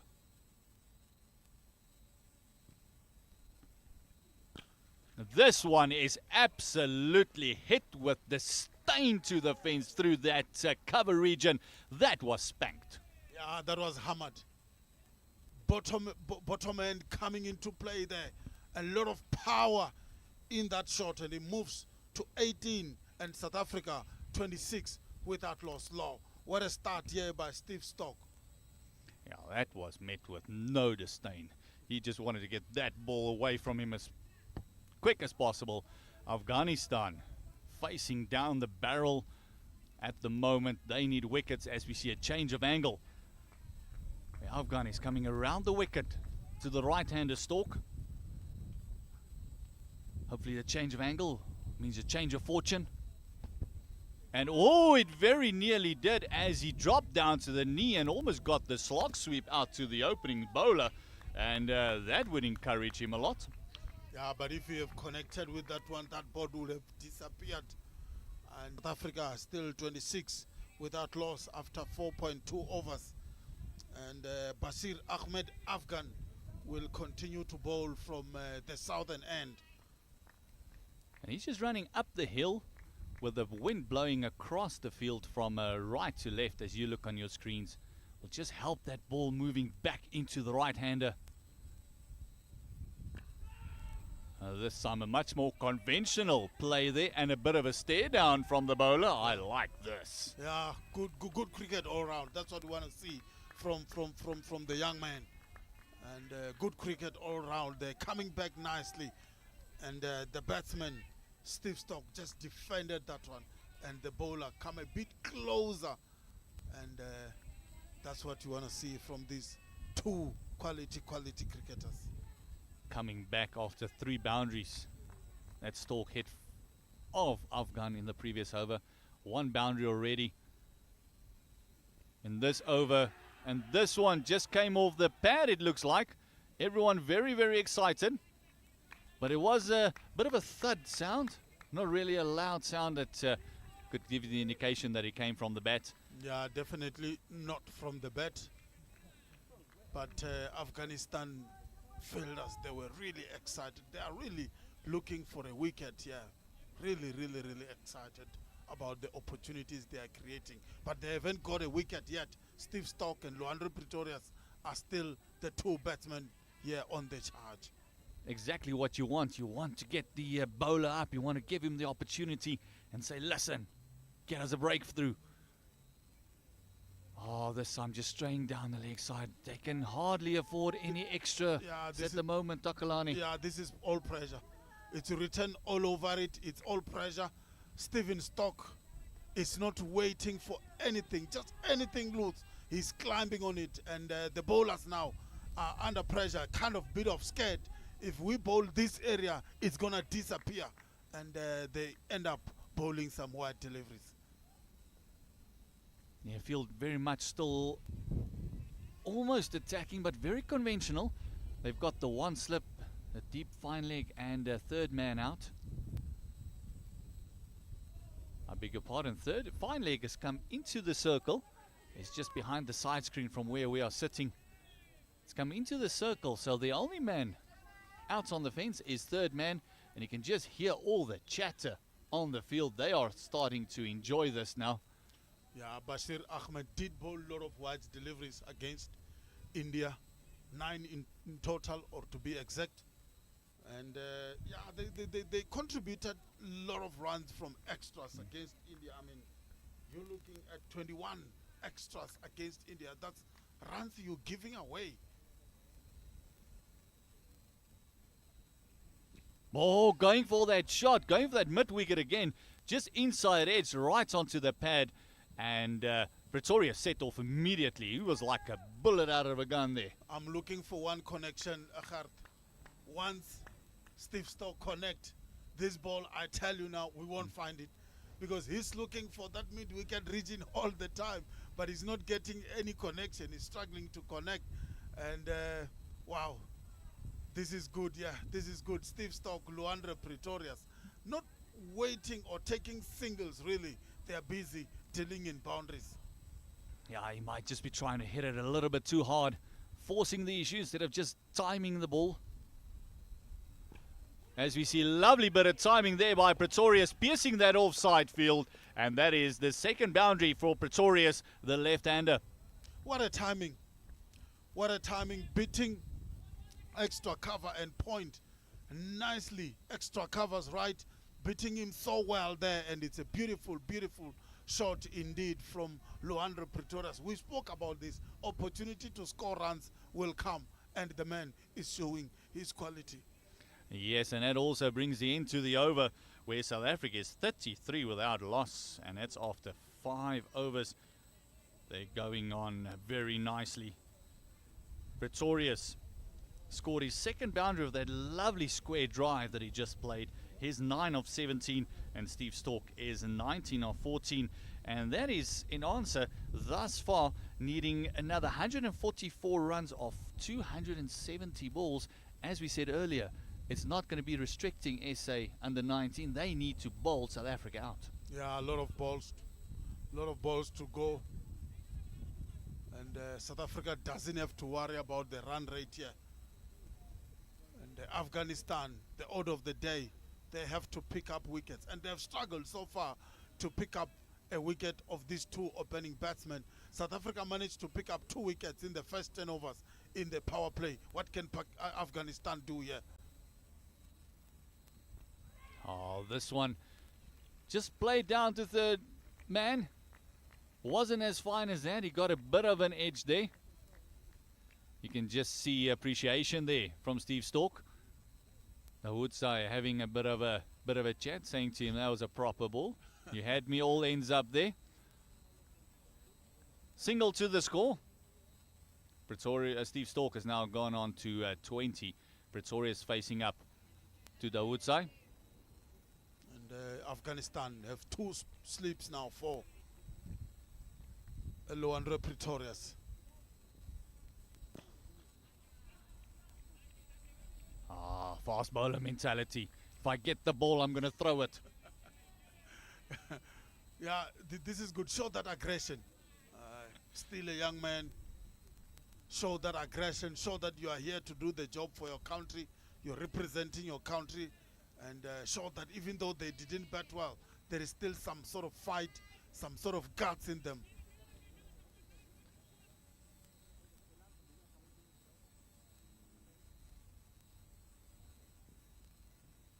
Faridunda Woodsall, very excited there. They might feel there's a little bit of an edge there that just fell short of the keeper. And he got very excited with that one. He's not a very large man, is the left armer from Afghanistan, the Woodsall. But he does get a bit of nip from the crease. He is a very skiddy bowler, very bustling action, very quick through his action. And he does get the ball to move. Yeah, more especially from this end. A lot of things has been happening from this end. We saw some balls keeping low, and now a big appeal. That looked a little bit high. This one actually didn't keep low. It actually bounced a bit, and you can see Pretoria just showing there that it's a bit of a nip from the deck. yeah, a lot of things are happening now. Daudzai showing his aggression.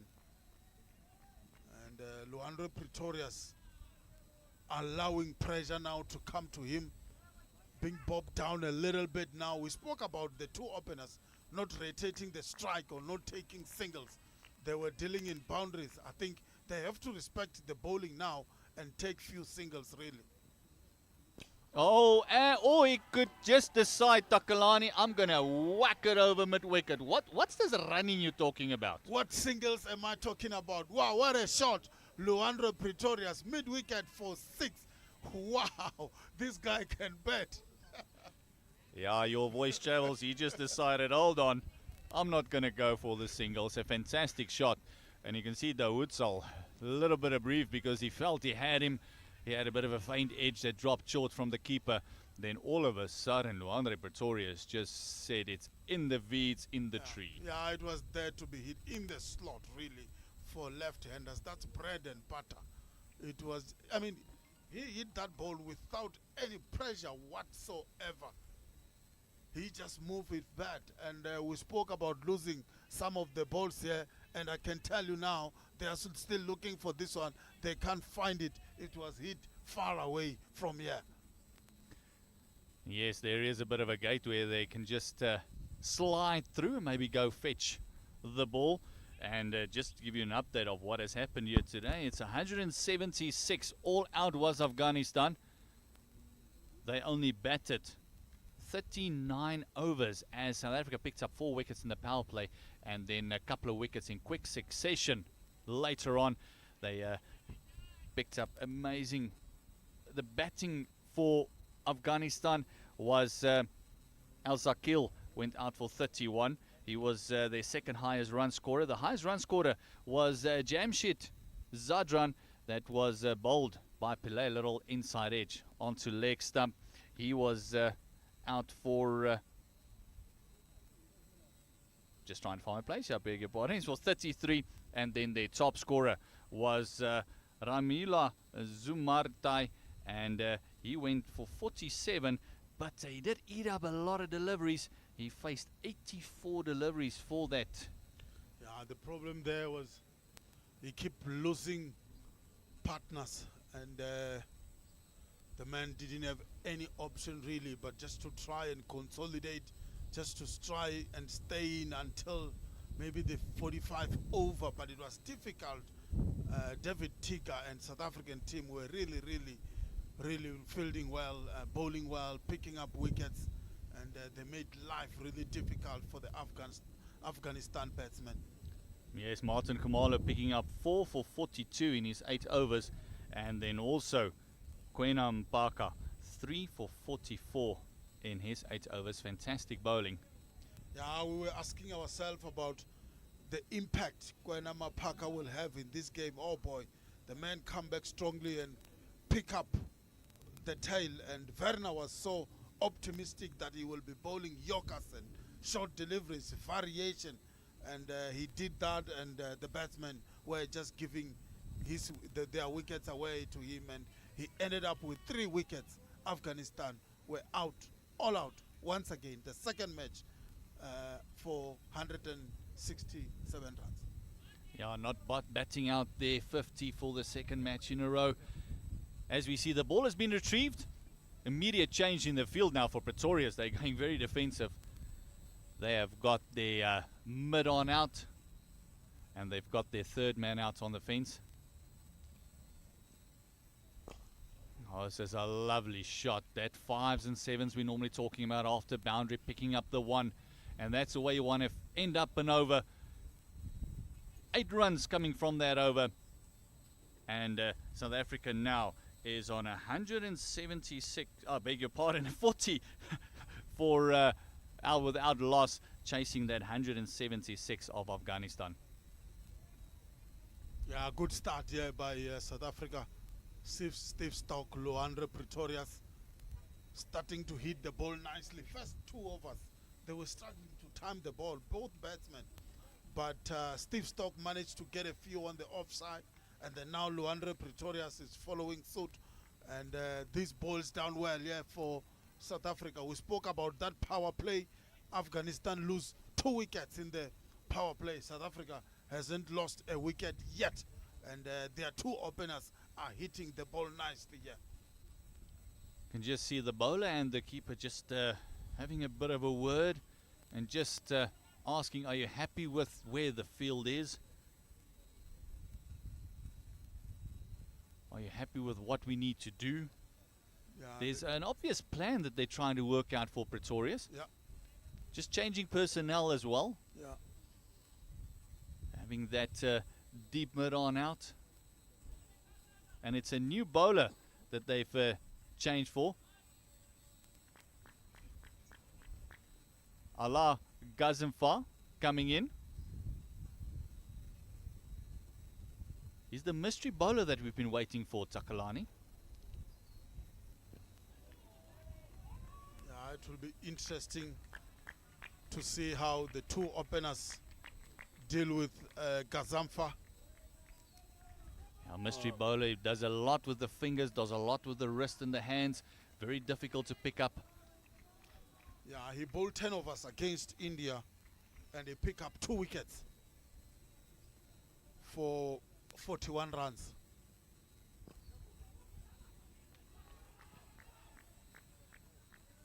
Very high action, and he does play around with it, can bowl the Dusra very well. He's got a bit of a loose wrist as well, so he's got that quicker one that slides on with the arm. That one did not slide on whatsoever. He tried to bowl that quicker one, and that one was just dispatched through the point area for another 4. Yeah, picked on nicely there by Yeah. Luandre Pretorius, and he keeps finding the gap on the That offside. one did not slide And, on he's a whatsoever. quality He left-hander. tried to bowl that. And he just plays it nicely there, and the ball rolls away for 4. And again, Gasamfa in the previous match against India, he was first change when he picked up his 2 wickets. Up to a different task now. The left-hander Pretorius picking up another single, and he too has picked up his strike rate. It's moved him on to 21 of 26. And already, when your first over goes for 5 runs, you kind of need to know you got to pull it back. They don't have a lot of runs to play with. This partnership has grown to 46. Yeah, just 4 runs shy from 50 runs partnership opening stand from these 2. But oh boy, we're enjoying some quality cricket here from these young lads. Dropping that one short and just rocking to the back foot. Just muscling it to mid-on. That means it's 6 of the over already, and going on nicely is Pretorius and Stork. And this is what you want to see, especially for the build-up to the Cricket World Cup, is this opening partnership gaining in confidence and trust and momentum as the World Cup comes closer. Oh, there's the one that he didn't pick up. Another very confident appeal, and you can just see Pretoria showing there to Steve Stork, I did not pick that one whatsoever. A great finish to the over. Go Zamfa doing a great job, the mystery bowler. Bowled that one loose delivery that was dispatched by Pretorius. It is 47 without loss. Yeah, we spoke about this man, mystery spinner from Afghanistan. They seems to know how to produce this kind of bowlers that batsmen do struggle to pick up. But this is great experience for the 2 openers to learn how to bat with this kind of spin bowling that you normally don't experience a lot in our domestic circle in our country. And the 2 openers will learn a great deal here in this bowling. Yeah, we got very much conventional bowlers when it comes to the spin bowlers here in South Africa. Oh, you could just see him lining up that one a little bit. The Hoodzal just up to the task and bowling a brilliant length to Stork this time round. Yeah, not giving the young man any opportunity to free his arms there. And I think there was a hint of the ball keeping low there. Not too much, but there was just something in that. And again, we spoke about this end. That's where the ball is keeping low a lot. Oh, another shimmy down the track. And he's just showing Pretorius that one actually nipped away from him a tad. Stork just struggling to pick up the Hoodzal at the moment. Yeah, I think this is a bit of a comeback from the bowling side. We haven't seen a boundary now for maybe few deliveries, and the ball seems to be doing something different. Can they capitalize? I just want to say, every time you say not for a few deliveries, there hasn't been a boundary. You've been calling it. We see one going over the top, and this will just trickle down to the fence. Not timed by Steve Stork, and you keep calling the boundaries there, Takalani. I need to stop to start stop talking about boundaries. I just want to say, every time you Just say look not at for a the few deliveries, overall there man. hasn't been a Because, boundary. You've oh been calling boy, it. We see one the going South over the African top, opening and this will just... batsmen, they are not taking a lot of deliveries, and they keep scoring those beautiful boundaries indeed. Yeah, that one not timed completely.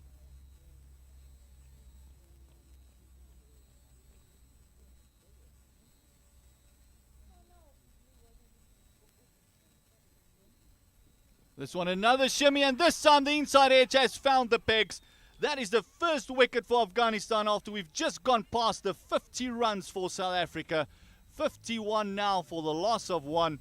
And Dawoodzel picking up a wicket. He has looked That's the on more another dangerous shimmy, and this of the time two the seamer. inside edge has Yeah, found yes, the look, pegs. more dangerous That is- indeed. And more especially bowling from his end, from this end. That's where a lot of things are happening. That's where there is variable bounce, balls skipping low, and this time around, they get a wicket of Steve Stock. And that is the one they wanted. He was going at about 130 strike rate, and he was just looking to put some impetus into this, or more impetus into the South African batting lineup. But the 50-up partnership for the two, 51 was the partnership and the first wicket. And Dawoodzel and Afghanistan will be happy to see the back of Steve Stork. Yeah, they will be happy.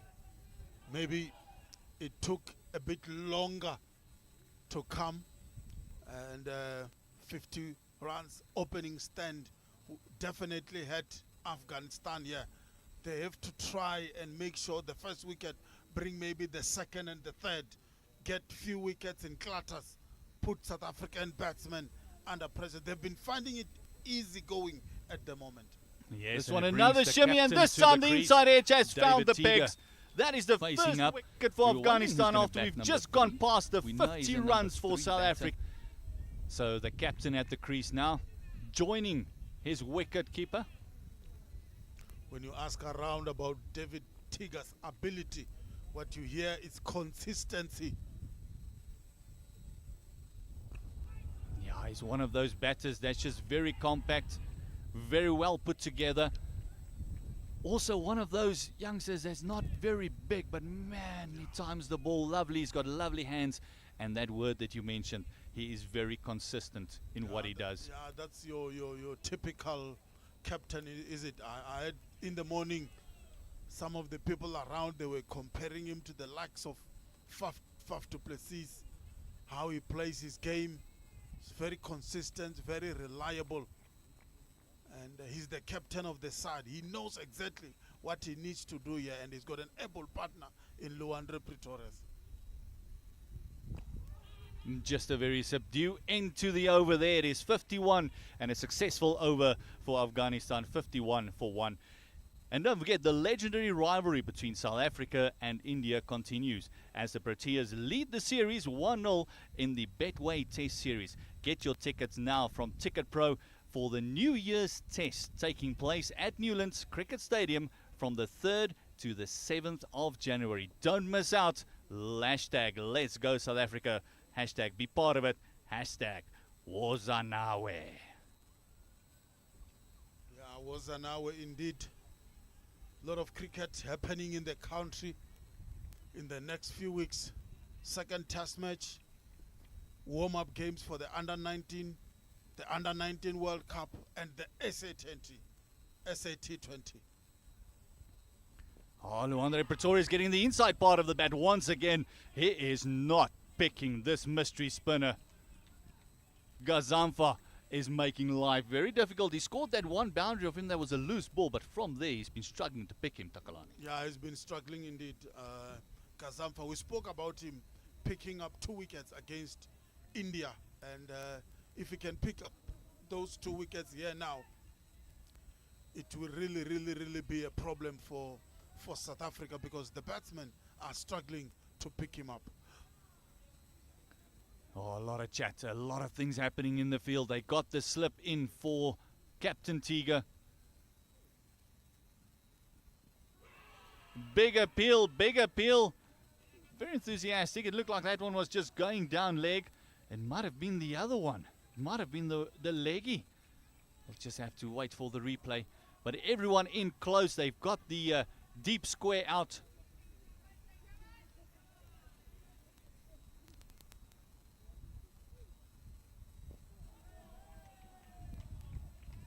Again, now the Afghanistan fielders are up for this, and you can see the energy level has increased a bit after picking up the wicket of the dangerous batsman there for South Africa. Very happy just to tuck that one off the pads, just to get his innings started. He's on 1, just trying to get off the mark, and Pretorius. This is a bit of a battle with Gazamfa at the moment. Yeah, the mystery spinner for Afghanistan, giving Luandro Pretorius sort of trouble here. He hasn't been fluent at all. Yeah, not against this bowler. He's really had his number on a few occasions, beating the outside edge, getting the inside part of the bat a couple of times. They had a big appeal against Tiger as well, but it did look like the ball was drifting down leg. Just pulling up in his action. His last ball of his second over. Yeah, I mean, even India did struggle against his bowling. They were only scoring at 4 runs to the over against him. And he managed to pick up 2 wickets as well. Oh, this time round just on the pads, and Pretorius unable to get it past that 45.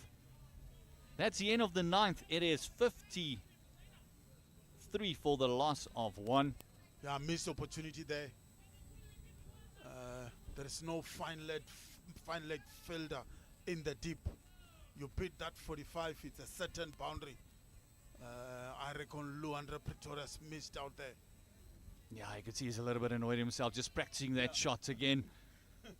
He wanted that one to go. He wanted to break the shackles, isn't it? The successful bowler, Dawodzal, continuing. He's into Tiger.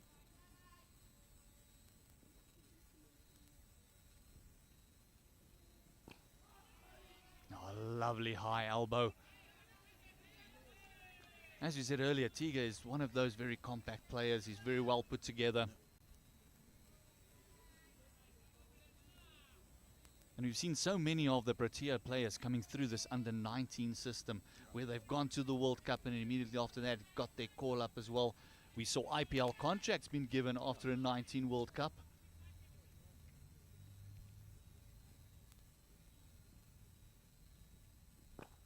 Oh, just dropping it into the covers, picking the gap. They will double up on this one.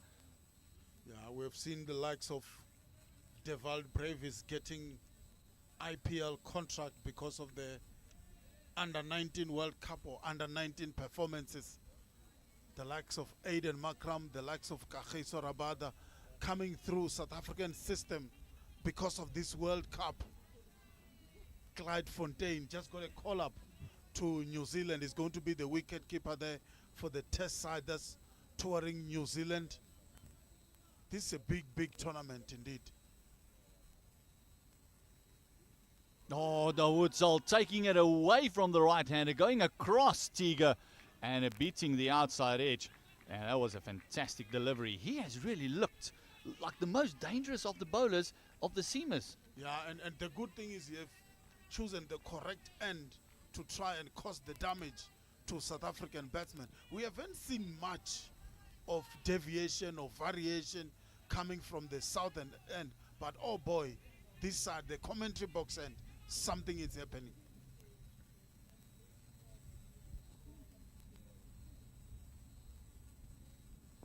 Oh, he decided to counter punch a little. Walking into the delivery, trying to get to the bounce of the ball, maybe just getting closer to the ball will just stop the ball from swinging. Trying to limit the swing that he has on the delivery.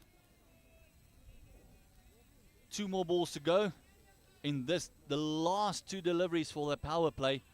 Afghanistan able to pick up only the 1 wicket. How they would love another wicket here, Yeah, they would have loved it.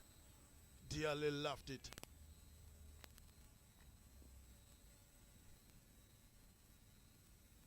Oh, straying onto the badge. Oh, and a drop catch. As I said, they would love that wicket. An absolute dolly being put down. Yeah. Oh, the world should open up and swallow me whole. Yeah, South Africa pick up the 2nd wicket in the last delivery of the power play. Afghanistan had an opportunity here with 2 deliveries to go to end of the power play, and they just dropped it. Oh boy, what an opportunity, what a chance there. Oh, and dropping a batter like David Tiger when he's only on 3. That's the time you want to pick him up, and it was an absolute dolly. It's one of those where you just feel he might have drifted away to dreamland there for a second. So you see the next one pierce through that offside gap once again. Doubling up. They might even triple up on this one. Great running by Pretorius and Tiga.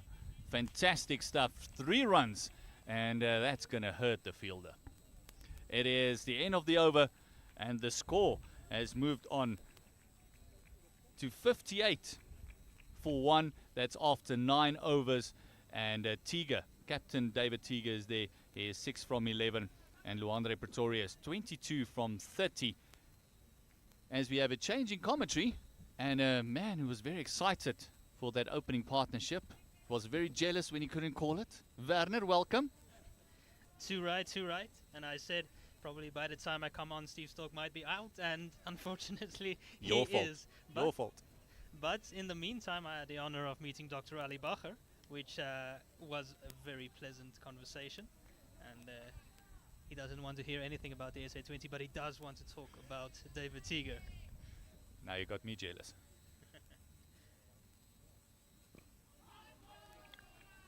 Yeah, some mystery here from Allah Muhammad Buzarfan. And they've brought him on early to try and stem the flow.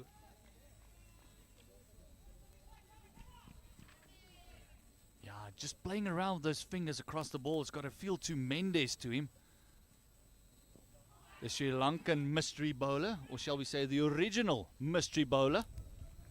Bit of excitement there. They're all just running and throwing the ball around, hoping for that one to connect, and maybe a batter sleeping and being found outside of the crease. Gazafar applying a bit of pressure. Beautifully defended. Ball just coming back in, and he going away. And a bit of mystery around him. Yeah, he's slotted as an off spinner, but he has a bit of a googly. Also has the carom ball, hop and a skip to the crease. Bit short, tries to pull it as Tiga. He finds the fielder. You can see it. It's a dangerous opening pair between Pretorius and Stork. It's some early signs ahead of the World Cup of what might potentially come. They are real boundary hitters. Might have to work a bit on their strike rotation, but if they get going, it'll put bowlers under pressure. Yeah, one thing that I picked up from Steve Stork, once he got going, he was trying to hit it just a little bit too hard. Trying to really muscle it through everywhere. Was just one of those very difficult patches of play before he went out. Even the boundary that he hit before he went out, not quite timed.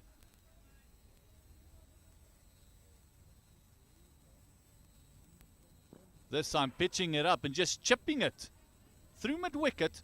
And Tiga also having some trouble just to pick this mystery spinner. Yeah, it's not an easy job if you haven't faced someone like him before. And Afghanistan just trying to pick things back here. Wicket of Stork will help that along. David Tiga has moved on to 7 of 17 deliveries.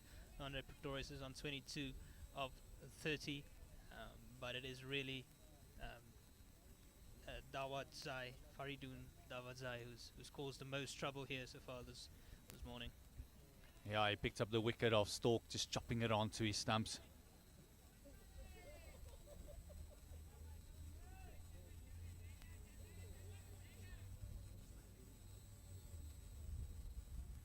It looks like we will have a bit of a bowling change here. It's Zahid Afghan coming into the attack now, taking over from Faridun Dawad Zai. And David Tiga, captain of the SA Under-19s. He hails from KES, King Edward School, and he has a lot to prove here. Well, I say that, but he has had a good time of late. He played in Division 2 for the SA Emerging side. In the final, he made a 95 not out of 70 balls, so the credentials are there. Beautifully punched from him, but straight to the fielder. Yeah, Good start here from Afghan. As you said, the credentials are there, and as we mentioned with Takalani as well, he's a very well put together young man. And for a youngster, he does have a very, very mature head on his shoulders. He doesn't get flustered much. He doesn't go chasing for deliveries. He loves playing it in his bubble. he does have that air of him of really going high, of going all the places we want him to go, and maybe slotting into the number 3 position for South Africa in the not so far future. Short and wide, but unable to lash onto it is David Seeger gets a bottom edge through to the keeper. He'll feel he missed out there. Yeah, again, just trying to maybe hit it a little bit too hard with this very, very quick outfield that we do have here at the old Eds Sports Grounds. You don't really need to hit it that hard. Just get it through the infield. Timing will get you boundaries. You get although it's a very big oval, you do get a lot of boundaries that's getting hit. Again, short, beautifully punched, but well covered by point. Yeah, it is. And it's good to see the enthusiasm by the Afghanistan players that go out and congratulate the point fielder. They have a lot of energy out here this morning. They aren't quiet at all. It's good keeping the pressure on the batters. Yeah, talking about trying to hit the ball too hard, it was something that Steve Stork might have done a bit too much this morning or this afternoon. Looked to hit the ball a bit too hard. He's such a good timer of the ball, but he's also extremely powerful. Hits the ball very hard. Short and boards. Oh, and it bounced just before mid-wicket fielder is celebrating, but it didn't look like it carried. And batter is hanging around. It did hit. So it's a bit. It's Jamset there who was a bit overexcited, thinking that the ball carried, but in fact it just bounced in front of him. Yeah, with all the enthusiasm that's been showed by the Afghanistan team, I think they all would have rushed him and maybe had a bit of a tackle on him as well. But definitely that ball just dropping short in front of the fielder. Again, that ball just muscled.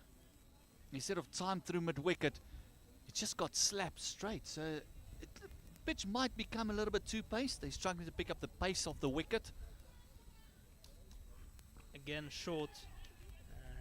Hasn't pitched anything too full so far, has Zahid Afghan. And yeah, it might be a touch slow. We've seen a few of those hits going straight. I remember Steve Stork hitting a boundary earlier as well, straight down the ground from a ball that was fairly short. And yeah, yes, so Steve Stork is from Menlo Park, and he made his debut there from an early age. He played for the first team. Back to that. Oh, beautiful shot, but again a good hand on it by the fielder at point. Steve Stork made his debut for the first team at the age of 13, which is the same record that Rassie van der Dussen also held for Menlo Park, coincidentally. Yes, and just to put in perspective, the where he's come from is on the high veld. Those pitches are very quick. It's very bouncy. As you see, maybe just a little bit of a drinks break here for the fielders. Yeah, it might be some attention to the point fielder. He might have hurt his finger potentially. That ball was really timed well by Captain Tiger. But 12 overs have gone. 60 for the loss of 1 wicket, and it's only that of Steve Stork. And you mentioned the opening pair, and what a fantastic opening pair this would be if you got the backup like Tiger still to come at number 3 as well. It is going to be a formidable opening pair in this World Cup. Yeah, it's a very strong batting lineup in general. It's still Richard Seletwane to come, Devon Murray, Juan James, Riley Norton, who himself can hit some big shots, Romeshan Pillay, I spoke about earlier did so well in the Cubs week earlier in the year in January, and we're almost at January again with the last day of December, so Cubs week is around the corner again, so we'll have a look and see who's the next player to stand up and score a lot of runs. But it's a very formidable batting lineup from the S19 side. Big boundary hitters. David Seeger is more one of those who can nurtle the ball around, get the singles, rotate the strike, better than some of the other batters might, but he also has the power game.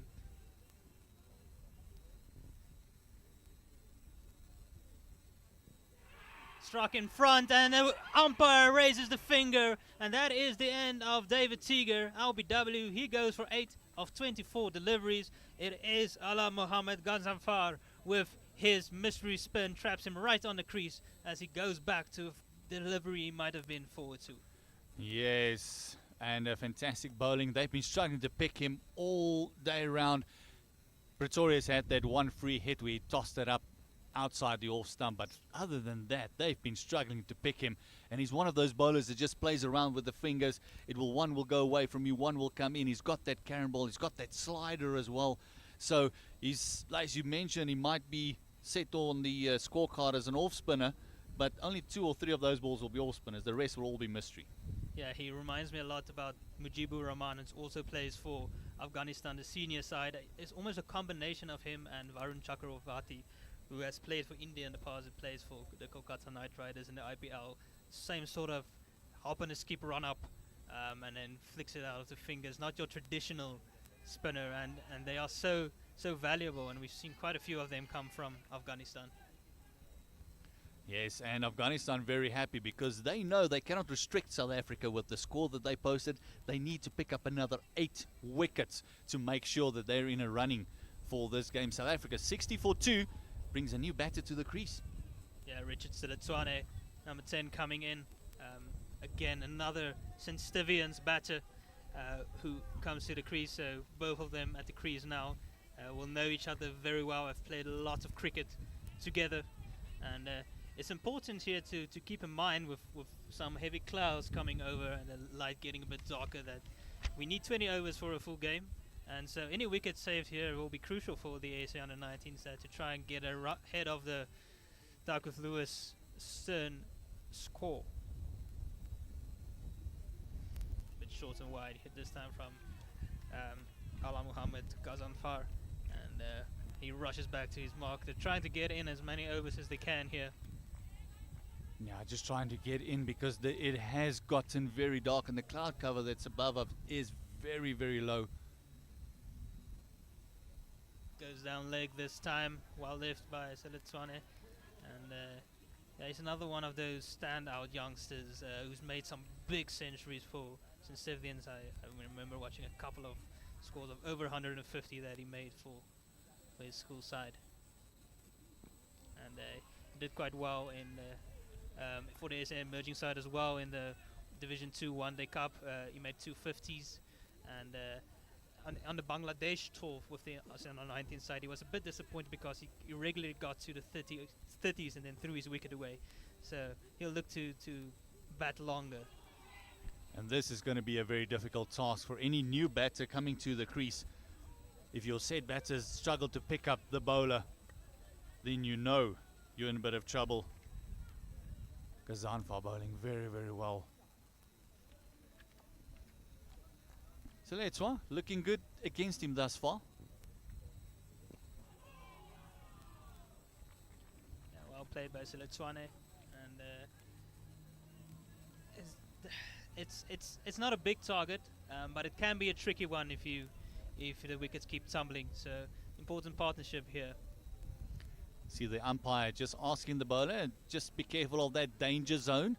Let's not scuff up the playing area. Still a lot of cricket to be played here at Old Eds over the next coming weeks. Just hitting a good area is Alam Mohamed Ghazanfar, and end of a successful over. South Africa have lost their second wicket there, 61-2, and Siletswane has joined Luhanre Pretorius at the crease, who's still on 22 of 30 deliveries. Yes, and his length is the thing that's making it so hard for the batters. He's trying everything. That length is just back of length. He can't really get to the pitch of the delivery. So even if he's off target a little, that length just makes it very hard to score. Get the ones, get the twos. So you see a bit of a change, just moving that third man a lot wider. And then also they got the deep square on the fence for Pretorius. Yeah, just the one slip in place currently. Also have a deep fine leg, but on the mid-office in the ring, we have seen that Pretorius is not afraid to go over the top if the ball is over-pitched. Yeah, if it's in his half, he'll go for it. That old saying, if it's in the V, it's in the tree. There we go, the keeper, very enthusiastic. Egging the bowlers on. Beautifully slashed away to the man at third man, but it will only remain a single. It wasn't quite that short, but Pretorius just leant into that ball. Yeah, he just need to let the hands through the line, and now we know why that third man has been brought over to a very a lot squarer third man, is especially for that shot that he's been timing fantastically well. I feel a couple of raindrops falling here at the ground, and it does seem like they might be drifting off. Players are getting together, the two batters are walking off. It's the middle of the over, so it won't be for drinks, so we might see the covers coming on. Yes, this is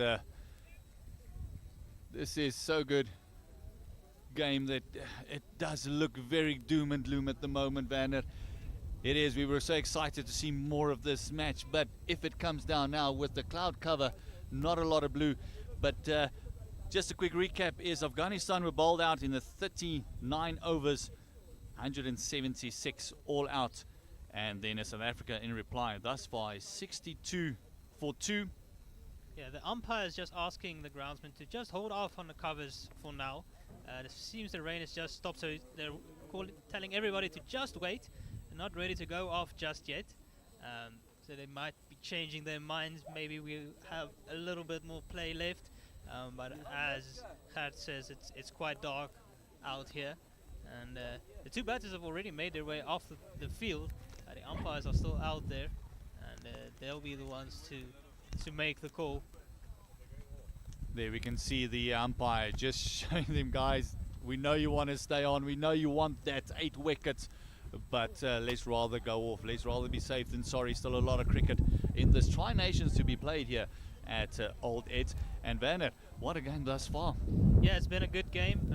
South Africa under 90s will be quite happy with their position currently after bowling Afghanistan under 90s out for 176.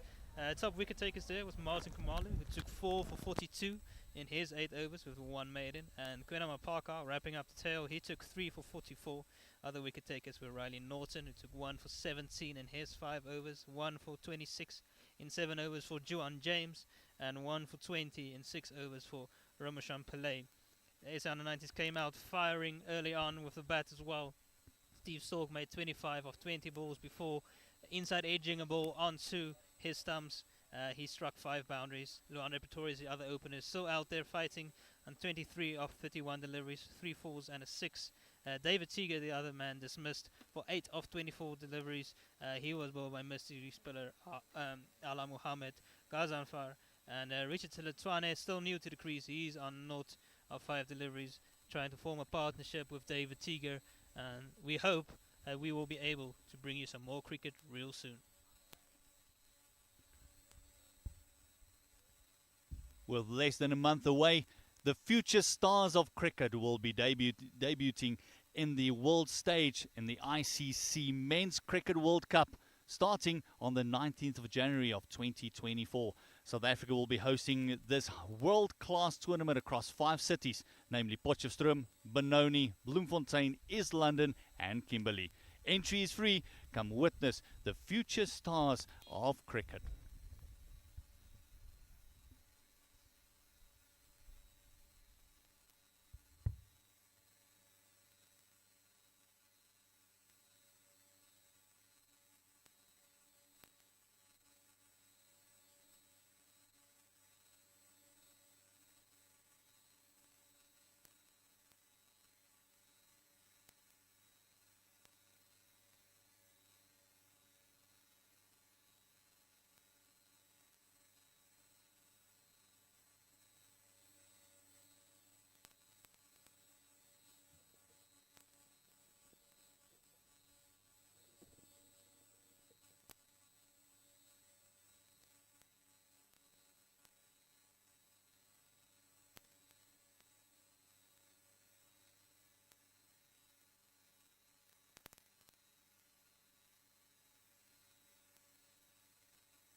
Oh, is that how it is now, Squire?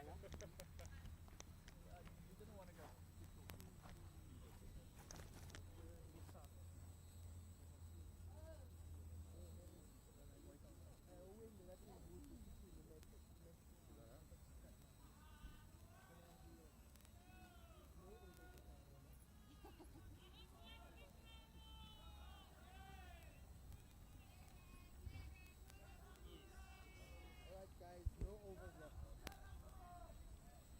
Welcome back to the second youth ODI in this tri-series. That's part of India, Afghanistan and South Africa. Today it's the SA under-19s taking on Afghanistan under-19s. They're currently chasing 176 that they bowled Afghanistan under-19s out for earlier in the day. And we had a short rain delay, and we will get going again here after the break. It is Richard Seletswane facing up.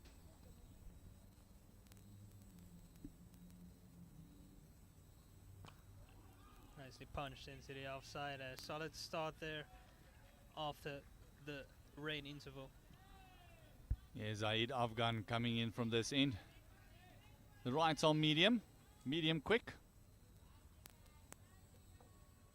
And it's going to be very hard for the batters just to consolidate, just to get started again. Might be the opportunity that Afghanistan has been looking for, just to pick up that that elusive third wicket.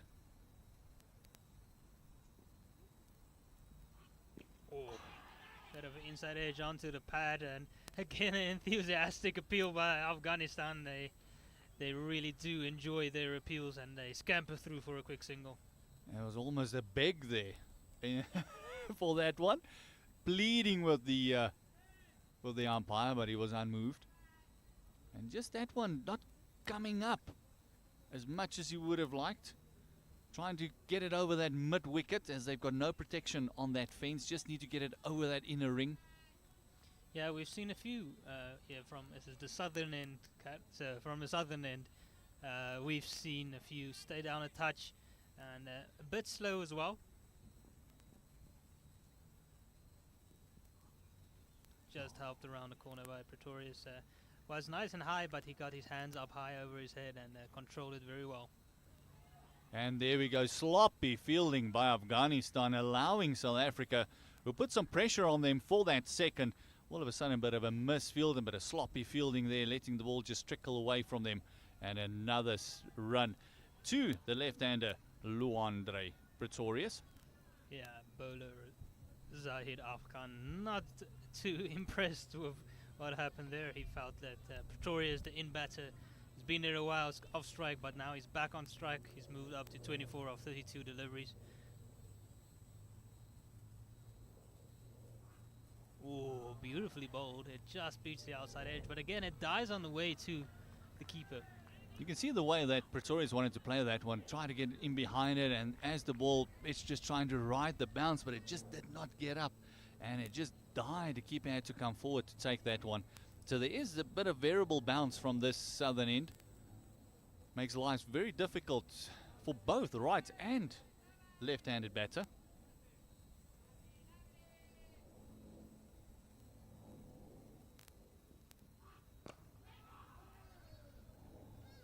That ends the over for South Africa under 19s. They're 65 for 2 at the end of 14 overs. Luandre Pretorius still there on 25 of 34 deliveries, and Richard Seletswane is still fairly new to the crease. He's on 1 of 7. Both these guys play for St. Stithians here in Joburg, and they will know each other very well because they have been playing for the first 11 for quite a while. And I did mention it earlier on comms that Pretorius made his debut for St. Stithians when he was only in grade 9, and immediately made a century on debut against St. David's. He scored 16 centuries for his side, the record for the school, and he still has a year to go as he's only in grade 11. Oh my greatness. So that is that's a record that he will like to increase on. Yeah, he mentioned they'd love to take it to 20 before he wraps things up at the school. Oh, it's a big appeal. We hear two noises, and and the umpire seems to agree. He says not out again. So Letswane playing back to Ala Muhammad Ganzafar, who we've been calling a bit of a mystery spinner. He has all these variations flicking out of his fingers, and he's really making life difficult for the batters. There we go. Oh, and just as we say it, Letswane plays inside the line. It takes the off bail right off. He had no idea. Again, playing back as Ganzafar just pushes it in through quicker. I just wanted to mention that him throwing it from in front of his fingers, it does give that extra meters. It does give the impression that it might be short, and it just floats up a little bit more. This was just a delivery, just squaring Letswane up. And thus far, the batters have had no answer to this fantastic spinner. Yeah, that was an absolute beauty. Hanging back Letswane, but he thinks the ball is coming in, but in the end it's going away from him, beats the outside edge. He looks perplexed, looking at the pitch, thinking, how did this just happen? But that's exactly what Ala Muhammad Ganzafar was looking to do. And Ala Muhammad just extracting that look from Letswane like you would a magician. Once he's pulled off the trick, how did that happen? Yeah, it's very impressive from the young Afghanistan bowler. It is Devon Murray coming to the crease with number 77 on his back. We saw him earlier in the field, live wire, and he does play for Easterns locally. He plays in Benoni, and he'll look to bring all his experience here as the under-19s go in hunt of this target of 177. Yeah, as we saw with the Afghanistan innings as well, the fall of wickets, it just brings down that run rate. Although they only need 112 runs, you got 214 balls to get it, but the wickets falling at regular intervals, and that must be the problem for South Africa. And the problem is the new batters struggle to pick this mystery spinner. Yeah, it is a bit of a struggle for them so far. He's bowling it a bit flat and now targeting those stumps, not giving them any room. Again, just working into leg side, but a quick single taken. And that's what they need to do. If you're uncertain about which way it's turning or how to play him, best way is to do it from the other side. Yeah, let the set batter try and read him from the hand. And quick singles will be on the cards here. Devon Murray is very, very quick across the park. He's got very fast feet. He's got a lovely running action. We saw him in the field as well. A live wire. Covers a big area where he fields. And those Pretorias now will face up to Ganzafar. Bit leg side-ish, but there's a fielder there to feel that one. Just to give you an idea how difficult it is to pick, Pretorius is a wicket keeper. It makes his living from picking bowlers, picking slowers, reading what his bowler is going to do. And he's been struggling to pick the bowler as well. Bit short and wide and pushed out into the gap, but there is a man sweeping on the outside, and he will bring that ball back in, and it is the end of the over as the SA under-19s have moved on to 67 for 3 at the end of the 15th over. Yes, Luandre Pretorius, 26 of 36. And Devon Murray joining him at the crease. With the fall of Letswane's wicket, still very happy to play back to the spinner instead of maybe just smothering the ball. Zaid Afghan continuing with the right arm seamer to Pretorius.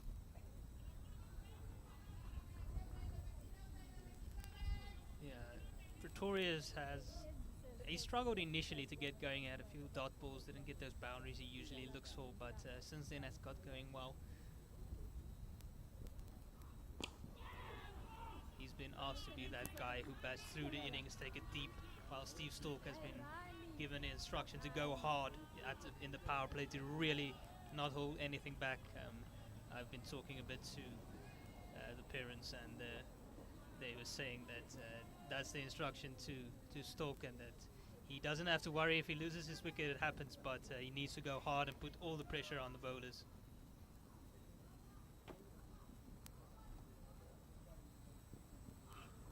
Oh, edge, but it bounces short of the slips again, and looks like he might have hurt himself a bit. He's holding on to his knee.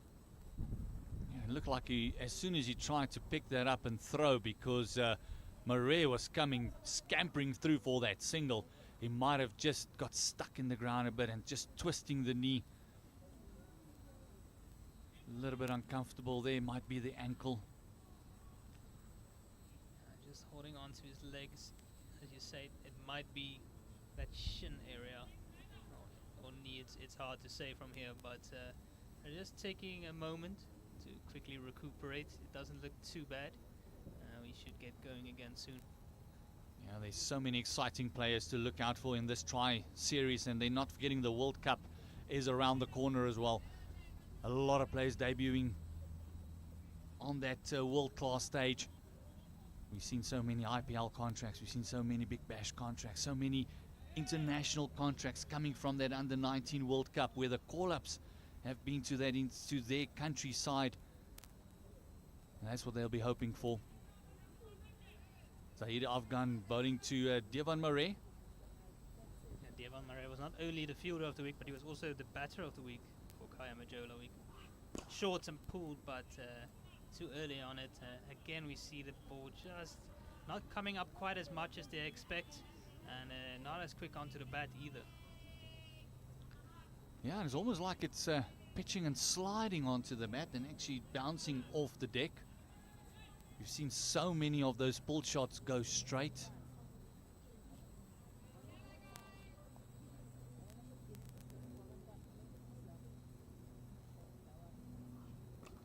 Well, going off the back foot, takes a bit of an edge, but safely to the man at third. And he's running back for the second. It's a quick second, and they missed the stumps on the third. Devon Murray is exceptionally quick, but even he had to get his skates on there. That could have been very tight, because by the time he set off for the second, the fielder already had the ball in his hands.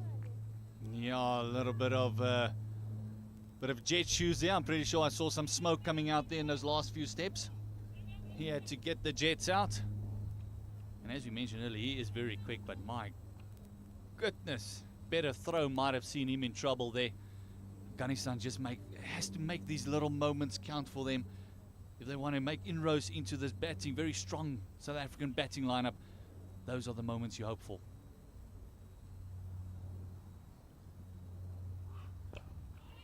Good delivery coming back into Devon Murray. Zahid Afghan doing well here since the rain interval. It's good to see conditions have lightened up a bit here. The clouds are higher, and it promises to give us enough time to complete this match. Fingers crossed. Yeah, and just for those who are aware, there must be 20 overs to constitute a game. And by the 20 overs, if no wicket falls, the par score is 88. Bit of a late foot swipe there from Devon Murray, not really going anywhere. Weight was a bit on the back foot, and makes his way through to the keeper. And it is the end of the over. It is the end of the 16th over. And the AC under 19 side are on 70 for 3. Yeah, very interesting shot selection. That last one, he just kind of sat on it. Wasn't going anywhere, as you said. And also, it's almost a high-risk shot for, if they got the cover on the sweeper boundary, not much you can get in. Might as well just play a conventional drive, just lean into it. As we already saw, a couple of batters in the Afghan innings and also in South Africa innings, Stork edging the ball onto the stumps. So play-ons on this deck is very much on the cards. It is indeed. It often happens on a slow pitch, a bit early onto the shots. You tend to get those inside edges. Oh, beautiful turn there by Ala Muhammad Ghazanfar. And this time he did look like a normal offie. Wow, that grip and turn, that was the first one that showed real turn on this deck. that went about a half a foot. It was pitching it on middle and off, and it beat everything, even the keeper. That's a tricky one to negotiate at that pace.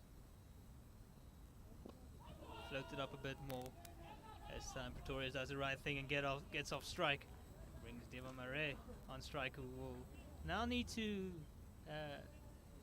really sort out his game plan here against Gazanfar, because he's not an easy customer to negotiate, so you need to be setting your plans. We haven't seen a sweep shot just yet, and it will be interesting to see how easy it is to do against somebody who looks to dart it in a bit. Oh, another appeal straight in front and given out. Just talked about it, and Murray will really need to know what he's doing against Gazanfar, and this time it straps him on the crease. Very similar to what happened to Richard Siratswane, not going anywhere, not reading it off the pitch or from the hand, and he has to depart for 3 of 7 balls. Yes, it was one of those that he just had no idea with. He was on a different chapter in that book, and fantastic bowling for Afghanistan, and it's wicked time for them. And it's now becoming a little bit tentative for South Africa. They have now lost another wicket, and it becomes almost a scenario where you want to leave wickets in hand, because 6 more good balls might find you wanting. Yeah, and the good news for Afghanistan is that Ala Muhammad Gazanfar still has 4 overs to go after this, and it'll take a lot from the 890s to try and get back into this. They don't want to keep losing wickets, as we see that Ramachan Pillay is coming to the crease, and I was just about to talk about Devon Murray and how he made 82 of only 53 balls against Limpopo for the SA emerging side, but that doesn't count for much when you're struggling to read a spinner of this quality. Oh, fantastic delivery again. He saw the big offie for the left-hander going away, and this one just beating him on the outside part of the bat and trapping him in front. And again, another batter very happy to play back to the spinner instead of trying to smother it going forward. Yeah, I'll leave my stories of Devon Murray for when I do some commentary again next Saturday, hopefully, and we'll get into some other discussions. But for now, it's Ramachan Pillay who gets his turn. Oh, again he turns the ball the other way. Pillay playing the line again. It turns away from him. It's those beautiful carambols that Gazanfar is flicking out with his hands. And flicking it out in front of his fingers makes it so hard to read, because it's difficult to see which finger he's flicking it from, and he's just beating the batters all ends up. But short this time, pulled away comfortably in front of square, and it goes all the way to the boundary for 4. That's what you need to do when any loose deliveries are afforded to you, especially when a bowler has your number. It's so important to pounce on anything loose. Pillay in a rich vein of form.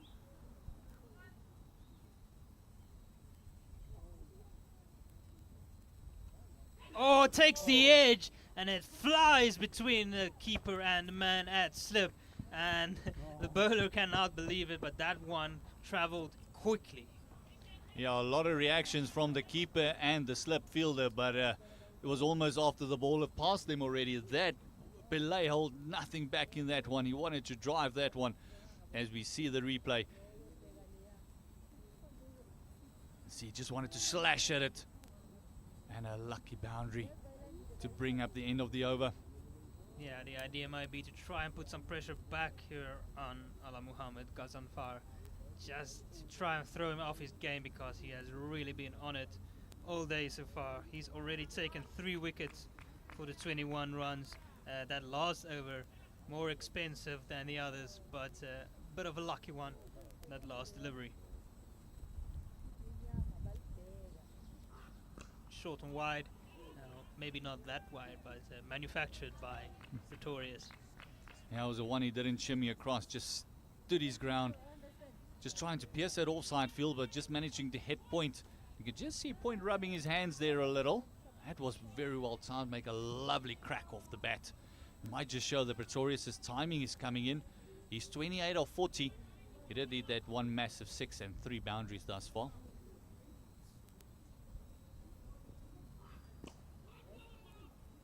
Oh, again a missed field. Afghanistan will not be happy with his effort in the field so far. Pretorius wants the second, but he's sent back by Pillay, and wisely so, as that throw comes in. Yeah, maybe not running that first one quite hard enough, but fantastic work on the outfield, coming across to cover that misfield, managing to keep it down to the one. And Zahid Afghan would like this, bowling at the new batter to the crease. Yeah, he will indeed. Ramushan Pillay batting quite low down at number 6. He's usually a bit of a top order batter, but in this side, that's where he fits in right now. Oh, again an inside edge again. Going for that big quick single and a misfield again. Helps the AC-19 side out. Pretorius does put in the dive, but by that time the fielder had already misfielded it. Yeah, I almost think that dive would have been inevitable if he picked up that ball, flicked it in, a direct hit, would have seen Pretorius in all sorts of trouble. And this is the last thing that SA under-19s want now, is another run out. It could really be detrimental to them. Already losing 4 wickets, 80 for 4. Still need 97. It's gone under the 100 now, of 196 balls, but those 6 wickets. With Gazanfa operating, oh, dangerous 4 overs still from him to come. It is interesting to see if they bowl him out straight through all 10 overs.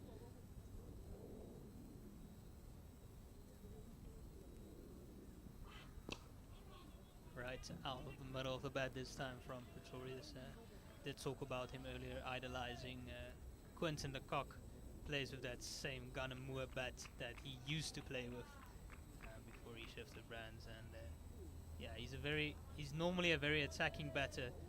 He has a bit of a different role in the side currently. They want him to bat a bit deeper into the innings, with his other opening partner being more of the attacking one. Short pulled away, but they do have the fielder placed right there at deep fine leg. One thing that I've enjoyed from Zahid Afghan is after the rain delay, every single ball sounds like an effort ball. He's bending the back. He really wants to hit the deck hard. Every now and again, just having a bit of a hold there on the side. He might just be putting in maybe a little bit too much effort. Just keeping in mind that under-19 World Cup's around the corner. But this Tri-Nations is so important for them as preparation for that under-19 World Cup. Yeah, you can see there's a lot of enthusiasm. Does Zahid Afghan, and talking about that preparation, it's a shame for them that their captain went down with a bit of a leg issue. It seemed like a hamstring issue a couple of days ago, so he's not captaining today. We're hoping for the best that he recovers in time for that World Cup. It is the end of the 18th over. South Africa under-19 have moved on to 82, but they have lost 4 wickets already, in a very similar to position that Afghanistan were in the first innings. And but they'll hope for a bit of a partnership to form here. Yeah, the one thing that was lacking after that 51 first wicket partnership that we had between Pretorius and Stork, just as they reached that 50, losing the first wicket, and from there no real partnerships to speak of. So Pillay and Pretorius would just want to get a partnership going, maybe just see the next couple of overs out without losing any more wickets. Loopy delivery this time by Ala Muhammad. Guns on fire, but it is a full toss, so an easy put away for Pretorius for a single, and that's what they would be hoping for. If they don't know which way it's turning, rather have some full tosses come their way. Yeah, it was the first one who really seen flighted from him. A little bit of a change in strategy. And he clearly has many variations in his arsenal. Flatter, quicker, but too short, and pulled away. It's running towards the boundary, and it does make it there. And a bright start here by Pillay. He's hit 3 boundaries now, 1 streaky, 1 2. That were a bit short, so he's trying to put the pressure back here on Guns on Fire, and succeeding thus far. Yeah, and the mistake that a lot of bowlers make is they look at the number that's come in. They're thinking, hey, number 6, let's get this going. We can beat him with 1 or 2 odd ones. But Pillay is such a fantastic batter, and as you mentioned, normally bats around about 4 4-ish is in the top order. So for him, this is very low. Again, too short this time cut, but well fielded by the man at point. And Afghanistan really like to celebrate each other's fielding efforts, which is good to see. Yes, fantastic to see. Over pitched and just whipped to the man at long on for an easy single. Good start here by Pele, who's moved on to 14 off only 7 balls, getting some momentum back into this innings for the SA under-19s. Yes, he's been doing that by proper cricket shots. Not trying anything strange. It's just one of those well put together batters again.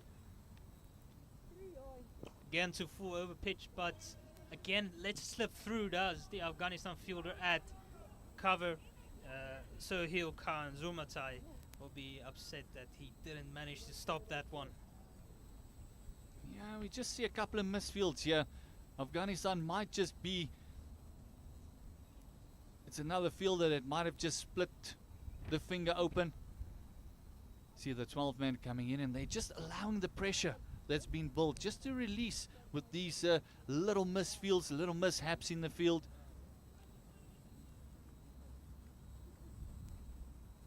We see the 12 man coming in as he gets some attention to that look like he's a ring finger.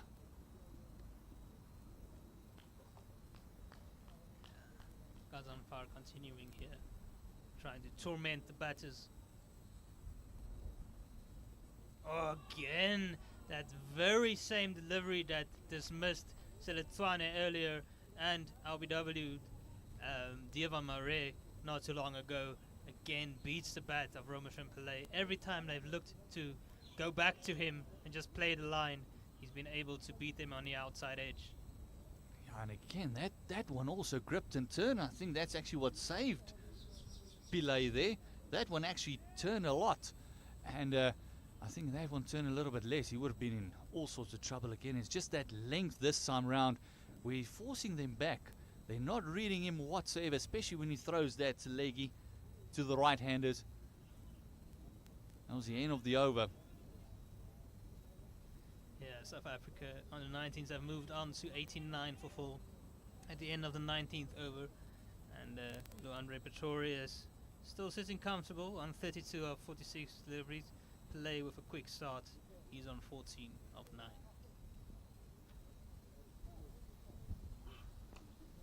Short, but isn't able to get it away is Pretorius.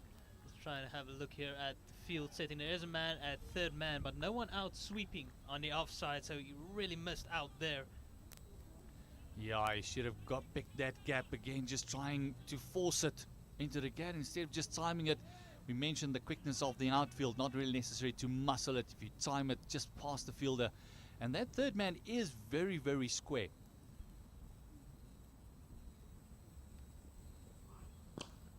Bit of a slower ball there. Quick single. Oh, sent back.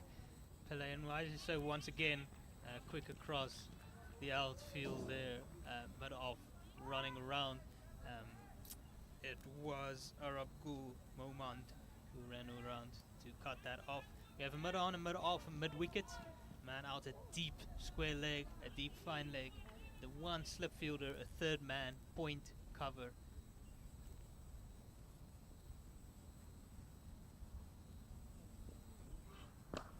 Again, keeping a touch low. Yeah, just keeping low. You can hear he's just hitting it on the toe end of the bat. Can't really blame the batters. It is that length that you want to go back and ride the bounce. Make sure you muscle it into the ground and just keeping low, hitting the toe ends of the bat. And yeah, you mentioned only protection on the square leg and also that very squarish third man. Shows the confidence that the Afghanistan bowlers are bowling with at the moment.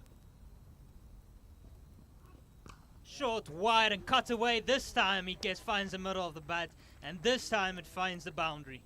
Yeah, this time also it finds the gap in front of point, in front of square, and not trying to hit it behind square, and that might have just been the difference. That one just sat up nicely this time around. The bounce was true, and he could slap it through that point region.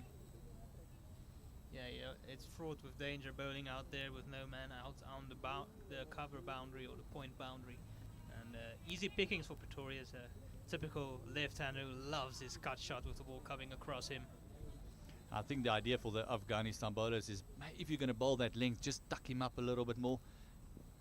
Have it more onto his chest. And 2 straight this time, and he flicks it over mid-wicket. It's running towards the boundary, not that well timed.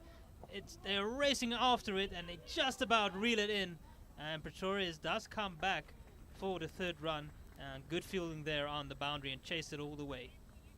Fantastic fielding, and also this one chipped a little bit airborne, but chipped into the gap, and it's 3. And this will be fantastic for South Africa. 7 from those 2 deliveries will just put the pressure back onto the Afghan bowlers that's been building it for such a long time. Yeah, it was Ala Muhammad Ganzanfaru after his overrun all the way to cut that ball off at the boundary. Good commitment. Oh, that one keeps low once again, and it just about misses the off stump. And lucky to escape there is Ramachan Pillay. And it is the end of over number 20. South Africa under 90s have moved on to 96 for 4. Luandre Pretorius is on 39 of 51 deliveries. Ramachan Pillay is on 14 of 10. And we say goodbye to Gert Maloney for now. And I will be joined in the combox by Sakalani, who had his own stint and opportunity to meet Dr. Ali Bacher. Yeah, what a moment to meet Dr. Ali Bacher and have a chat for about 5 minutes or so about cricket. I think that's the moment I will savor for the rest of my life. And our commentator here is very upset because he never had that opportunity to sit with Dr. Ali Bacher. But yeah, the man is a humble man. He's the father of cricket in our country, and I'm very honored and very proud to sit down with him and have a chat for about 5 minutes talking about the cricket. And he was asking me about where I'm from and the cricket there, and I did explain to him what's going on around in terms of cricket in Limpopo, Venda. But yeah, I had really nice chat with Dr. Ali Bacher. I really enjoyed it. That's wonderful. And we do see that Ala Muhammad Ganzanfar will continue on. Oh, I'm saying that, but it's actually a bowling change. The moment he let that ball go, I realized I was completely wrong. It's Arab Gul Momand who's coming into the attack, bowling some leggies. And we'll see how he goes here. He needs to back up the work that Ganzanfar has been doing. Bit short, not really giving the ball the opportunity to turn. Is very flat so far.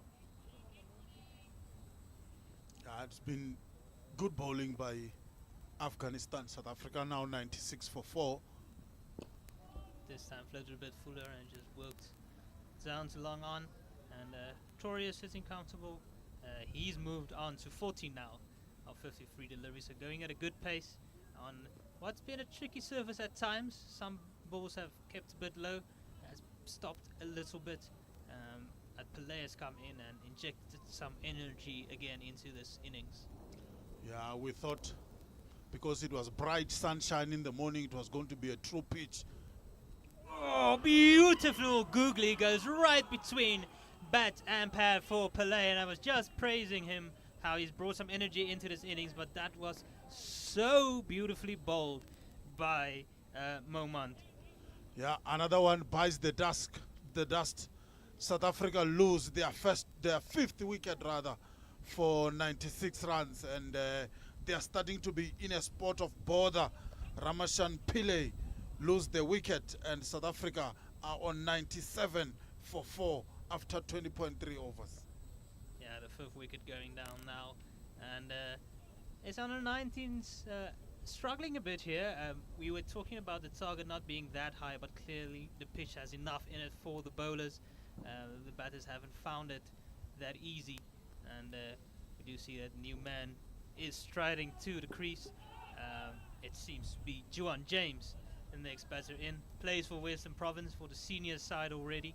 Has got in a couple of games. He also did well for the Western Province cold side, and he will need to bring all his experience here into a tough situation where the S19s are staring at the barrel a bit at 97 for 5. Yeah, still needing 80 runs to win the match. South Africa under 19. Luandre Pretorius is a key wicket. It's on 40 right now from 54 deliveries. He has scored 4 boundaries and 1 6. And he's been joined by Juan James, the experienced Juan James. And I'm saying the experience because he has played some first-class games for the Western Province. But Arab Gul Mohammed. And another one! Again, playing back, and it just skids on. It hits the leg stump. And that is the end of Juan James. We barely got talking about him. And that is the 6th wicket. He goes for a golden duck. And what an inspired bowling change by Afghanistan as Arab Gul Momand is running riot here. 2 wickets in his first over, and the SA under 19s are looking not really looking good here, and that means that Riley Norton will have to come make a difference here, and Pretorius just needs a partner. Pretorius need a partner indeed. They are struggling to pick. The spinners are the South African batsmen. Juan James out for duck, and Arab Momad rather is really on the charge here. His first over, he has already picked up 2 wickets and 2 crucial wickets here for South Africa. Yeah, big effort needed now here on the big broad shoulders of Riley Norton, left-hander coming in, and he is an all-rounder as well. Has had a great year of sport in general. He's been named as a player for the SA Schools Rugby and also SA Schools Cricket. He played for the junior box, and now he's playing for the SA Under-19s and will be going to the World Cup. But a lot rests on him now to try and stick around here with Pretorius. He likely wouldn't have faced a lot of this type of bowling in his young career, and yeah, just as I say, stick around because Pretorius is doing his bit on the other side. But if Afghanistan keep running through the other end, this target will look further and further away. Yeah, Arab Gul Momad on hat-trick now. And South African batsmen struggling to pick up Momad and Gazamfa. The spinners, they've picked up 5 wickets between them. And like you said, Riley Norton and Luandre Pretorius, the key partnership, the 2 last recognized batters in this South African lineup here, they have to do well. South Africa still looking for 80 runs to win the match. Yeah, he bowls. That was a good hat-trick ball there by by Arab Gul Momand, targeting the stumps, but well defended by Norton. And that is the end of a very successful 21st over where Momand took 2 wickets, both bowled, and the S under 90s on 97 for 6. Yeah, South Africa were able to score just 1 run from Arab Gul Momand's over, and he managed to pick up 2 wickets to really put South Africa in a spot of bother. Yeah, we spoke about the 2 spinners. South Africa was so comfortable when Bashir Ahmed Afghan and Farindun Daudzai were bowling. The 2 left-arm fast bowlers, they were so comfortable hitting boundaries, but it's now a different ball game altogether. Yeah, it is indeed a different ball game, and they'll need to get as much runs as they can from the other end if they are struggling with spinners, and something they will have to keep an eye on and work on ahead of the World Cup, because they will face a lot of spin. Even though it is home conditions, you do still expect sides like Pakistan and India and Afghanistan, even Sri Lanka, to come out with their spinners, and Afghanistan have showed just how potent they can be. Yeah, great learning experience from the young South African batsmen here, facing the Afghans mystery spinners. It's flicked behind square, but there is a man out at the deep square leg boundary. There's also a man at the deep fine leg, and there was also a fielder sent out to a sweeper cover for Pretorius in that previous delivery. So 2 lefties at the crease now, and they need to form a partnership here if the SA under-19s want to reach this target of 177. Still doesn't seem like that big a target, but with 6 wickets down, it is a lot easier said than done.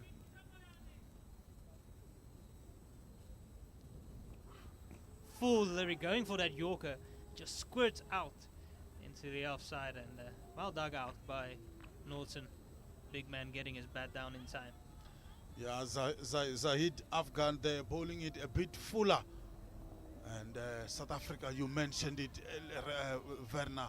This is really key wicket for South Africa now, more especially Luandre Pretorius, the wicket keeper. He's a big wicket for Afghanistan. If Afghanistan can manage to get a wicket, yeah, they will be now really deep into that lower order for South Africa.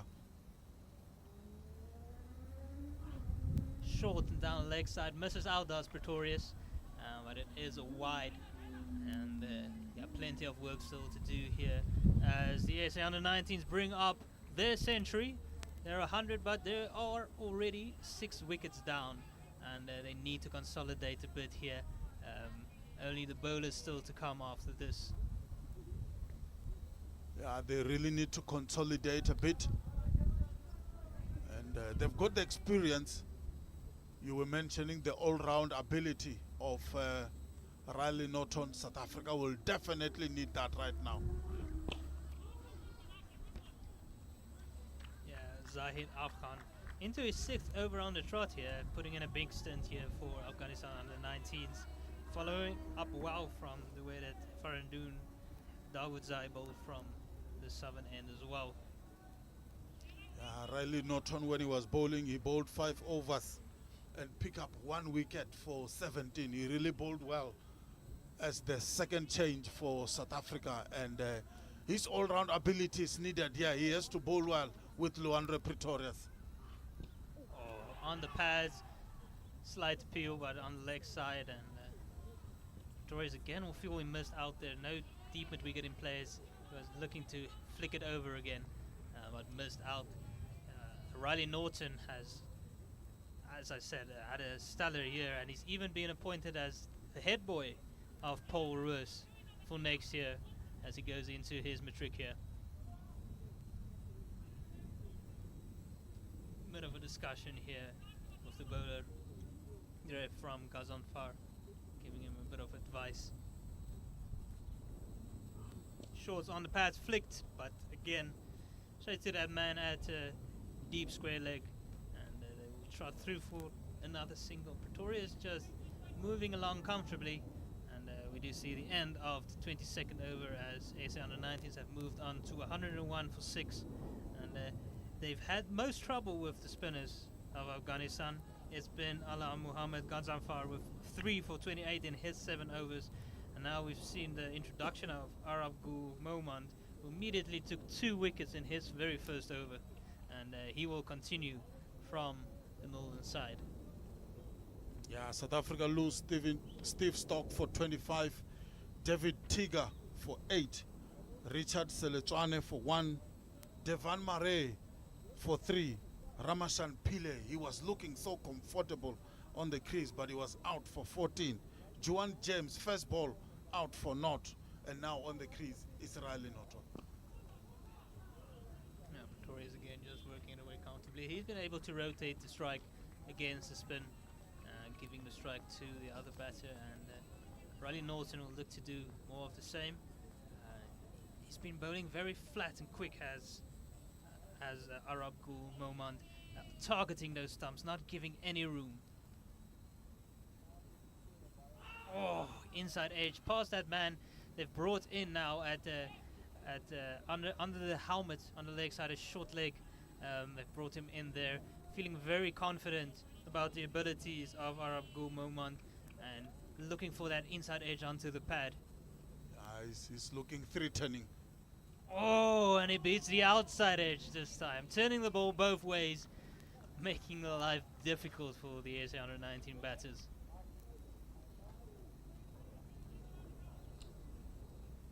We all thought it was going to be an easy chase here for South Africa. This time, calling for 2, running the first one hard, and Pretorius is coming back for the second. As well run between the two of them. For Riley Norton, it's less steps than it is for Pretorius just because of the height difference. And few supporters who are here did enjoy that running from Luandro Pretorius and Riley Norton. They did applaud the two batsmen running, and that's what they have to do from now on. Try put fielders under pressure with running, and then because this guy here, Arab Gul Muhammad, is really bowling well here for Afghanistan. And they seem to be getting a little bit more turn on there from the northern side. Again, beating the outside edge. Norton doesn't seem to have any idea which way the ball is turning right now. Wow, they are not picking the two spinners. They are definitely not picking them. It's been hard going for South Africa here. Plays back, misses it again, and again beaten or ends up. It's been a bit of a struggle for them out here. It's the end of the 23rd over. SA under 90s are 104 for 6, still requiring a further 73 runs for victory. They have plenty of time to do it. They still have 27 overs to go. So it's just a question of keeping wickets in hand. Yeah, we were all clear about what Pakistan needs to do here. Afghanistan's order of the day was just wickets, and they've done that. They've picked up some crucial wickets, 6 wickets already for South Africa. Riley Norton and Luandro Pretorius, the two recognized batsmen in the lineup. They are under pressure here. Arab Gul Muhammad bowling well. Yeah, we do see a bowling change here. Bashir Ahmad Afghan coming back into the attack. He started from the northern side. He's now coming in on the southern side this time. Changing ends. The left-hand opener. He bowled well earlier. Didn't pick up a wicket. Steve Stokes did take a liking to him. And I say he bowled well, but a couple of loose deliveries were struck away to the boundaries. He's conceded 27 of his 3 overs, and he'll look to come back strong here against Pretorius.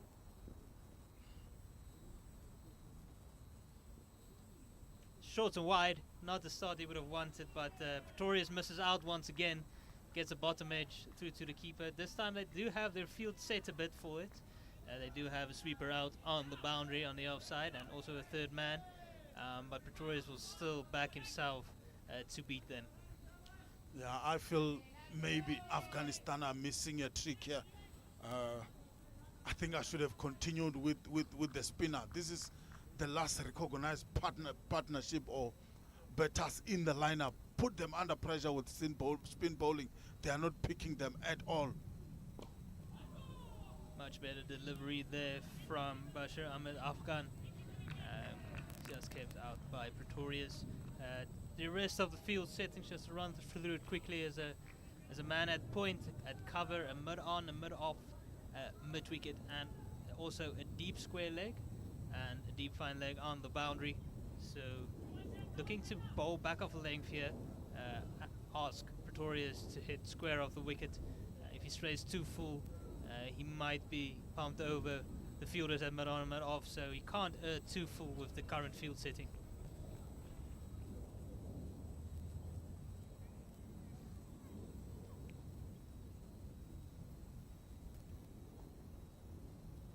He does too full. It takes the outside edge. He's running towards that third man boundary. The fielder does well to get down to it, and he gets the ball in. They do manage to sneak back for a second, but he prevents a certain boundary, and the keeper runs all the way to him to congratulate him on that stop. And there's been this type of enthusiasm from the Afghanistan fielders all day, pumping each other up, making sure that they know of the fielding efforts they're putting in. Yeah, I think the two batsmen now will find it a bit easier to score some runs here, breaking the shackles a little bit. Again, a bit too full, but just hit straight to the man at mid-off. And Troyes will feel he just needs to hit the gap and will run away for 4 unders. Quick outfield.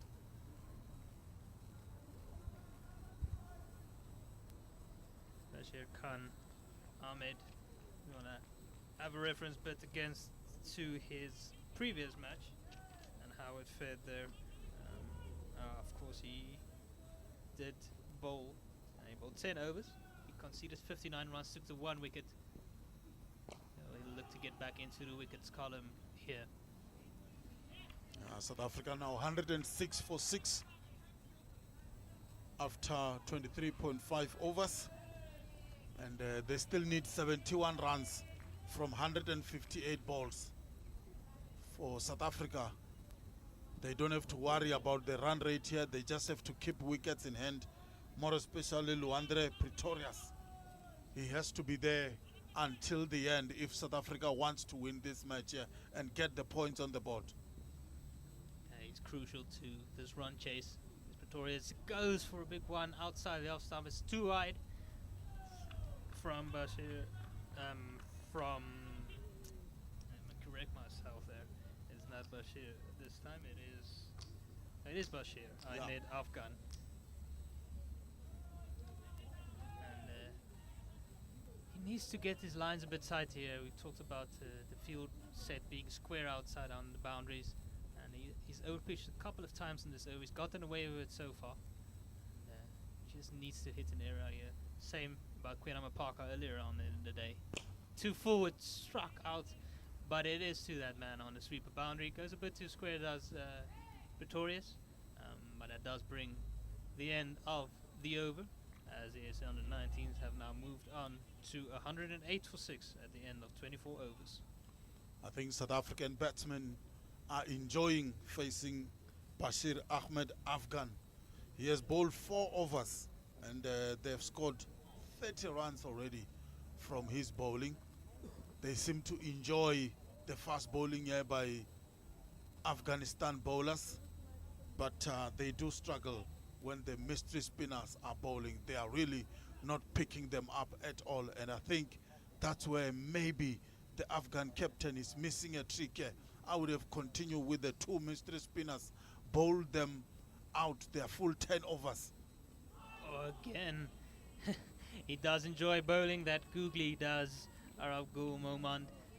Pretorius has a bit more experience against this type of bowling and conditions based on him touring to Bangladesh earlier in the year with the S19 side. He worked a lot on playing spin, but even he isn't finding it too easy at ball. Bit short, but again, slow off the pitch, and so he's early into the shot.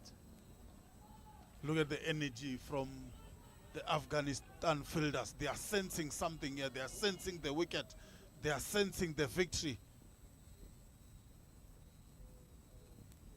Plays back, chips in the air, but there is no fielder out there. He's back on the boundary at long on, so it didn't look so great, but it's a good result for Pretorius, who adds another to his score, and he moves up to 47, nearing that 50 mark, remaining the mainstay in this innings.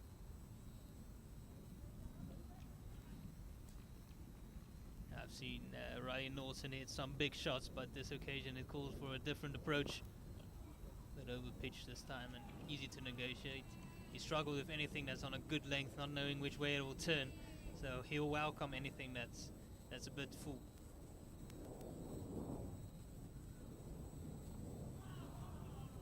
And Moman bowling very quickly. It's similar to how Rashid Khan will bowl.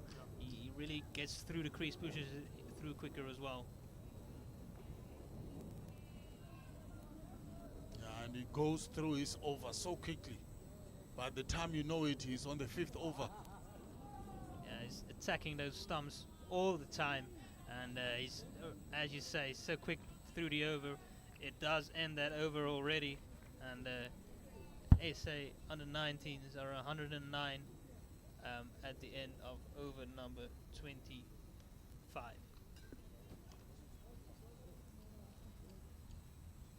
So, the legendary rivalry between South Africa and India continues as the Proteas lead 1-0 in the Betway Test Series.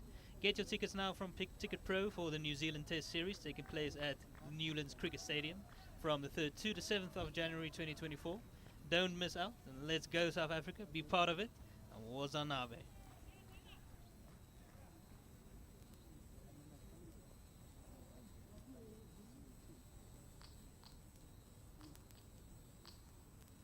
Bashir to continue from the southern side, and bowling to his field at talked to him about him not going too full, but for now, Pretoria is not willing to go over the top just yet. I think he realizes the situation that the S19s find themselves in, that he needs to be cautious. The run rate is definitely not out of hand. They still have half the match to go, 25 overs remaining. They only need the 67 runs, 68 runs, and so they need less than 3 runs per over, so no rush.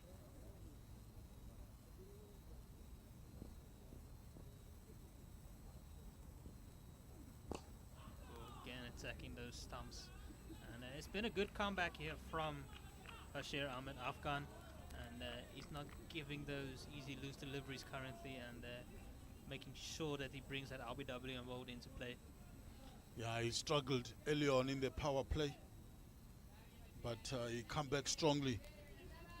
Steve Stock did find his bowling much easier. He was scoring nicely, scoring some beautiful boundaries on the offside, and he only bowled 3 of us in the power play, and here we are. He's back strongly. Beautifully flicked through mid-wicket, and again over pitches, and this time Pretorius doesn't let him get away with it. That fielder is up in the ring, and it goes all the way to the boundary, and it brings up a beautifully constructed half-century by Luhandre Pretorius. He brings it up, and he's so vitally important to the SL19 side here. He's brought it up of 71 deliveries. Yeah, what a shot there. Probably shot of the day so far from Luhandre Pretorius. Just plays it well, and he moved to 51 from 72 deliveries. And we mentioned earlier on how important he is to South Africa's innings right now after losing 6 wickets. Again punched, but this time fielded by Maron.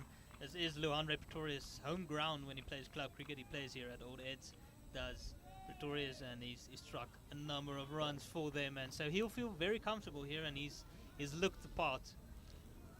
Yeah, and it has not been an easy going for him, more especially losing so many batsmen on the other end, the 2 spinners bowling well, but he constructed his innings so well, yeah, and he's looking to end this for South Africa.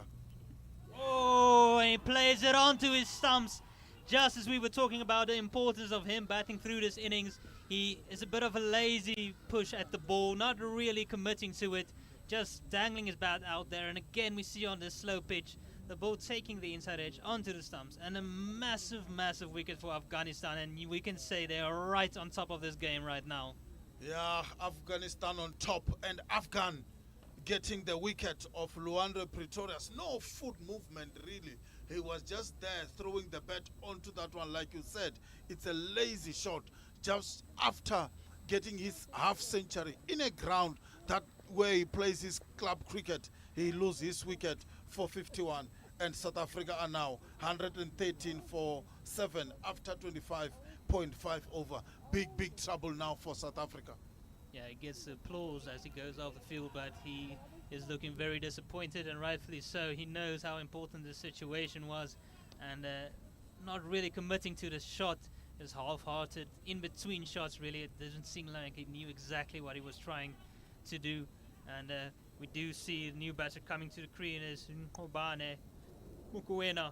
He's coming to the crease, and he'll be facing up to Bashir Ahmed Afghan, who we've been talking about. He struggles initially in the power play, but he's come back so strongly. That's 2 wickets now in the over, and he's put Afghanistan right on top. Ngobani Mukwena, he bowled 5 overs. When South Africa were bowling, he didn't pick up wicket. He needs to bat well here with Riley Newton. Try support him. We know Riley Newton can hit a long ball.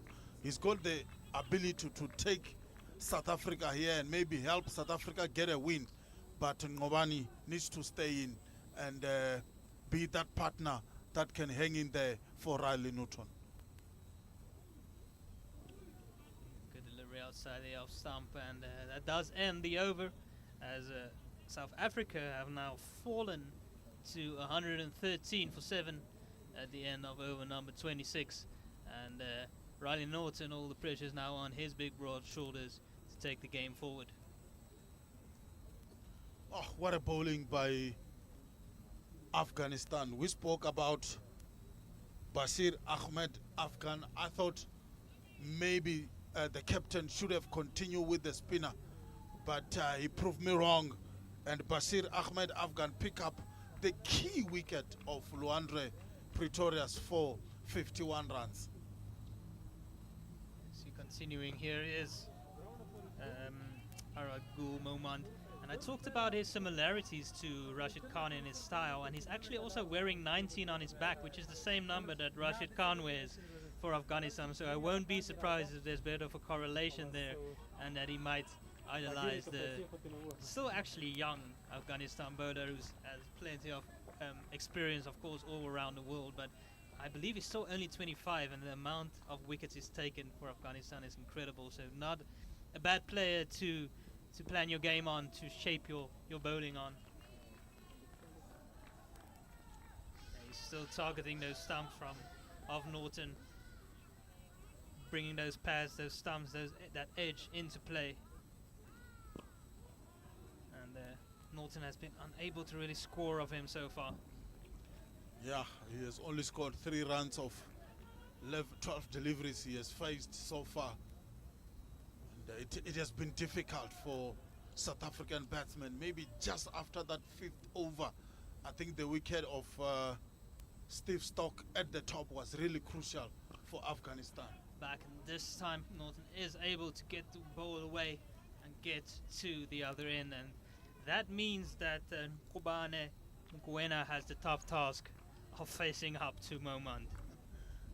Crucial, yeah, and he will know that. Arab Gul Momand will be aware of that, and he will be looking to get a wicket, yeah. Yeah, we didn't get to see Momand bowl in the previous matches. He wasn't part of the 11, but making an immediate impact since coming on here. Quick, solid in defense, and good getting off the mark very early on in his innings as Mokoena, and that does end the over again. I'll just make sure about that. Yeah, it is the end of the over as they've moved on to 115 for 7 at the end of 27 overs. Yeah, South Africa still needs 62 runs to win from 138 deliveries. Like we have been mentioning, the run rate is not an issue here. And the biggest issue is that they have lost so many wickets, 7 wickets already. And the whole top order is done. Now they are on to the lower order. Riley Norton and Ngobani Mokoena, the 2 batsmen at the crease. Ngobani Mokoena just on 1 and Riley Norton on 4. And South Africa are 115 for 7 after 27 overs. Yeah, we see that looks like Ghazan. Yeah, Ala Muhammad Ghazanfar back into the attack. The mystery spinner, they're trying to wrap up the tail here, having spun it on at both ends, as Takalani was calling for earlier. And now with those 2 wickets falling, now it's up to these last few batters to try and negotiate, try and work their way to another 62 runs. Yeah, Afghanistan now throwing everything at these 2 South African batsmen now. Let's see. Oh, again, beautiful bowling, having no idea. The Bane Mokoena, it turned away from him, and he was just looking at the pitch and looking at the bowler and saying, how is he bowling it like this? How is he turning it away this much just by flicking it out of his fingers? Oh, what an experience. Ngobani Mokoena. Fast and straight at the stumps, and Mokoena hanging back this time, just playing it against the middle of the bat. I think he feels a lot more comfortable with the ball turning back into him than he does away from him. It's not something he would have faced at school level too much, and that's really something to take away from this match for all the SA batters today.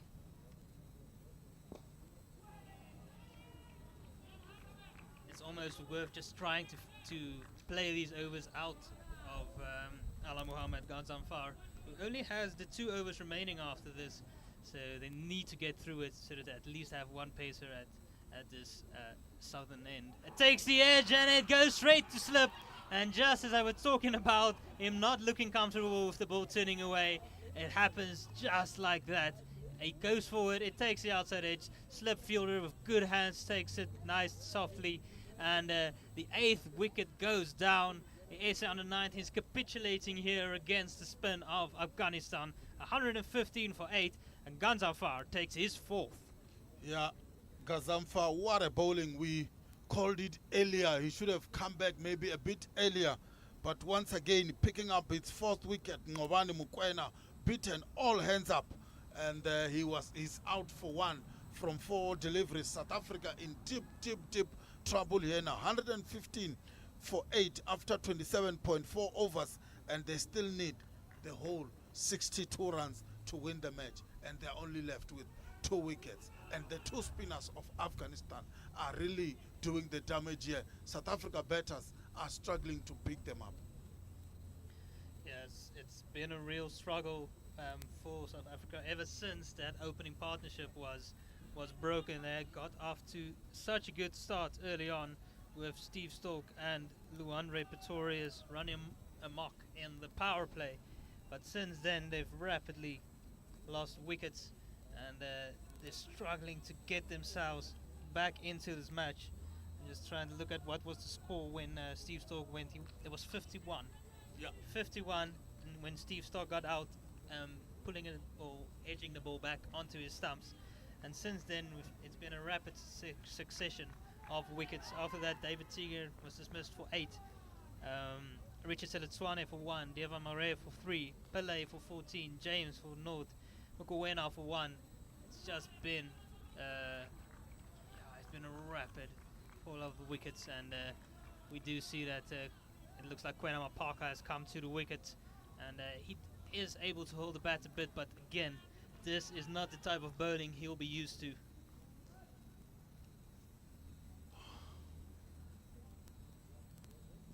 Oh, and he leaves that one, and it just about grazes past the off stump.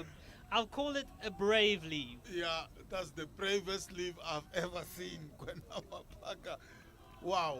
South African batsmen, they found it very easy early on when Bashir Ahmed Afghan and Faridun Daudzai were bowling, the 2 left-arm bowlers. But since then, it's been hard going for South African batsmen.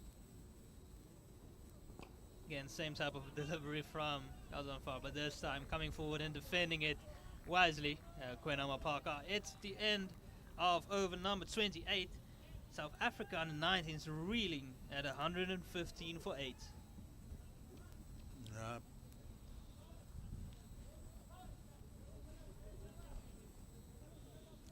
With less than a month away, the future stars of South African cricket will be debuting on the world stage in the ICC Under-19 Men's Cricket World Cup starting on the 19th of January 2024. South Africa will be hosting this world-class tournament across 5 cities, namely Potchefstroom, Benoni, Bloemfontein, East London, and Kimberley. Entry is free. Come witness the future of cricket.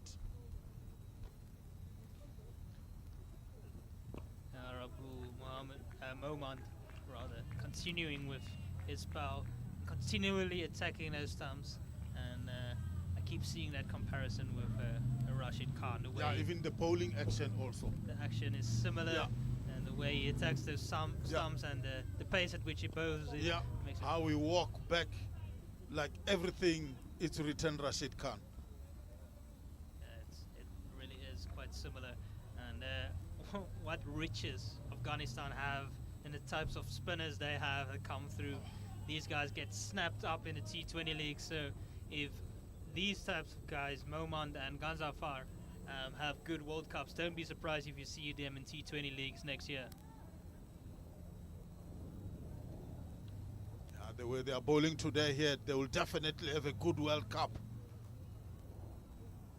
A lot of players in different countries has not been exposed to this kind of bowling.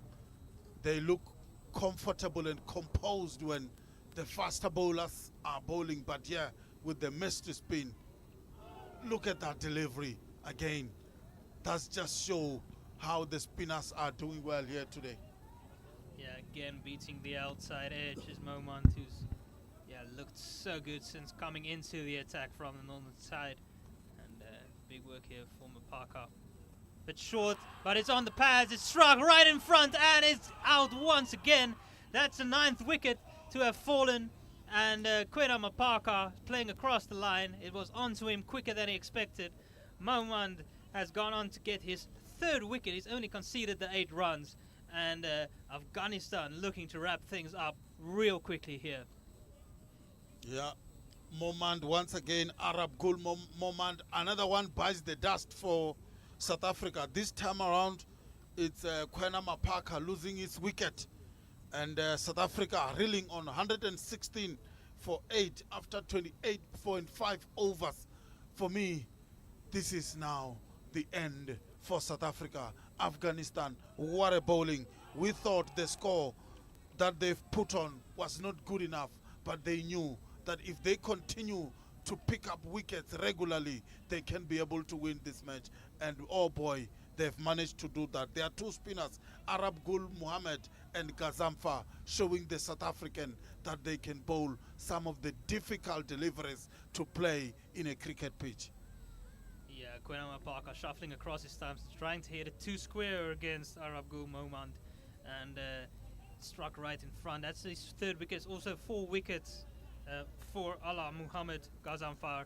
These 2 spinners have turned this game on its head completely, and only the 1 wicket remaining for the SA Under-19 side.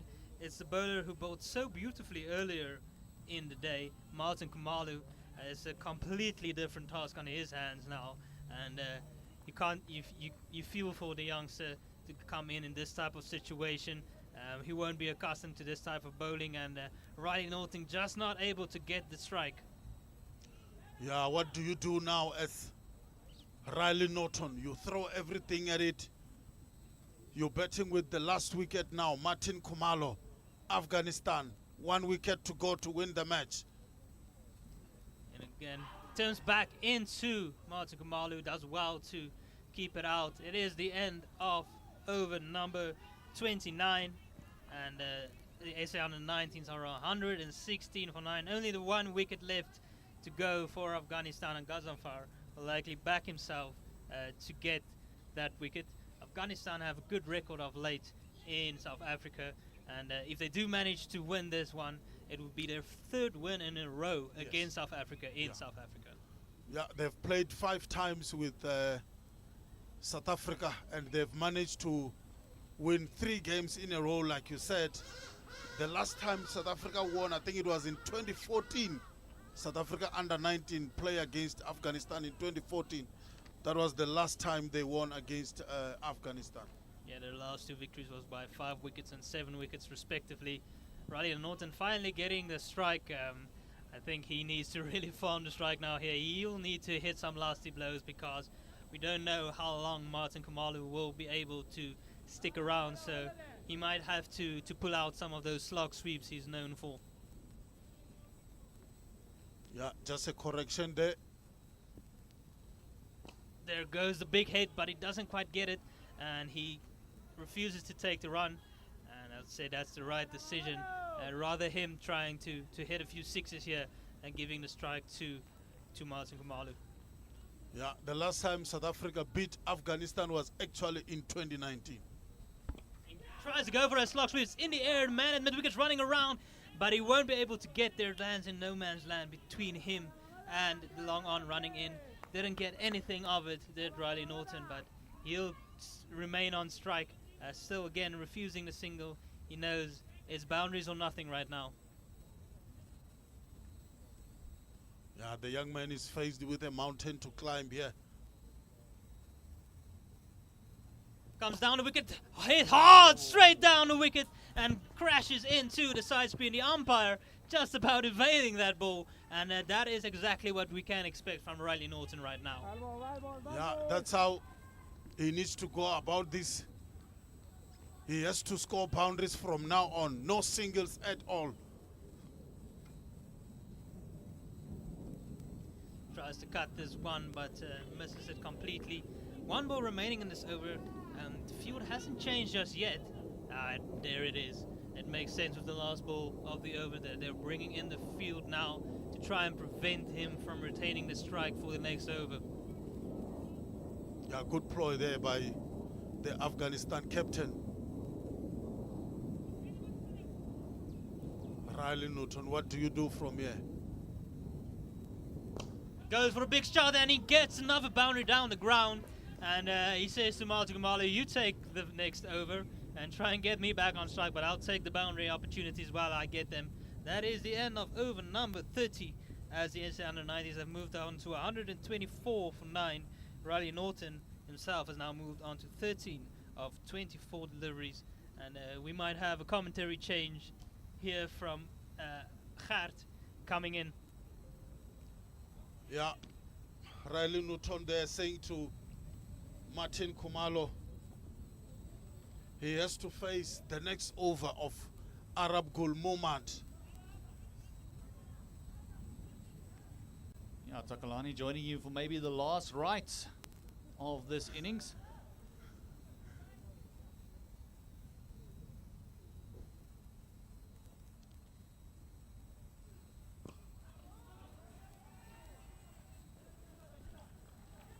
And South Africa has had all sorts of troubles with these spinners, and their feet movement has also let them down a bit. Just getting trapped in the creases. There we go, bit of a heave-ho. Yeah, Riley Newton will be happy with that single taken by Martin Kumalo. Gazamfa looking for his 5th wicket. Arab Gul Mohammed has picked up 3 wickets. The 2 spinners, 7 wickets between them. That's massive.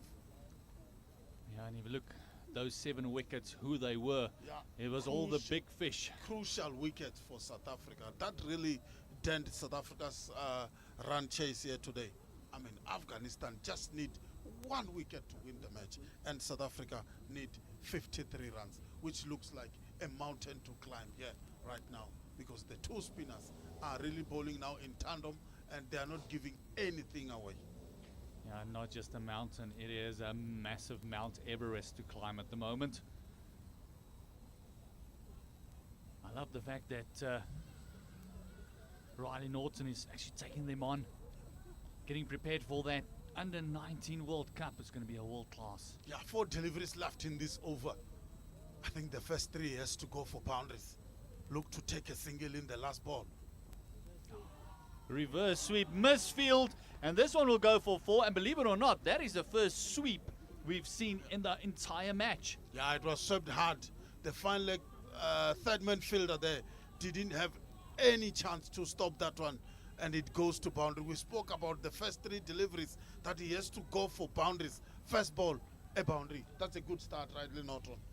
Fantastic start, and as we said, that was the very first sweep in the match. Yeah. Includes the Afghanistan innings as well. And he played that reverse sweep with immense power, beating Yeah, it was hit so hard. that man at a short third man. And yes, the ball might have just slipped through the barricade there, just waiting for them to retrieve it. Umpires might just have a look at it. As we see, Riley Norton is really getting a move on now as the ball comes back. South Africa, still huge effort needed here. Still need 52. 1 wicket in hand. They've got enough balls to get it in, but will they be able to keep the spinners out? Yeah, if by any chance South Africa managed to win this game, Riley Newton, oh boy, has to play a blinder here. He's went for it. The ball's up in the air. The keeper shouts, leave it. And they've taken it. And this is the 3rd time in a row that Afghanistan has beaten South Africa under 19. And, like I said, last rights for us. It is one of those spectacular games. And Afghanistan, bow, well done, excellently done. Oh, Takalani, heartbreak for South Africa. And, absolute jubilance for Afghanistan. Yeah, jubilant indeed for Afghanistan. The 2 spinners, wow, what a match. And they managed to pull this one through. South Africa, bowled out for 129 runs from 30.3 overs. Afghanistan, 176 were all out, bowled out, and then from 39 overs, they didn't finish their allocated 50 overs. Boy, they come back strongly with the bat, with the ball rather. There are two spinners, Arab Gul Mohammed and Gazamfa, really bowled really well here and managed to put Afghanistan in a winning position. Yeah, fantastic work by Afghanistan. For me, the thing that was impressive is their immense enthusiasm in the field. They kept each other going for the entirety of the innings. Even after the rain break came, the enthusiasm, the encouragement. Even if there was a misfield, they run up to that field and say, you can feel bad about tonight. You still got a job to do. It's a fantastic work by Afghanistan. Yeah, to bringing the spinners in the power play after 6 overs. They started to picking up wickets, and South Africa were struggling, and they ended up winning the match by 47 runs. Yeah, very impressive work by Arab Gul Mohammed in particular, who took those 3 wickets for only 13 runs in his 5.3 overs, and Ala Mohammed Ghazanfar, who picked up a 4 for himself, and they really put the SA under-19s under pressure, turning the whole game around after that 51-run runaway partnership between Steve Stork and Luhan Pretorius. But once they broke that partnership, SA under-19s just weren't really able to get themselves into this match, and they end up falling quite a few runs short. 47 runs is a lot when you think that they were only chasing 177. So they'll be disappointed with the result today, but I'll look to hit back strong on Tuesday against India. Yes, Takalani, thank you very much. Werner, thank you very much. It's been an absolute honor for me sharing the commentary booth with you guys.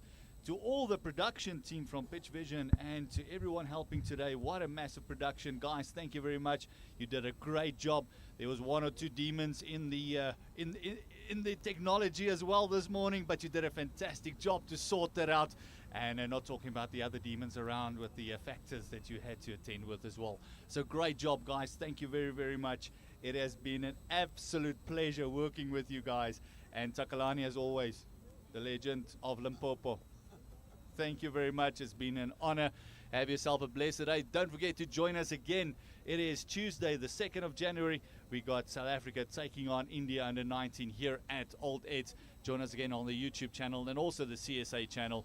Have yourself a blessed new year. Please drive safe.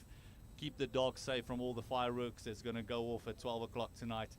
Have yourself a blessed new year. And we are done now. We'll only see you next year again.